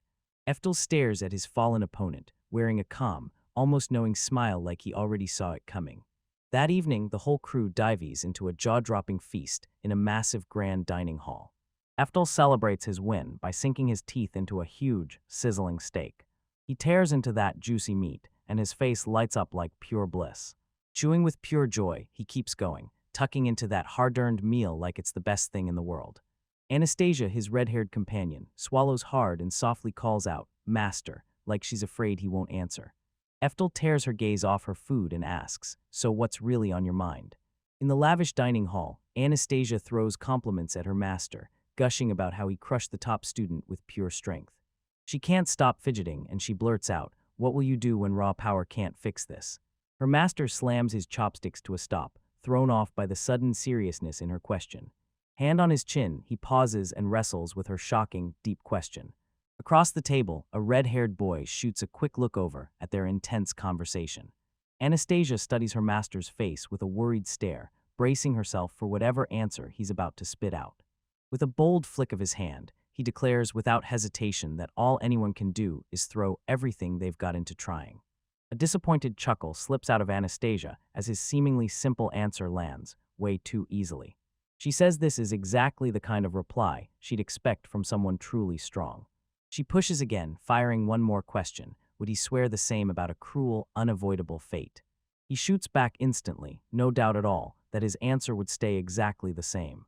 The red-haired boy cuts in, saying his friend isn't just fighting, he's challenging fate itself, right here, right now. With a soft laugh, Anastasia can't hold back her amazement. She's convinced her master is just unreal. He shoots back fast, waving off her assumptions and insisting, "I'm not nearly as strong as you think." The red-haired boy tightens his fist and vows to stay out of their back and forth, for now. He watches them closely, thinking, since she hasn't begged for my help, I'm staying out of this. Anastasia thanks her master for his sweet words, but her heart still sinks, because she can't shake the fact that she's just a slave. Her shoulders slump as shame crawls up her, and she blurts out an apology for feeling hopelessly inadequate and totally useless. Clutching his wine, he leans in and tells her, softly but firmly, that she belongs to herself, not to anyone. She breaks down and admits she's guilty, convinced she'll never be able to repay his kindness in any real, meaningful way. He's jolted by her sudden tone shift, and his wine glass freezes mid-sip. Flushed with raging embarrassment, she blurts that being a virgin means she can still give him one thing, slave service. Dress bunched around her ankles, she stands there in her undergarments, holding her breath as she waits for his command. He jerks up in pure panic, flailing his hands as he blurts out, "What are you doing?" Overwhelmed, he swears her feelings landed loud and clear, and he begs them to quit the whole master and slave act, like he can't take another second of it. He tells her that her heart's warmth and the simple joy of sharing a meal together is repayment enough. Her cheeks burn as she stares up at him in shock, blurting, "That's it, that's all you want from me." He motions them back to the table, pushing them to finish their meal together right now. She clutches her dress to her chest, hesitates, and you can see her mind scrambling to catch up with his gentle refusal. He softly tells her their food's gone cold, then calmly pushes her to sit down before it's too late. With tears streaming, she nods through her gratitude, thanking him with all her heart. She sinks her teeth into the steak, and the moment it hits her tongue, her face lights up with pure, blissful joy. He grins warmly and says, "One good meal can brighten the whole world." In a massive dining hall, a young man and a woman burst into laughter across the long table like they've known each other forever. Night has fully swallowed the opulent mansion, its darkness pooling against the trees. The very next day kicks off with birds chirping like the world is celebrating above that grand, towering roof. Inside the estate, a hulking, muscular, genie-like beast loomed, and it swallowed everything with pure, bone-crushing despair. Locked inside a colossal stone treasury, the crying genie huddles amid rows of empty chests. A tiny elven kid reports with shaking urgency that every artifact, yes, even the lightning splitter, has vanished. The sobbing genie blurts out that he let Anastasia into the vault because she was his companion. As he keeps hiccuping and sobbing, a blonde elf and a young guy stand over him, watching with grim faces. Elf Merlin clocks that Anastasia is missing, then spots the thief-slave mark has kicked on. Another student blurts out that the mark buried under her sex-slave mark has finally awakened. He explains that the usual slave mark keeps masters from slipping him dangerous orders they shouldn't even dare to give. That forbidden method hidden in the special slave mark lets them unleash commands so brutal they feel inhuman. Lord Eftal drops the bombshell that 4 whole centuries ago, this very mark was a capital crime. He acts like he doesn't care, like the only thing he should do is disappear and go cry himself to sleep. But the moment he realizes that won't fix a thing, his expression hardens like armor. Merlin, thrown off by the sudden shift, demanded what he meant by solve. He playfully dodges her questions about his plan, and it drives her completely up the wall. Eftel glances over his shoulder and calmly declares that he'll rip the special slave mark right back. Merlin sprints after him, barking that he better tell her he understands exactly what'll happen if he keeps going. She swears that mark is untouchable, no way you can scrub it off like a normal one. Eftel makes it crystal clear he knows the difference between labor marks and sex-slave marks. Both kinds of marks magically lock a slave to their master, stopping them from ever running. And that special slave mark stamped on her hip, it's nothing like the others. Its power erupts in massive, dark serpentine coils, slithering wild across the ground like they're alive. A colossal god-tier contract beast looms over every special slave contract, keeping them all under its cold, unstoppable watch. Merlin demanded to know, straight up, whether the alarm was really set for a fight with this divine monster. She tells the story of how that beast tore a whole country apart after a contract got broken. Sword in hand, F finally admits to Merlin that this fight is going to be brutal. As she slips down the stairs, she can't shake the question, why would he step in for the very person who betrayed him? He leans on his principle and makes it clear he looks after anyone he's willing to take responsibility for. Anastasia's memory hits him hard, showing one thing clear as day she isn't born to be malicious. Eftel says he can't walk away from someone with a heart that kind, no matter what. Hearing that, Merlin gapes at him, a blazing blush of pure admiration flooding her face. Merlin flashes a warm, fond smile and calmly accepts who he truly is. On a grand winding staircase, Merlin leans in and demands of Lord Eftel, where in the world could Anastasia have vanished to? Eftel drops the bombshell. He set a tracking spell on those stolen artifacts, and now his foresight is proving deadly accurate. Those enchanted artifacts suddenly blazed with brilliant light, lighting the way for him to chase his next step. A rattling carriage barrels through a barren wasteland, racing straight for a looming mansion in the distance. Eftel's eyes burn with fierce resolve as he snaps that it's time to drag Anastasia out of that scumbag's grip. From deep inside the mansion, a voice booms, praising someone for crushing their job. Lord Edward struts through the glorious Hall of Treasures, soaking in every second, especially the lightning splitter. Kneeling on the checkered floor, Anastasia trembles, then thanks her master for the praise like it's burning straight through her chest. Edward flashes a menacing grin as he praises Anastasia's incredible work, knife in hand. He expertly whips the legendary lightning splitter around, and that blade carves a flashing streak through the air. Edward can't believe it. Anastasia just pops into his academy class out of nowhere, and he's stunned. With her head heavy and her eyes down, Anastasia quietly confesses that her shock hit him just as hard. He can't take his eyes off it. This legendary blade is a relic carried by a demon hero from 4 centuries ago. That Class A adventurer smirks and practically dares the world to disagree, his sword is leagues better than anything else. Anastasia mumbles a quiet, shaky thank you, head bowed low like she's surrendering. Edward's smile fades the second he pivots to a far more serious subject, and the whole vibe turns heavy. Perched on a lavish sofa, he flicks the sword with sharp taps, and the threat in his eyes spikes instantly. His glare burns as he corners Anastasia and fires off a sharp, accusing question that leaves her reeling. He explodes with fury, demanding to know whether she realized the human's insane power. Anastasia couldn't get a single word out as his brutal interrogation pinned her tongue and left her speechless. A vertical panel slams the screen with the raw fury on Edward's face as he glares like he's about to explode. He orders her to pick the mutt, Eftel, because he's about to step up and duel him. She tries to protest, insisting that Lord Eftel isn't the kind of man you can ignore or underestimate. Edward crashes his hand down with a violent slam, cutting her off and shutting down her words as he refuses to listen. His face turns into a storm of rage as he barks that it's an order. Defeated, Anastasia muttered that she'd tried to warn him about how brutally strong Eftel really was. Edward glares at her, and when he questions that defiant look, pure contempt spills all over his face. She snaps the conversation in another direction fast, trying to cut through his building rage before it explodes. Anastasia blurts out a way bigger issue, desperate to yank his attention away. Edward listens, and his face stays carved in pure, cold annoyance. With her last shred of hope, Anastasia begs him to finally tear up the contract, just like he promised. His face stays locked in an icy mask of control, cold, ruthless, and giving nothing back. He sneered, asking her if serving the Portesh family felt so miserable for her. She admits the task he handed her is downright brutal. He calmly nods along with her feelings, and his voice drips with smug, condescending amusement. With a smug grin, he raises the magnificent lightning splitter, like it's about to split the world in two.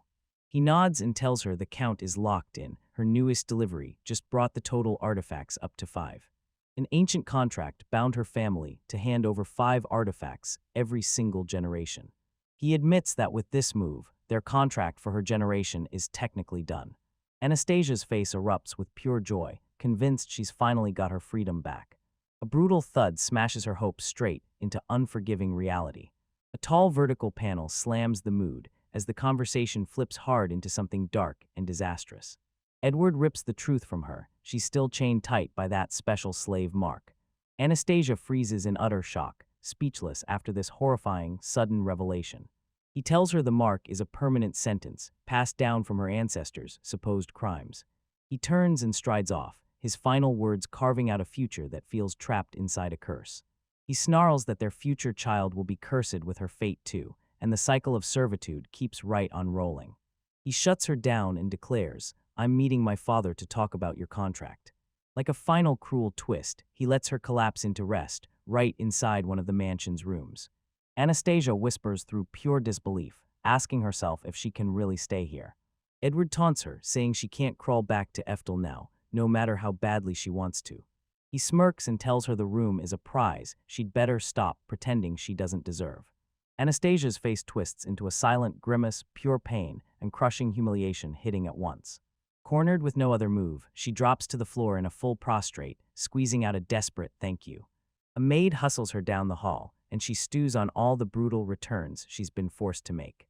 Every time she shows up here, disgust slams into her, and crushing nausea knocks the air out of her. As she steps into the room, she can't believe it. Today is the absolute worst day yet.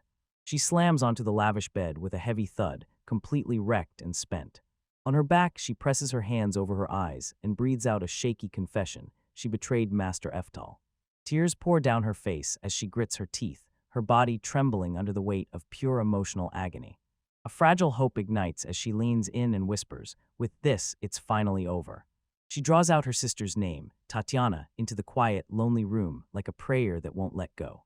One lonely tear slips down, sealing the end of a brutal, hard-fought battle. The story slams back 8 years to a busted-down rural farmhouse. 7-year-old Anastasia slips in quietly, eyes locked on the doorway as her sister finally comes back home. We're introduced to her 17-year-old sister, Tatiana, who's a full decade older than her. A vertical panel slams into view. Young Anastasia is screeching at the top of her lungs, calling her older sister a meanie. A young girl snaps with rage, demanding to know why her sister is always such a total jerk. Tatiana snaps back with ruthless fury, claiming Anastasia stole their mother from her. The story reveals their mother died just moments after Anastasia was born. Their father barrels toward them, yelling at Anastasia to stop brawling with her sister. Tired to the bone, their father Ivan, the one holding the broke Branava family together, is finally introduced. Tatiana strides up to her father and hands him a little pile of money for the necessities. Ivan takes it with a choking shame, cursing how their family crumbled from nobility. A dazzling stack of gleaming coins sits there like Tatiana's tiny fortune, earned the hard way, one brutal step at a time. Tatiana storms up to her father, furious that after his long absence, he's only bringing in small earnings. Anastasia erupts, accusing her sister of messing around and showing off in those expensive clothes. Tatiana clenches her fist, totally shocked by how vicious her younger sister's words are. Anastasia shrieks that if Tatiana hadn't been there, they'd already have enough money. With tears streaming down her face, she begs her sister to never come back again if she truly hates her that much. At the time, Anastasia couldn't shake the feeling that her sister was a heartless witch. A memory flashes, she's screaming at the top of her lungs that she hates Tatiana with her whole heart. Tatiana simply glances back, her voice heavy with sadness as she asks, "Is that really what you feel?" Anastasia's younger face is a wild storm, tears blazing, confusion crashing, and anger roaring underneath. Tatiana grins at her father and blesses him before she leaves, leaving Anastasia utterly stunned. A glowing crest marks Tatiana's hand, and as she turns her gaze away, loneliness hits her face like a punch. Anastasia finally realizes her sister's eyes weren't just sad, they were drowning in unbearable loneliness. 5 years slam by, and you see Anastasia and her father out there in the fields, grinding away under the sun. Just as they're working in peace, a carriage wheel screams past at full speed, smashing the quiet in an instant. Older now, Anastasia squints hard, hand over her eyes, and demands, "What is that rumbling sound?" 2 thunderous horses strain forward, hauling a grand carriage at breakneck speed. A loud whinny tears through the air as the impressive carriage screeches to a stop. The vehicle screeches and skids to a grinding halt on the dusty dirt road. Anastasia and her father stare at the alarm as the carriage shows up out of nowhere, like it's bursting through the night. The carriage door creaks open, and there, just like that, a mysterious figure steps into view. A fist clamps onto a bundle of cloth right as the carriage door opens. Anastasia and her father stare in confusion, worry twisting in their chests as these strange visitors show up. With a brutal jerk, a man in uniform hauls Tatiana's unconscious body out of the carriage like it's nothing. Tatiana's battered, limp body sprawls on the ground, her face drained of color and frozen in silence. Anastasia and her father freeze in pure terror, staring straight at the heartbreaking wreckage. A royal carriage rumbles like thunder along the country road, and a young girl screams for her sister, with tears pouring down her face. Kneeling over her sister's lifeless body, Anastasia frantically demands to know what happened. She stares at her unconscious sister, voice shaking as she whispers her name, totally stunned and unable to believe it. Suddenly, a hand clamps down on Anastasia's wrist with shocking force, jolting her out of the moment. She tilts her head up, and there they are, 3 massive figures hovering over her, towering down as her sister lies at her feet. That cocky young man smirks at his father and demands, "So, is this new girl the next one?" Safiro, the patriarch, stares down at his daughter's question with a grim look and confirms it. Anastasia stumbles, utterly lost, and blurts to her father, "What are you even talking about?" Her father crumples to the floor, right as the truth hits Abel. This is Anastasia, his second daughter. He begs them, hands shaking, to use Anastasia as Tatiana's replacement, no matter what it costs. Abel barks out a cruel laugh, tearing into him for being a pathetic excuse for a father. Abel shoots her father a razor-sharp look and declares, "It's time, we move now."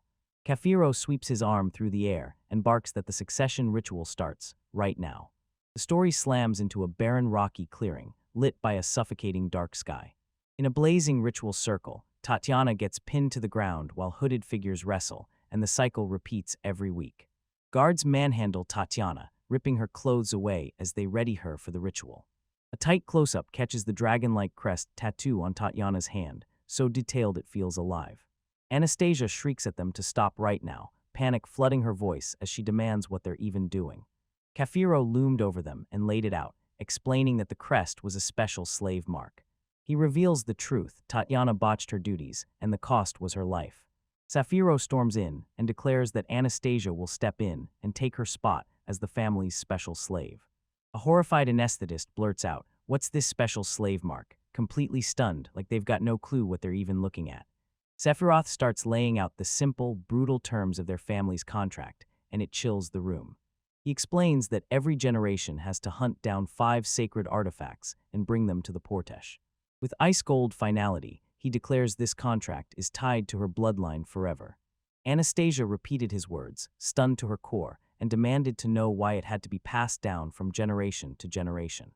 Abel smugly lays it out cold. Her job is to be a sex slave and to sneak off and steal relics. With a cruel grin, Abel taunts her by saying her sister already grabbed the first 3 artifacts. Sephiroth bursts into a laugh, then snaps a warning, don't mess up and don't go out like her sister, dying a rat's death. Anastasia whispers through denial, unable to swallow the brutal truth of what her sister has been living. She locks eyes on her sister's broken, lifeless body, and her whole world spins out of control. The shock slams into her like a punch. Her sister was murdered for stealing. Their father sobs and pleads for Tatiana's forgiveness, begging her to spare Anastasia. That day, Anastasia finally ripped open the horrifying truth her sister had been carrying. Tears pour down Anastasia's face as the crushing weight of this new reality finally breaks her. A wild flashback spills the truth. 300 years ago, the Biarnova family kicked off the war. The elite Portesh family crushed the Biarnovas, and the law already had them guilty of pillaging. For their crimes, the Biarnovas were shackled with a brutal slave contract as punishment. Anastasia finally realizes her sister knew the secret all along and still chose to carry that crushing burden by herself. She finally understands Tatiana wasn't just being mean, she was setting her up to hate her so she'd never be crushed by grief. A blinding flare explodes from the ritual circle, and in that instant, Anastasia's fate gets locked in. The branding process kicks off with the guards grabbing her and pinning her down hard. A crackling burst of power burns an intricate slave mark into Anastasia's hip, sizzling like it's alive. Guilt crashes into her, and she snaps at herself, calling herself an idiot for not realizing what her sister sacrificed. She breaks down in tears, finally grasping that her sister's love never wavered, even when she threw those harsh words. She finally breaks free and crashes onto Tatiana, clinging to her with a tight, desperate hug. Anastasia burst into tears, begging Tasha to forgive her for ignoring her real feelings. Her final whispered apology lingers in the empty air, then everything in her life shifts forever. The memories crumble away, and suddenly, boom, the story snaps into the present day. Anastasia jolts upright in a lavish bed, tossing and turning like something's about to snap her awake. After 3 brutal years of grinding, she finally clenches the last 2 artifacts in her hands. Now that the contract's sealed, she steps forward and declares it. She and her sister are finally free. She knows the contract blocks suicide, but she swears that if she ever dies, the whole thing ends with her. She decides right then, no kids, no continuation, so the madness finally stops with her generation. Violent bangs hammer the door, shattering her fragile peace like glass. She jerks upright in bed, heart pounding, and meekly blurts out, "Who's there?" The long-haired, elf-looking man leans in and demands to know, right now, if she's awake. Later, he pours her a cup of tea while she stares at him, completely baffled. He waves the servant away and grills Anastasia about what her earlier question really meant. He calmly sips his tea, then presses the point again. She has to collect all 5 artifacts herself. Anastasia gapes in disbelief, and a bead of sweat drags a trembling line down her temple. She slams her palms on the table, furious that they only agreed on 2. He scoffs when she brings up their deal, claiming that the slave mark will leave her utterly powerless. He leans back in his chair, ready to unleash his father's cruel words. He blurts out his father's order, "Don't let the bloodline of that skilled thief die out." Anastasia's eyes go wide with pure, bone-chilling terror at what that monstrous implication could mean. Her spirit caves in as she slumps in her chair, crushed by defeat. He tells her straight up, she's got a new job, bring 3 more artifacts, and bear children for his family. He makes a brutal vow, she'll only be set free once she's done everything he demands. Anastasia whispers through tears, begging, "What could my sister have possibly died for?" He slaps on fake confusion and needles her, demanding she repeat that quiet question, like he's enjoying every second of her discomfort. She clenches her fists and insists her sister fought tooth and nail so they could finally be free. Rage shakes her to the core as she fires back, demanding what he's going to do about her sister's dreams. He lets out a taunting grin and repeats her question about her sister's hopes and dreams, like it's all a joke. His face contorts into a terrifying grin, and he shouts that they're totally irrelevant. Anastasia is left speechless, and tears of pure disbelief pour down her face. He leans in close, ready to unleash the final soul-crushing blow. He leans in and promises her the straight-up truth, just like he did with her sister. He leans in and asks if she really knows the truth behind their family's ancient fight. Anastasia's eyes blow wide with terror as she braces for the crushing truth that's about to hit. He finally unveils it. His ancestors robbed her family, and the real Demon Lord's descendants are right in her bloodline. Anastasia's mind fractures into pieces as she tries to absorb the terrifying truth that just blew up her whole world.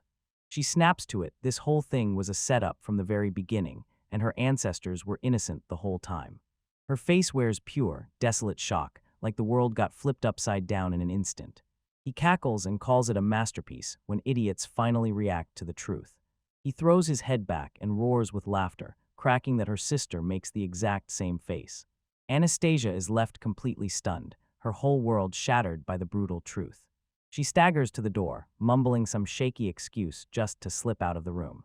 She stumbles out of the mansion, swaying like a ghost of the girl she used to be.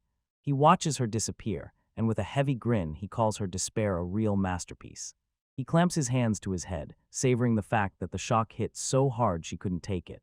He knows her escape is pointless, because that contract will always drag her back. His triumphant, mocking laughter booms across the landscape as she vanishes into the distance.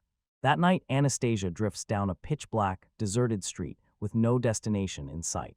She staggers on shaky legs, totally emptied of strength and hope, like everything inside her just quit. Her eyes look hollow, drifting in a thick fog of pure despair, like she's already surrendered. A bunch of tough-looking guys clock how defenseless she is, then close in on her like they've been waiting for this moment. Their leader, a spiky-haired man, locks eyes on her like prey in hunger. Strangers crowd her on the dark street, firing off lewd comments while they clock that she's all alone.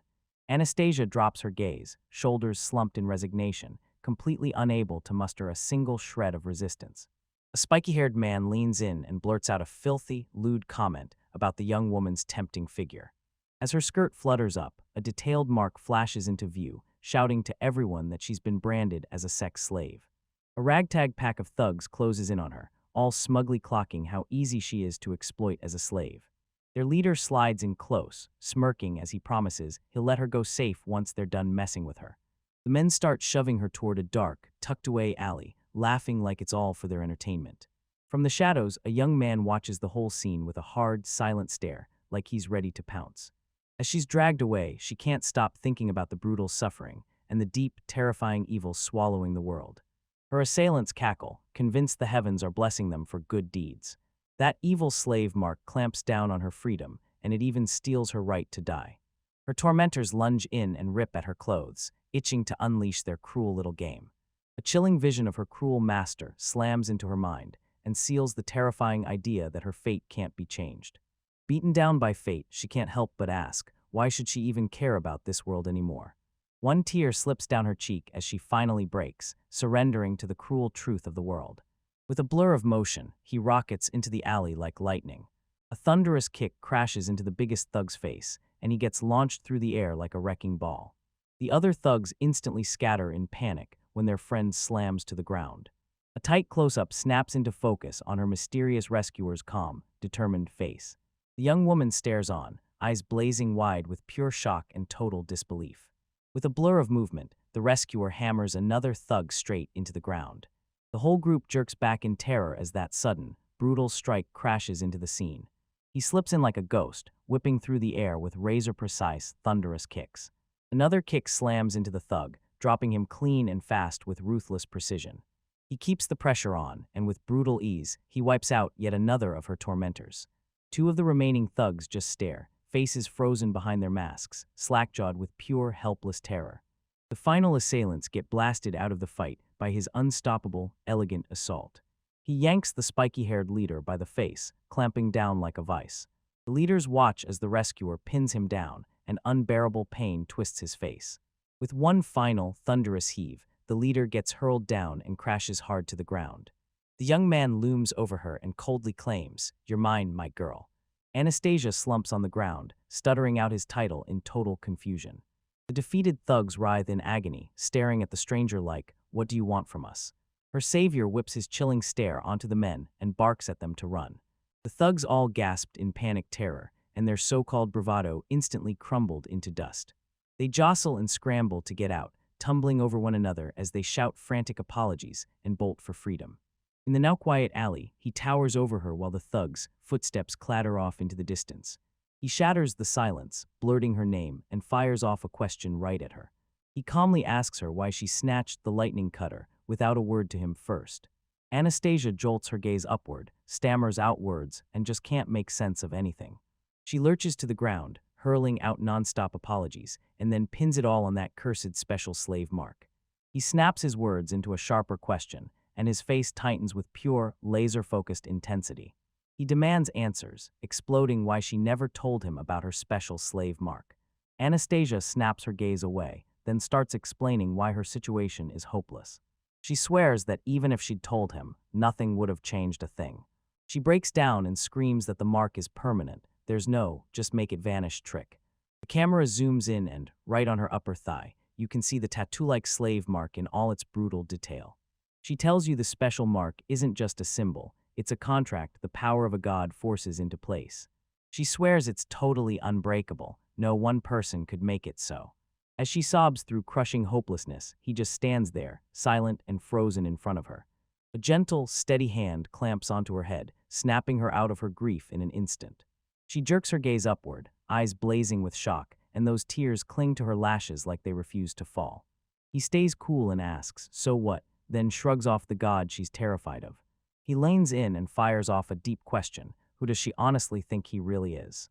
As he talks, they stand on a dark, mirror-slick surface beside the water, the whole place glowing with reflections. A haunting, ghost-pale version of his past self materializes in front of him as he proudly declares who he is. Anastasia's jaw drops as his bold, impossible-sounding declaration leaves her totally stunned. He softly teases her, then leans in and asks, "So your eyes have been closed the entire time?" He scoffs like the idea of a god standing in his way is laughable. She's left frozen in shock, staring like her brain can't decide whether to believe his words or explode. A vivid memory of him hurling crushing spells at once slams into her mind. He remembers that promise to set her free because he knew her mark from the very beginning. Anastasia stays on her knees, stammers out his name and title, and gets totally swallowed by emotion. She blurts out that she's completely helpless, like she can't do a single thing by herself. Her perfect composure finally cracks, and she pleads with him to tear her out of the fate that's waiting for her. He leans in, eyes on her, and wears pure, unshakable acceptance like calm armor. Tears ran down her face, but hope flickered in her eyes as he stood there, unshaken and steady. Beneath the full moon, he swore he'd take care of it all, then told her point-blank not to worry. His eyes burn with steel resolve, locked in on the forces that are trapping her, ready to tear them apart. The story slams us into a massive grand estate, the place where the chapter Payback is about to explode. That flashy noble just can't stop staring at a jaw-dropping blade like it's a dream. Finally, a priceless treasure added to his collection. He lets out a booming laugh, claiming it's only natural that a great noble like him would stumble on a prize like this. Abel smirks as the blade is brought to him, clocking its huge historical weight in an instant. Abel squirmed in his seat, ready to bargain the price for the stolen artifact. He leans in with a predator's grin and demands to know exactly how much the nobleman will pay. The flustered nobleman blurts out a wild offer, 5,000 gold coins for that sword. Abel takes the deal with a dark grin, savoring the price that proves that blade is worth everything. The nobleman nods and signs the deal, then tells him flat out he'll need some time to pull the funds together. Abel seals the deal, nodding in agreement to wait while the nobleman bows, grateful to his very core. He's drooling with greed, already imagining the other 5 artifacts he still hasn't sold yet. As he storms out of the room, Anastasia watches him vanish, her face set in grim determination. Abel freezes mid-sip, eyes sharpening with a cold, calculating intent. Anastasia stands alone, and the shame and worry in her posture are impossible to miss. Her face wears misery like armor, and she keeps her eyes lowered, replaying every mistake like it's burning a hole in her chest. Abel shows up with a cold sneer on his face, then snaps that her being here is exactly what he expected. He closes in on her, smirking as he says she'll never outrun him, no matter how far she sprints. Anastasia steels herself, then begs him, please, give the stolen sword back. He stops pretending to be clueless and demands she repeat her outrageous request. She finally finds her voice, and her demand to get the sword back grows louder and more relentless by the second. With fresh defiance burning in her chest, she snaps that the sword now belongs to Lord Eftel. Abel lunges in and yanks the sword off her hip in one sharp, blazing move.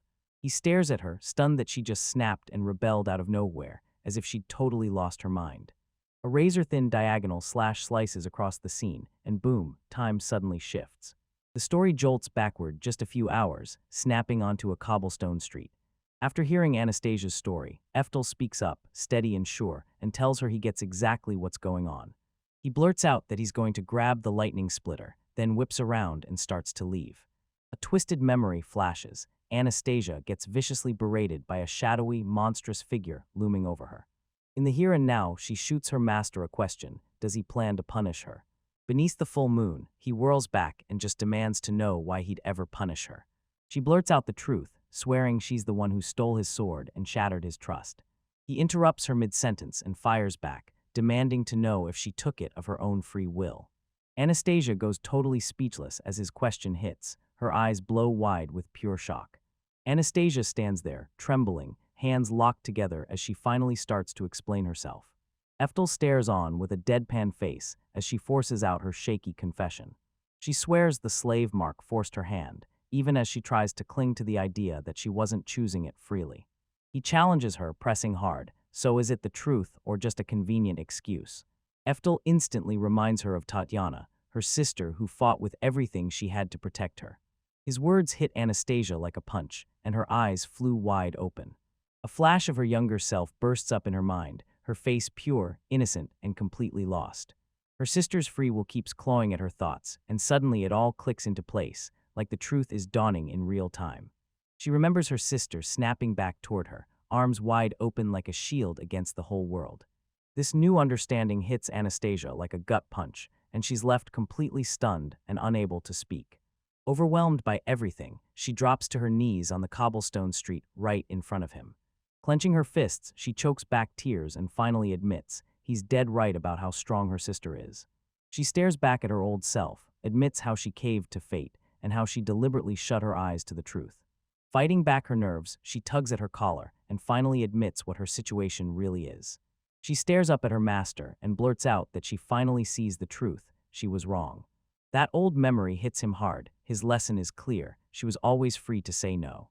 Kneeling there, she finally gets it. He trained her to stop sprinting from life and start owning her will. Eftel just watches, and a calm, approving look settles on his face like he already knew how this would go. A tiny, smug smile blooms on his lips the moment his lesson finally sinks in. Anastasia, now shaking with resolve, leans in and tells her master she's got a request she needs to make. She launches into her plan, and you can hear the purpose in her voice like it's finally lit a fire. A flashback slams in as she snatches Portesha's arm and sobs out a full-blown alarm. Rage snaps across his face as he explodes, demanding to know what she's doing. Port's face twisted with raw rage, dares her to say it again. Clutching her courage with both hands, she pleads for him to come back with Lord Eftel's sword. He snatches her by the collar, fires off brutal questions about her nerve, and barks orders like he owns the room. Leaning in close, he spits with venom, snarling, where does a slave get the nerve to bark orders? Her eyes blow wide with terror as he closes in, and his chilling words land like a threat. He threatens to throw her aside and demand she be forced to give birth so she can become the next successor. Even while she trembles, she glares at him with defiant eyes that refuse to back down. Her unbroken spirit keeps pushing him, and frustration keeps climbing higher and higher. With a savage grunt, he barrels her back, laughing at her cheek as she stumbles. A surge of fear slams through her, but she clenches her resolve and swears she won't run away.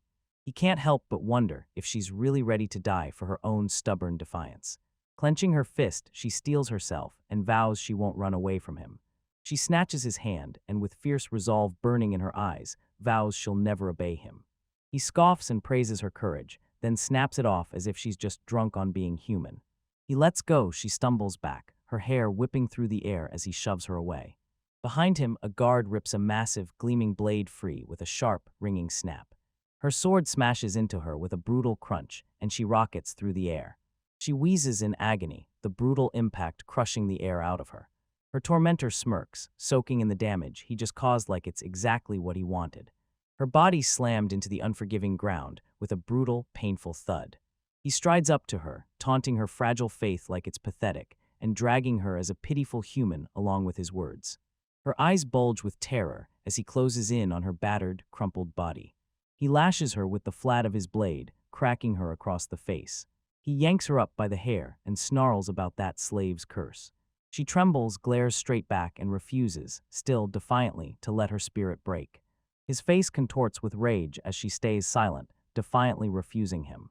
He lashes out with brutal kicks, demanding to know just how long her defiance can hold. She tumbles through the air and smashes across the ground after that brutal kick. He flings his sword aside and swears he'll physically re-educate her.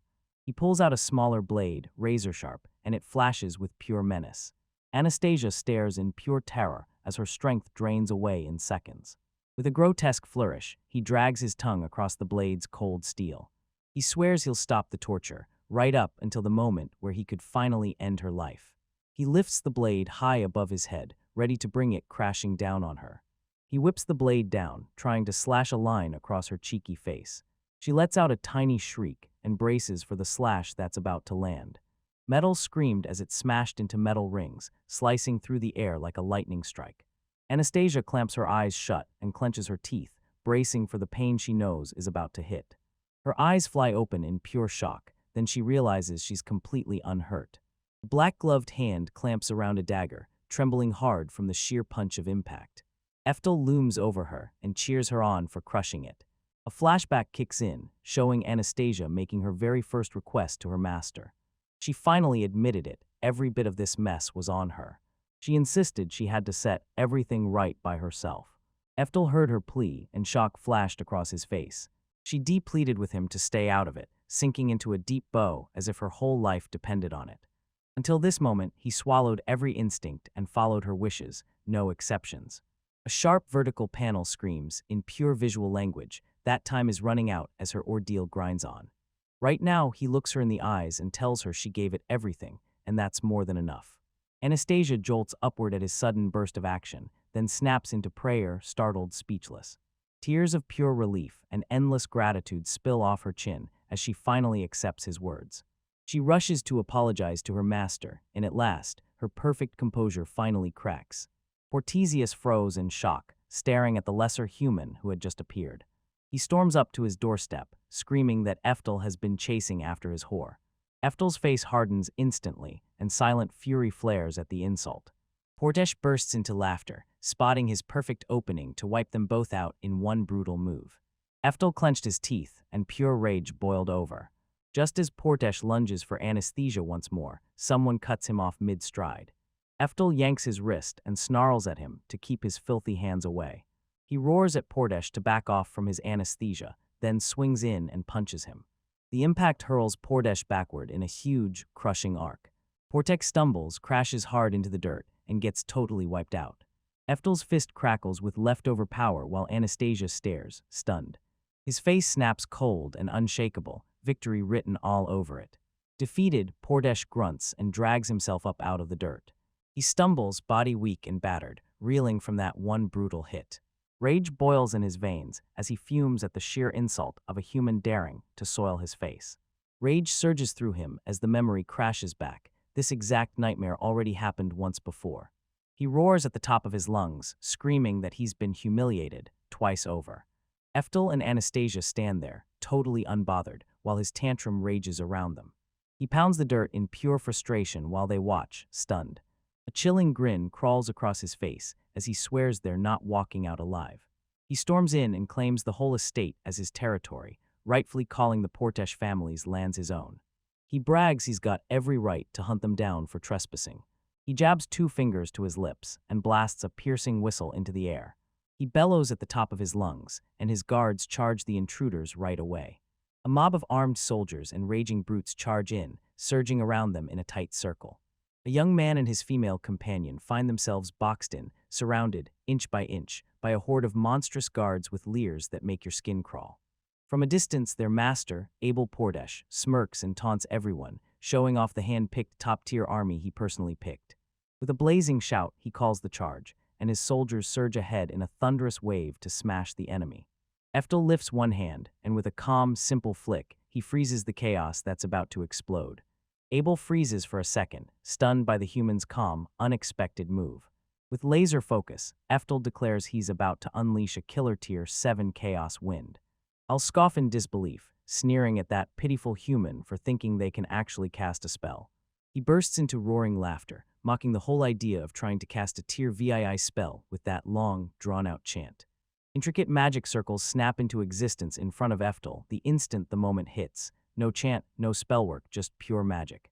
Abel's loud taunts choke off mid-laugh, and horror snaps into his face as his eyes go wide with pure, stunned disbelief. A brutal whirlwind erupts outward, yanking the charging army into its savage, clenching grip. A vicious gale rips across the estate, slamming straight toward the grand mansion out in the distance. Under the brutal, battering winds, the mansion's walls started to crack, then tore apart into splinters. The whole building tears clean off its foundations and detonates into a storm of debris. Abel unleashes a gut-wrenching scream, powerless as his stunning mansion gets completely erased. The swirling tempest keeps tearing through, shredding everything in its path.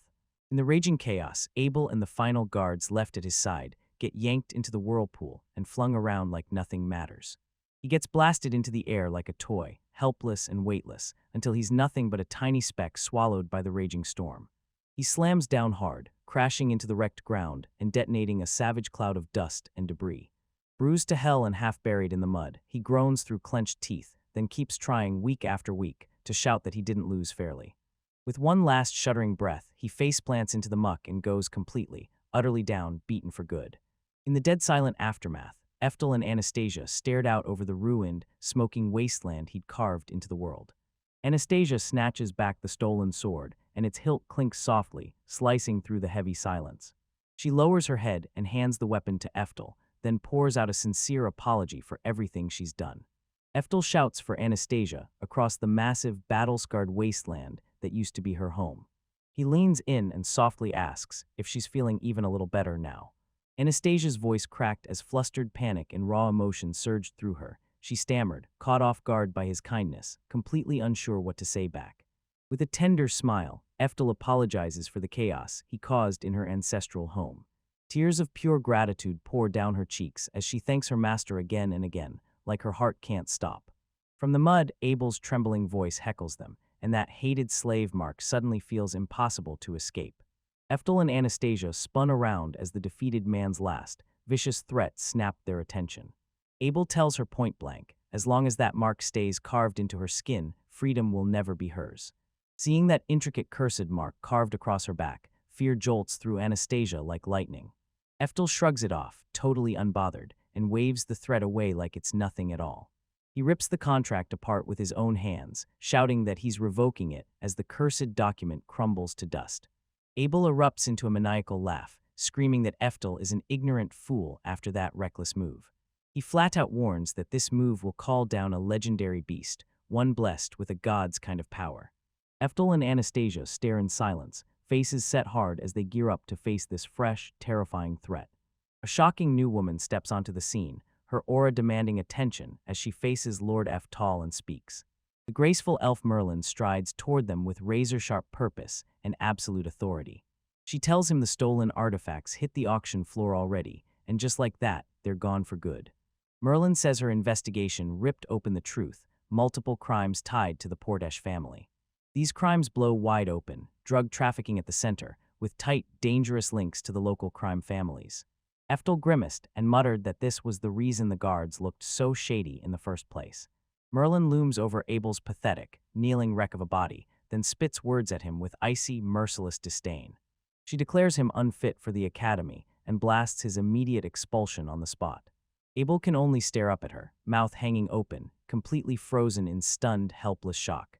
He clenches his teeth, seething in silence, as every last scrap of power and status gets ripped out of his hands. Eftel orders Merlin to forget him, because his attention has already snapped onto a bigger threat. With fire in his eyes, he declares it's time, no more games. The real battle is about to begin. Anastasia stares in total confusion, fighting to understand what he's even talking about when he says this is the real battle. Eftel snaps at Merlin to brace for the coming battle, and Merlin quickly vows she's ready. Panic crashes over Anastasia as she blurts, "Are you really set on breaking the contract?" She can't stop fidgeting, swearing a human doesn't stand a chance against a divine being. She swears that without a miracle, every last corner of this kingdom is finished because of what he's about to do. Merlin calmly shuts down Anastasia's fears, brushing off her worries as pure nonsense. She declares that with Lord Eftel calling the shots, their victory is basically inevitable.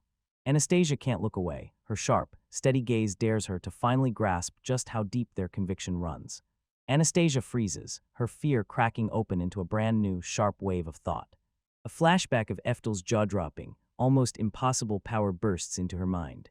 With a shaky little huff, she finally admits Merlin is 100% right. She's convinced that if anyone on Earth can stand up to a god, it's him. Her faith in her master is rock solid now, and she trusts his power like nothing in the world can shake it. A soft, knowing smile curls at her lips as she finally embraces the brutal, dangerous road they're on. Eftel yells her name, and she snaps to attention with a jolt. Her resolve hardens on the spot. He tells her breaking the contract will hurt like hell, then leans in and asks, "Are you ready?"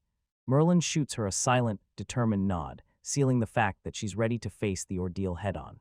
Anastasia squares her shoulders, fear slipping behind a fierce mask of courage, and declares to her master that she's ready. The crew charges ahead, ready to rip up the contract and take on the divine beast head first. They lay it out straight. Gods are spiritual beings that gorge themselves on human desire and fear. Long ago, a wizard handed them the job of hunting down people's special contracts and making sure they didn't slip through the cracks. That ancient pact forged the entire contract magic system they're coming after now. Little by little, these divine beasts went from terrifying to unstoppable, strong enough to wipe out entire countries without breaking a sweat. At their mansion, Eftel grabs Anastasia's attention and tells her they've got to start the ritual right now. He lines in and warns her the ink he's about to use will be icy cold. Anastasia lies on the stone platform, trembling, and nervously gives in to the procedure. Cold liquid explodes across her skin, and the ancient cursed slave mark gets fully revealed. She gasps sharply, jerking away as that icy chill bites into her back. The brush glides with razor-thin precision over her skin, and a brand new sigil gets painted into place. Eftel locks in with ruthless focus, his face set in stone as determination burns in his eyes. He keeps layering that intricate design across her skin, and she just has to endure every second of it. Suddenly, Anastasia finds herself dropped into a huge, otherworldly ethereal chamber, and she can't stop staring at just how vast it is. Eftel, clutching his tools, just stands there with a calm, knowing look that says he already saw this coming. The ground rumbles under Anastasia's feet, and she can't help but wonder, how on earth could a place like this exist here? Eftel remembers this secret hideout was forged ages ago, back when time was still young. He reveals a hidden training arena, forged by the legendary four emperors themselves. Anastasia freezes when she realizes this sacred ground once belonged to the mighty emperors. This chamber sits behind a Tier X barrier that clamps down on any destructive magic before it can escape. She stands there stunned, shocked that the four emperors can build a place this incredible. Merlin and his companions stride down a long stone path toward them, closing the distance fast. They say their preparations for the revocation ritual are finally locked in and ready to go. The three allies stand poised in front of kneeling Anastasia, ready to kick this off. That brand new sigil, beautiful, sprawling, and huge, now stretches down her back, clinging to her one leg. Eftel yanks on his gloves and declares that the moment they've all been waiting for is finally here. His eyes burn with sharp seriousness as he leans in and demands to know, "Anastasia, are you really ready?" She swallows hard, her nerves screaming, but her resolve won't budge. With her face set in pure, blazing determination, she shoves her master toward the ritual and demands he start. The chamber shakes with raw power as they brace themselves for what's about to hit. Eftel's face tightens with pure focus as he readies to unleash his magic. He shoots his hand forward, inches from the sigil, ready to trigger the revocation. Anastasia's heart jackhammers in her chest as Eftel's gloved hand crackles with raw magical power. With a thunderous shout, he demands the complete cancellation of the cursed slave contract, no exceptions. A wild vortex of light whirls around Anastasia as that brutal spell finally locks onto her. The ritual explodes into a gigantic, rune-covered sphere that locks the entire chamber in its grip. The slave mark on her skin starts to hiss and fade away as the spell's purifying power burns it off.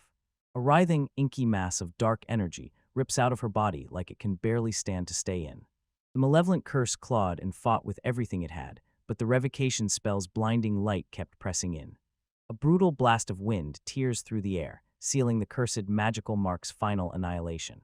The last dark scraps get yanked into a blazing vortex, and just like that, they're gone for good. The spell's glow sputters out, and Eftel stands over Anastasia's collapsed body. A lone wisp of dark energy, like a dying breath, shatters into nothingness. With a gentle thud, the anesthesia slumps hard onto the stone floor in that massive chamber.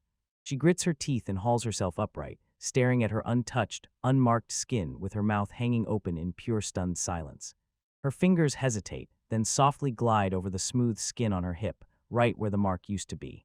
With a burst of relief, she blurts out that the slave mark is finally, truly, wiped clean from her body. Eftel shoots back with a grim certainty. This deadly fight isn't over yet. Above him, the sky roils as he declares, loud and fearless, that the real show is about to start. Anastasia snaps her gaze upward in pure terror and blurts out, "Is that huge shadow the contract beast?" Merlin storms onto the scene, eyes locked on the danger, and fires off a direct address to Lord Eftel. A deafening thunderclap rolls across the sky as Eftel calmly drops the truth he knows. With a wild leap into the air, Eftel rockets forward and unleashes a Tier VII ultimate defense formation. Massive domes of energy blast up from the ground, shaking the entire chamber like it's about to split. A brutal shockwave tears through the air the second the spell ends. Eftel holds his ground amid the wreckage, while his friends scramble to recover after the blast. He barks at Merlin to drag Anastasia out of the danger zone, right now. Merlin fires back with a fierce, determined shout, already set to shield her precious charge. She rockets away, clutching Anastasia to a safer perch up on that towering ledge. From the fading dust cloud, a massive reptilian snout bursts out and starts sniffing the air like it's hunting. Eftel coolly watches the beast, fuming over its contract being revoked. Then boom, the divine beast is revealed, a gigantic white, serpentine dragon wrapped in crackling lightning.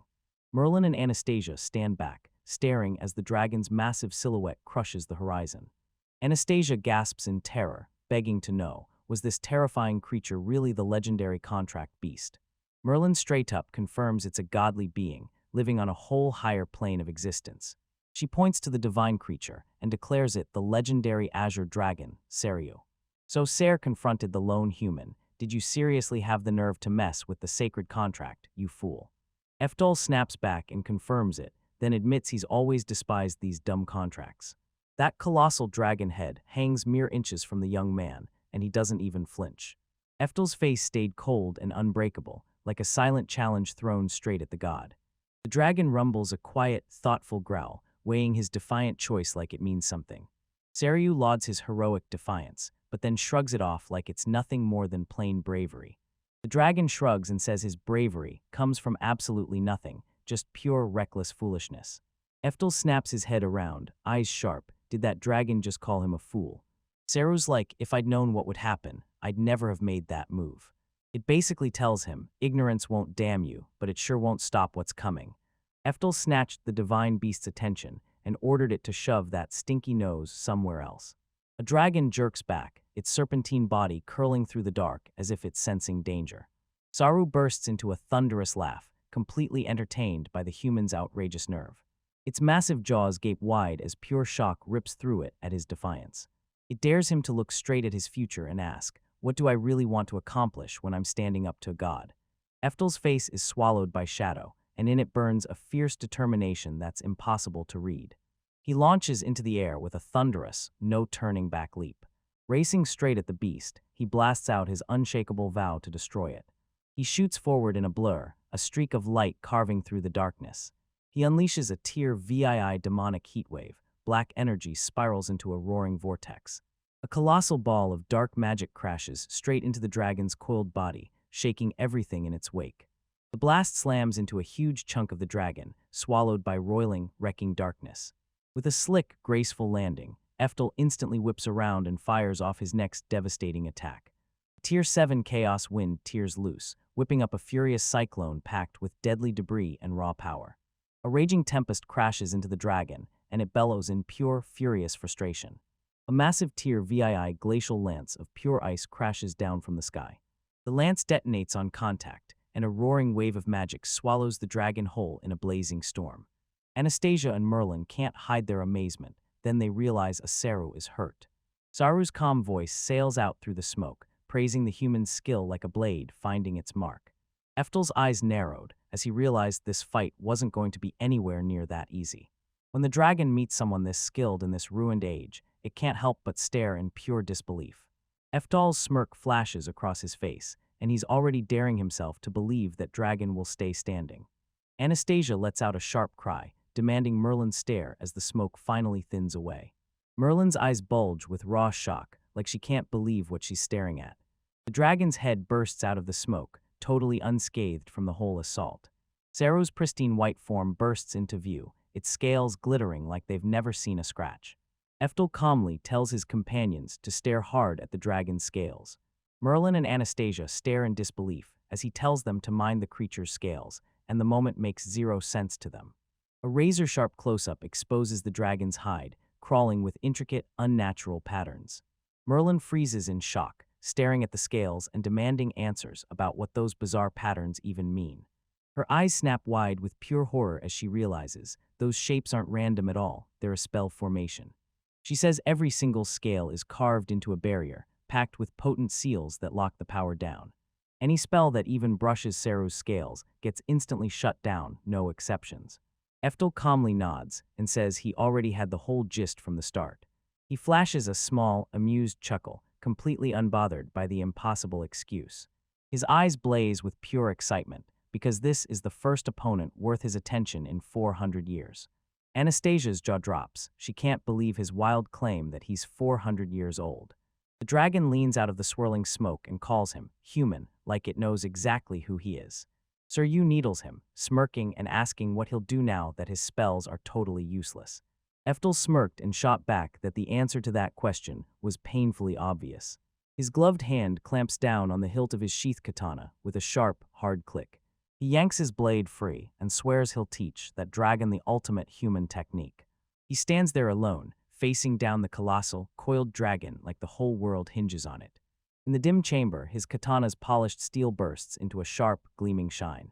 The dragon bursts into roaring laughter, totally humiliating the human's toy sword like it's the funniest show in the world. Eftel lunges forward at full speed, yelling that he already promised the beast he'd crush it.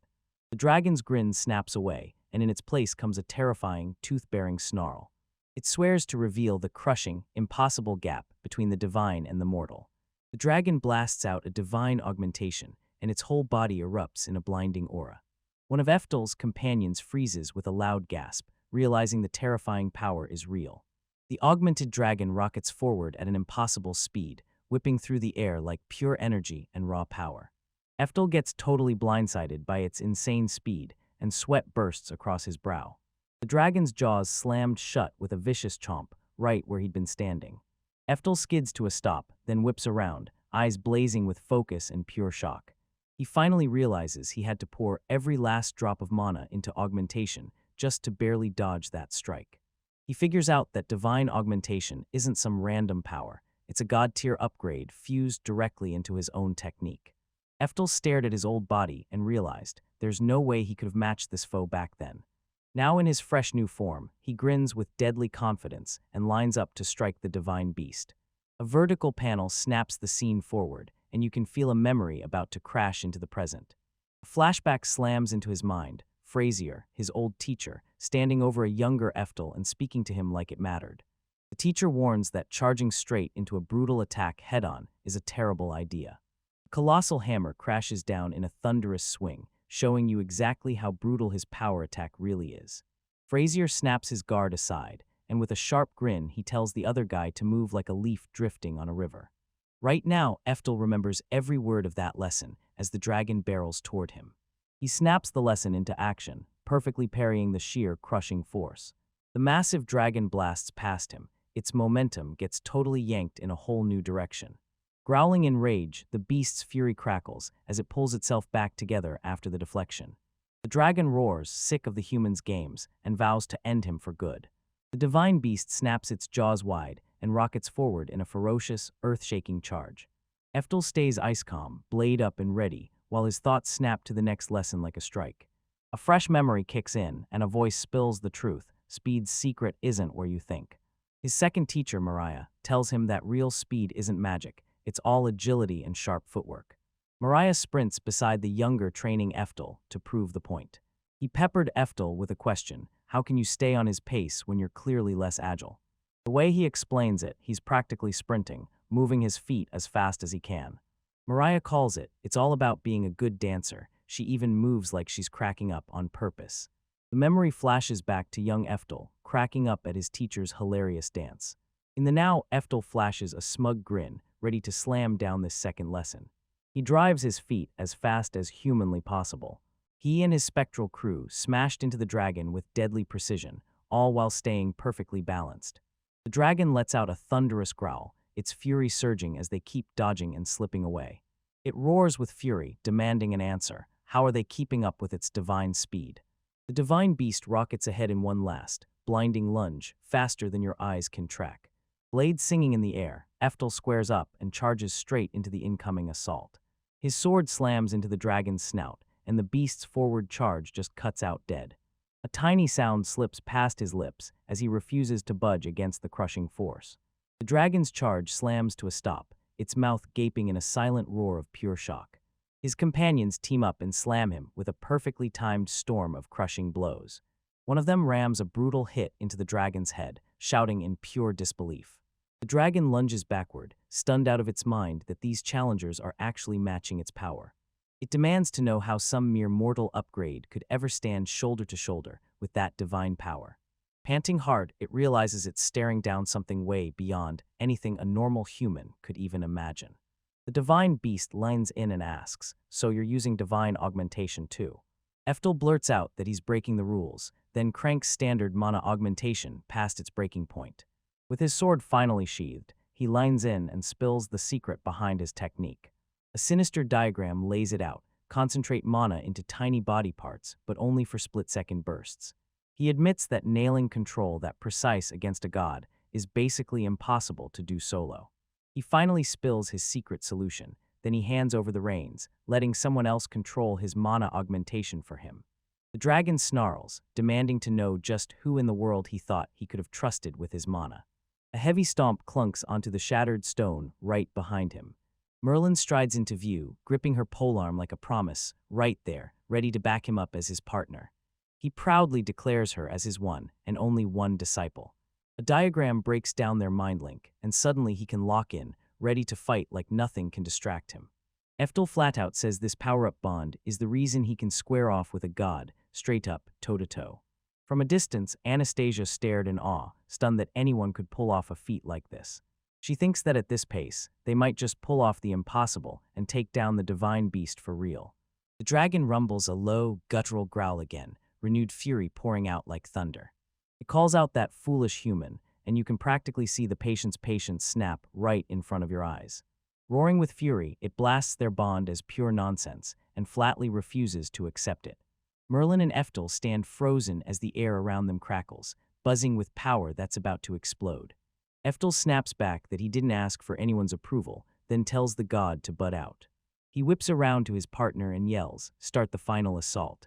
Merlin eagerly nods right away, her face glowing with pure excitement and stubborn determination.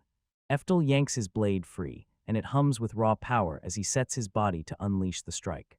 A rampaging dragon lunges forward, roaring like thunder as it lashes its fiery thread at the foolish human. It swears it'll rip him apart limb by limb and burn straight through his insides. A colossal beast roars across the battlefield like a force of nature, utterly unstoppable. Those massive jaws hang open, ready to snap shut and swallow him whole. With a deafening chomp, Jaw's snapshot devours nothing but empty space. The dragon stares, thrown off for a heartbeat by that missed hit. Eftel rockets through the sky, leaping clean out of danger like it never had a chance. A smug smirk flashes across his face as he charges up his counterattack right in midair. He fires off a concussive blast of light that knocks the divine beast senseless. He lands hard on its back and plunges his sword straight between its scales. He yanks the blade free, and the dragon lets out a brutal, pained grunt. From the sidelines, Merlin erupts with victory, convinced he's nailed it. A blade is driven deep into the dragon's scales, snagged like it hit something impossible. Eftel's face stays hard and locked on the action, because he knows this fight isn't finished yet. The dragon sneers, taunting him. Was he really crazy enough to think a needle that small could hurt it? It swears the human is about to meet their end as a draconic storm crashes down. It unleashes a Tier IX storm god's dance, an insane maelstrom of lightning ripping through everything. Eftel bursts into laughter, mocking the beast's stupidity, then blasts him with lightning. With a wild grin, he leans in and demands whether the divine beast is playing a joke. He blares that the dragon has no idea how badly he's getting outclassed, and he readies himself to strike back. With lightning roaring around him, he clenches his fist and swears he'll show the god what real lightning actually looks like. The sky growls and snaps with a wild surge of electricity, so powerful it feels like it's about to tear the world open. The dragon stares in stunned confusion as the energy surges, shifts, and twists before its eyes. It shrieks in alarm as it realizes its own lightning is getting stolen and swallowed. It panics in full meltdown mode, freaking out because its power gets yanked away right in front of it. A wave of raging foreign electricity snaps through the air, crackling like pure fury. Sensing the magic signature, it shrieks that this can't be real. Eftel smirks as his realization hits, then he blurts his name, proving he's the contract breaker. The dragon screams in pure terror, realizing this human isn't just any fighter. He's the Stormgill, and the moment it sees his real target, it knows it's too late. His eyes lock onto a colossal sword jammed into a dais behind the beast. The dragon roars in pure desperation, knowing he's about to smash the sword with every ounce of power he's got. Eftel's hand, crackling with raw power, slams down onto the great sword's hilt. He unleashes his Tier X Eftel, and the entire world detonates in a blinding, cataclysmic blast. A savage, triumphant grin cracks across Eftel's face as his power finally peaks. The divine beast gets slammed by the blast, its body convulsing while the force rips it apart. The chapter slams shut with Magibust, and the dragon gets completely wiped out inside a blazing sphere of light. Anastasia throws her arms up to block the aftershock, and the exhaustion hits her like a wave. Merlin stands her ground, gripping her polearm tight as resolve burns in her eyes. The Saru's huge, shattered body slams into the ground with one last earth-shaking boom. With a graceful landing, Eftel freezes as the dragon's voice fades away, murmuring disbelief. The dragon locks onto the spell he cast and straight up recognizes it, an ancient power from a long-lost age. It whispers that the man who wielded that kind of magic should have been dead ages ago. Staring at the cracked ground, Eftel realizes it's been 400 years since he last broke a contract, and the weight of it hits hard. The Seiryu spirit whispers his true name with reverent awe Emperor Stormgill, Eftel Alcott, so there's no doubt who he is. The divine beast screams one last, gut-wrenching roar, then its form starts to shatter and fall apart. With a thunderous boom, Seiryu's massive serpent form slams into the ground. Eftel drops onto the beast's back like a shadow, yanking herself into position to snatch the blade she left behind. With a sharp snap, he yanks his katana free from the creature's lifeless form. Anastasia stares in pure awe and blurts out that her master just crushed the mighty Seiryu. Merlin starts her watch, eyes catching Anastasia's kneeling figure lurking in the background. She blurts that it's been forever since she last saw him, Eftel, the contract breaker. Eftel just gives a quick, firm nod to her comment. He tells them that if the Guardian had been some other beast, they would have clocked him right away as Stormgill. With a wild laugh, he declares he could never turn his back on a contract that chains an entire family line. Anastasia stares as they vanish into the distance, her mind racing to keep up with everything that just happened. She leaned in and asked her master to swear that the seer's vision really revealed his true identity. Her question hangs there, heavy as she stares him down, right in front of Merlin. Her eyes go wide as she blurts out, trembling, was the divine beast telling the truth? Eftel meets your eyes with a soft smile and declares, without a doubt, that her suspicions are the one truth you can't shake.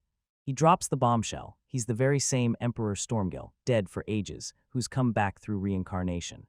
Anastasia is totally blown away as she blurts out, can reincarnation even be real? She admits, straight to herself, that she's never seen anything like this happen in her life. Merlin admits that reincarnation sounds almost impossible to believe. She explains that since she's his disciple, she has no choice but to swallow it as the truth. The elf can't stop thinking back to how every single thing about him screamed her original teacher. She tells Anastasia not to rely on common sense to judge what her teacher is truly capable of. Anastasia gets hit with this same old advice, and her eyes blow wide as everything clicks into place. A memory slams into her, her other master, warning her with the exact same words.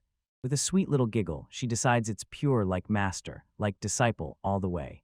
She admits it, her master never, ever misses a single mark, always blowing past every expectation she had. A calm, knowing smile slips onto her lips as the truth finally clicks into place. She swivels around and locks eyes with him, fully convinced this is the real, legendary emperor. Her heart lifts as she leans in and breathes, "You're incredible," filled with pure, unstoppable admiration. With the fight finally over, Eftel steps up and declares it's time for everyone to head home. Anastasia erupts with joy, shouting, "Yes," and the sheer relief hits everyone like a wave. Merlin snaps his head back, and alarm hits him like a jolt. The Saru's skeletal head explodes into fury, swearing it'll haul the heretical anesthesia down into oblivion with it.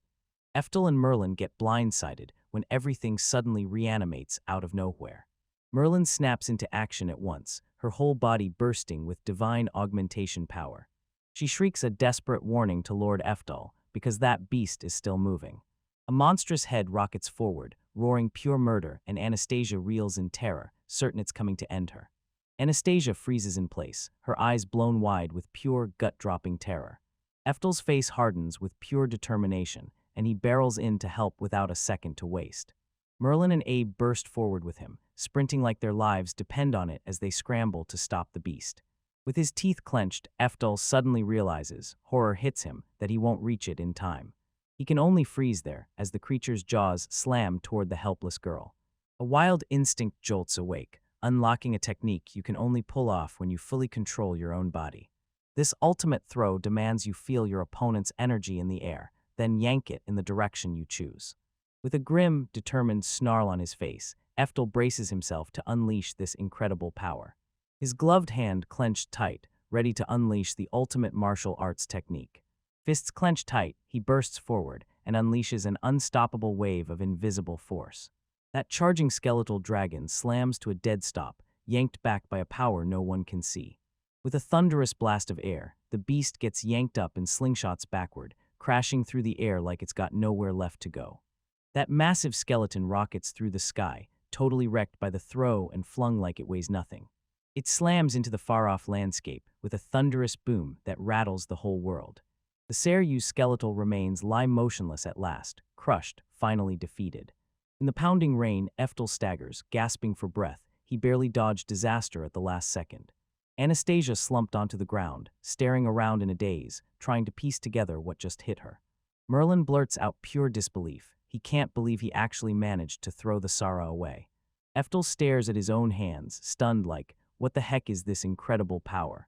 He realizes it's the ultimate technique, one he could never ever nail here on Earth. The Saru's defeated form is left shattered, sprawled across cracked, dead ground. Merlin steps in, staring at the throw in disbelief, and realizing she'd never seen him use that move during his prime. He blurts out, "I have no idea how I did it, I just know it's my ultimate technique."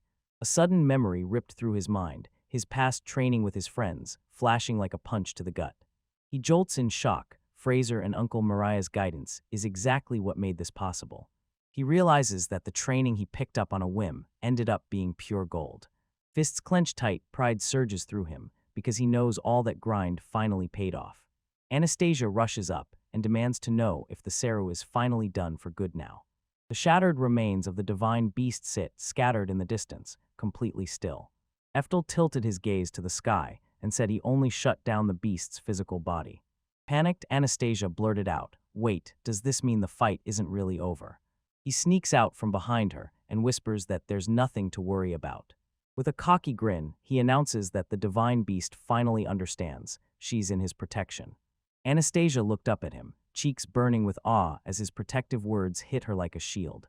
Merlin grins as the floating sigils of power crumble and fade away around them, confirming their job is finally done. The scene whips to a view out from a grand building, and suddenly you're standing there, staring out at everything below. A stern view stretches out behind ornate iron bars, and you can tell you're looking straight into a prison. Later, Eftel sinks into a quiet garden, calmly reading a newspaper like the world's about to stop for him.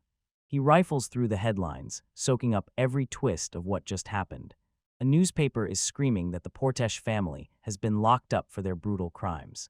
Their noble honor and rank got ripped away, and their fiefdom was handed right back to the royal family. Abe and his father are locked away for life, with the noble criminal department keeping a sharp eye on them. Efdal takes a calm sip of tea, and not a shred of sympathy hits him after everything they put Anastasia through. Anastasia glides up to him in silence, softly calling his name to yank his attention back.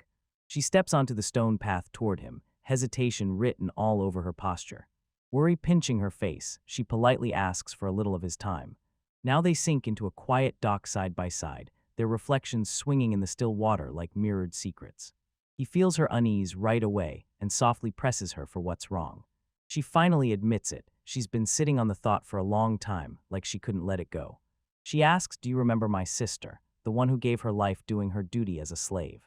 Efdal stares back at her, and the seriousness on his face deepens as he listens to her gut-wrenching question. Anastasia sat on a bench, staring at her memories like they were daring her to walk away from them for real. Head bowed, she admits the guilt crushing her chest, how she dared to find happiness after her sister paid the ultimate price. The young man stands right in front of her, silent but steady, guarding her with unwavering support. He softly taps her shoulder and snaps her out of her gloomy spiral. He leans in and tells her, "Your sister is right here, living in your heart, always with you." He looms over her with his hand still outstretched, waiting for his words to hit and land. Anastasia snaps back that it's not the point, and the guilt in her runs so deep it feels like it's got teeth.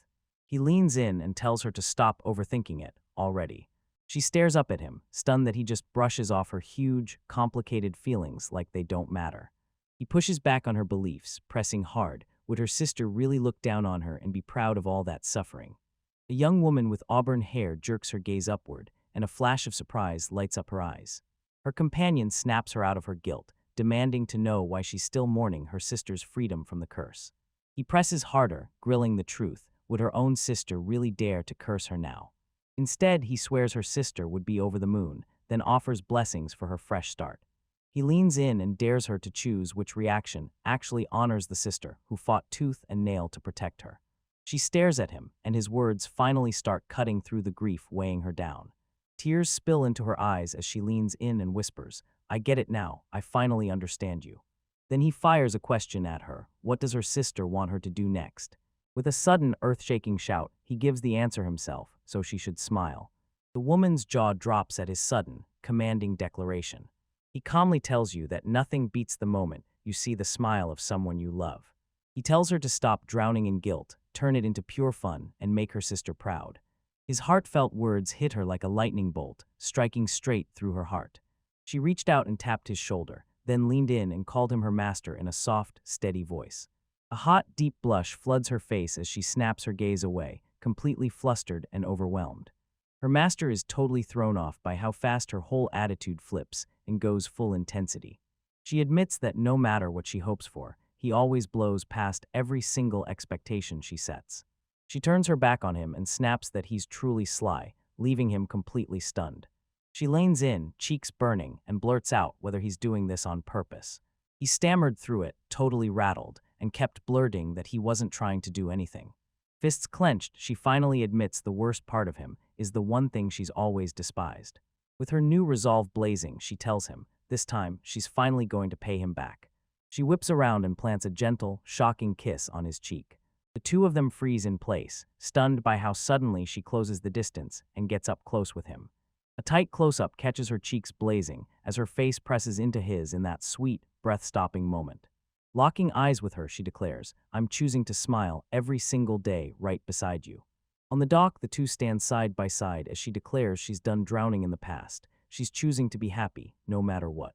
He just stands there, flustered to the bone, but her heartfelt words hit him straight in the chest. With a dazzling grin, she blurts out her love for her master. Her sudden confession hits him like a shockwave, and he blazes red, utterly unable to speak. As she stumbles forward, he snaps to her rescue, then presses her about that sudden, out-of-nowhere love confession. He shoves the confession to the side, just relieved he finally got through to her. He leans in and softly squeezes her, then pats her head in a warm, reassuring way that says, "You're safe." A warm, fuzzy feeling blooms in his chest as he stares at her with pure tenderness. He tilts his head up, and that blush still burns on his cheeks, fully swept up in the heat of the moment. Anastasia beams so brightly she practically glows, laughing back at her master. Her joy spreads like wildfire. He realizes this is the first time she's ever truly locked eyes with him, and hit him with a smile so bright it feels like it could light the whole room. Later that night, the story rips us away to the grand mansion. In a colossal dining hall, he and Merlin, that elf woman, sit down to eat, and silence crashes over the whole place. The young man wipes his mouth with a napkin, then lines in, ready to drop whatever he's about to say. The elf woman Merlin eats with refined grace, quiet, elegant, and utterly in control. He turns to Merlin, trying to get out what's been burning in him for a while, finally ready to ask her something. He blurts out why she never once pulls out a single Tier 9 spell during their mock battle. Merlin reels from the blunt, razor-sharp question, like it hits him right in the mind. She sets her fork down and shoots him a look that says, "Yep, you're right." She leans in and asks if he honestly doesn't know about that huge incident from the past. With all that explosive energy roaring around her, she declares it, a GIA bust. He leaned in and asked what a magibust was, totally clueless about the term. Merlin braces himself to drop a short, world-shaking explanation that's about to change everything. She lets it slip that right now, he's the only mage left on Earth who can cast Tier X spells. He goes completely speechless when this shocking, totally unexpected revelation hits him. Merlin kicks off her tail, telling you it all went down back some time ago. About 10 years after he died, the event finally hit. The story suddenly rips you back to the exact moment that incident happened. The magibust erupted because someone uncovered a monolith hidden in brand new ancient ruins. A crack special investigation team got sent in to rip open the Magi monolith and hunt every last secret hiding inside. Two ruthless emperors, Blaze Soul and Frostbore, were locked in on a 48-member squad, ready to tear the battlefield apart. Eftel's eyes widen in shock as he confirms the two terrifying emperors really were there. Merlin breaks the news. Something critical went down during the investigation. A heavy sorrow flickers across her face as she remembers it all, right there on the second day. A dazzling white burst erupts out of nowhere, marking the instant the great catastrophe finally ignites. A massive explosion tore open out of nowhere, blasting the ruins clean off the map. Eftel watches in silence, jaw tight and grim, as the story hits his ears. When the monolith shattered, every living mage erupted into a massive, reality-bending mutation. A whirling storm of energy burst outward, and its reach swallowed the whole world. Merlin snaps the truth. Those astral bodies are crumbling fast, and it hits race after race hard. So now every humanoid mage is locked out cold. No Tier 9 spells, no Tier 10, not even anything higher. In this world, that kind of magic became so powerful it was impossible to wield or even teach.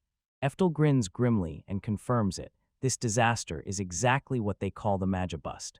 Merlin nods and quietly confirms, like he's letting you know he's got it, no questions needed.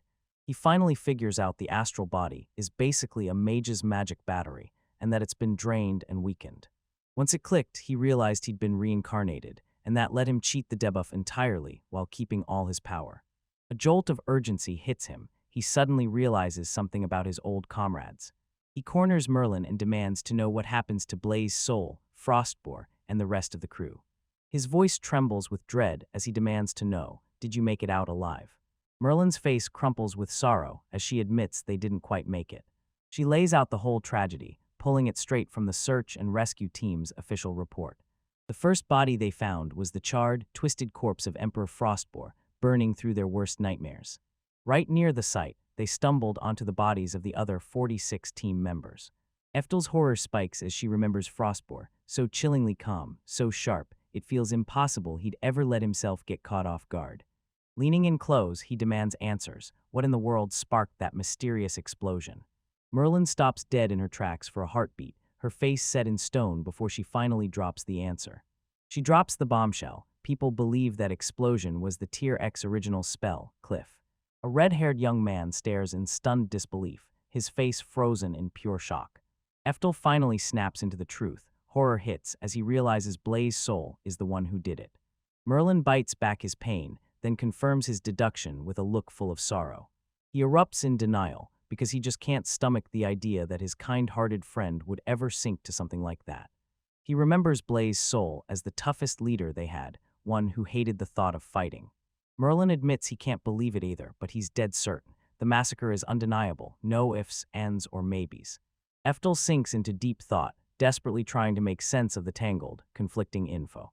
Merlin leans in and demands, "Tell me, do you still remember Emperor Blaze Soul's main research subject?"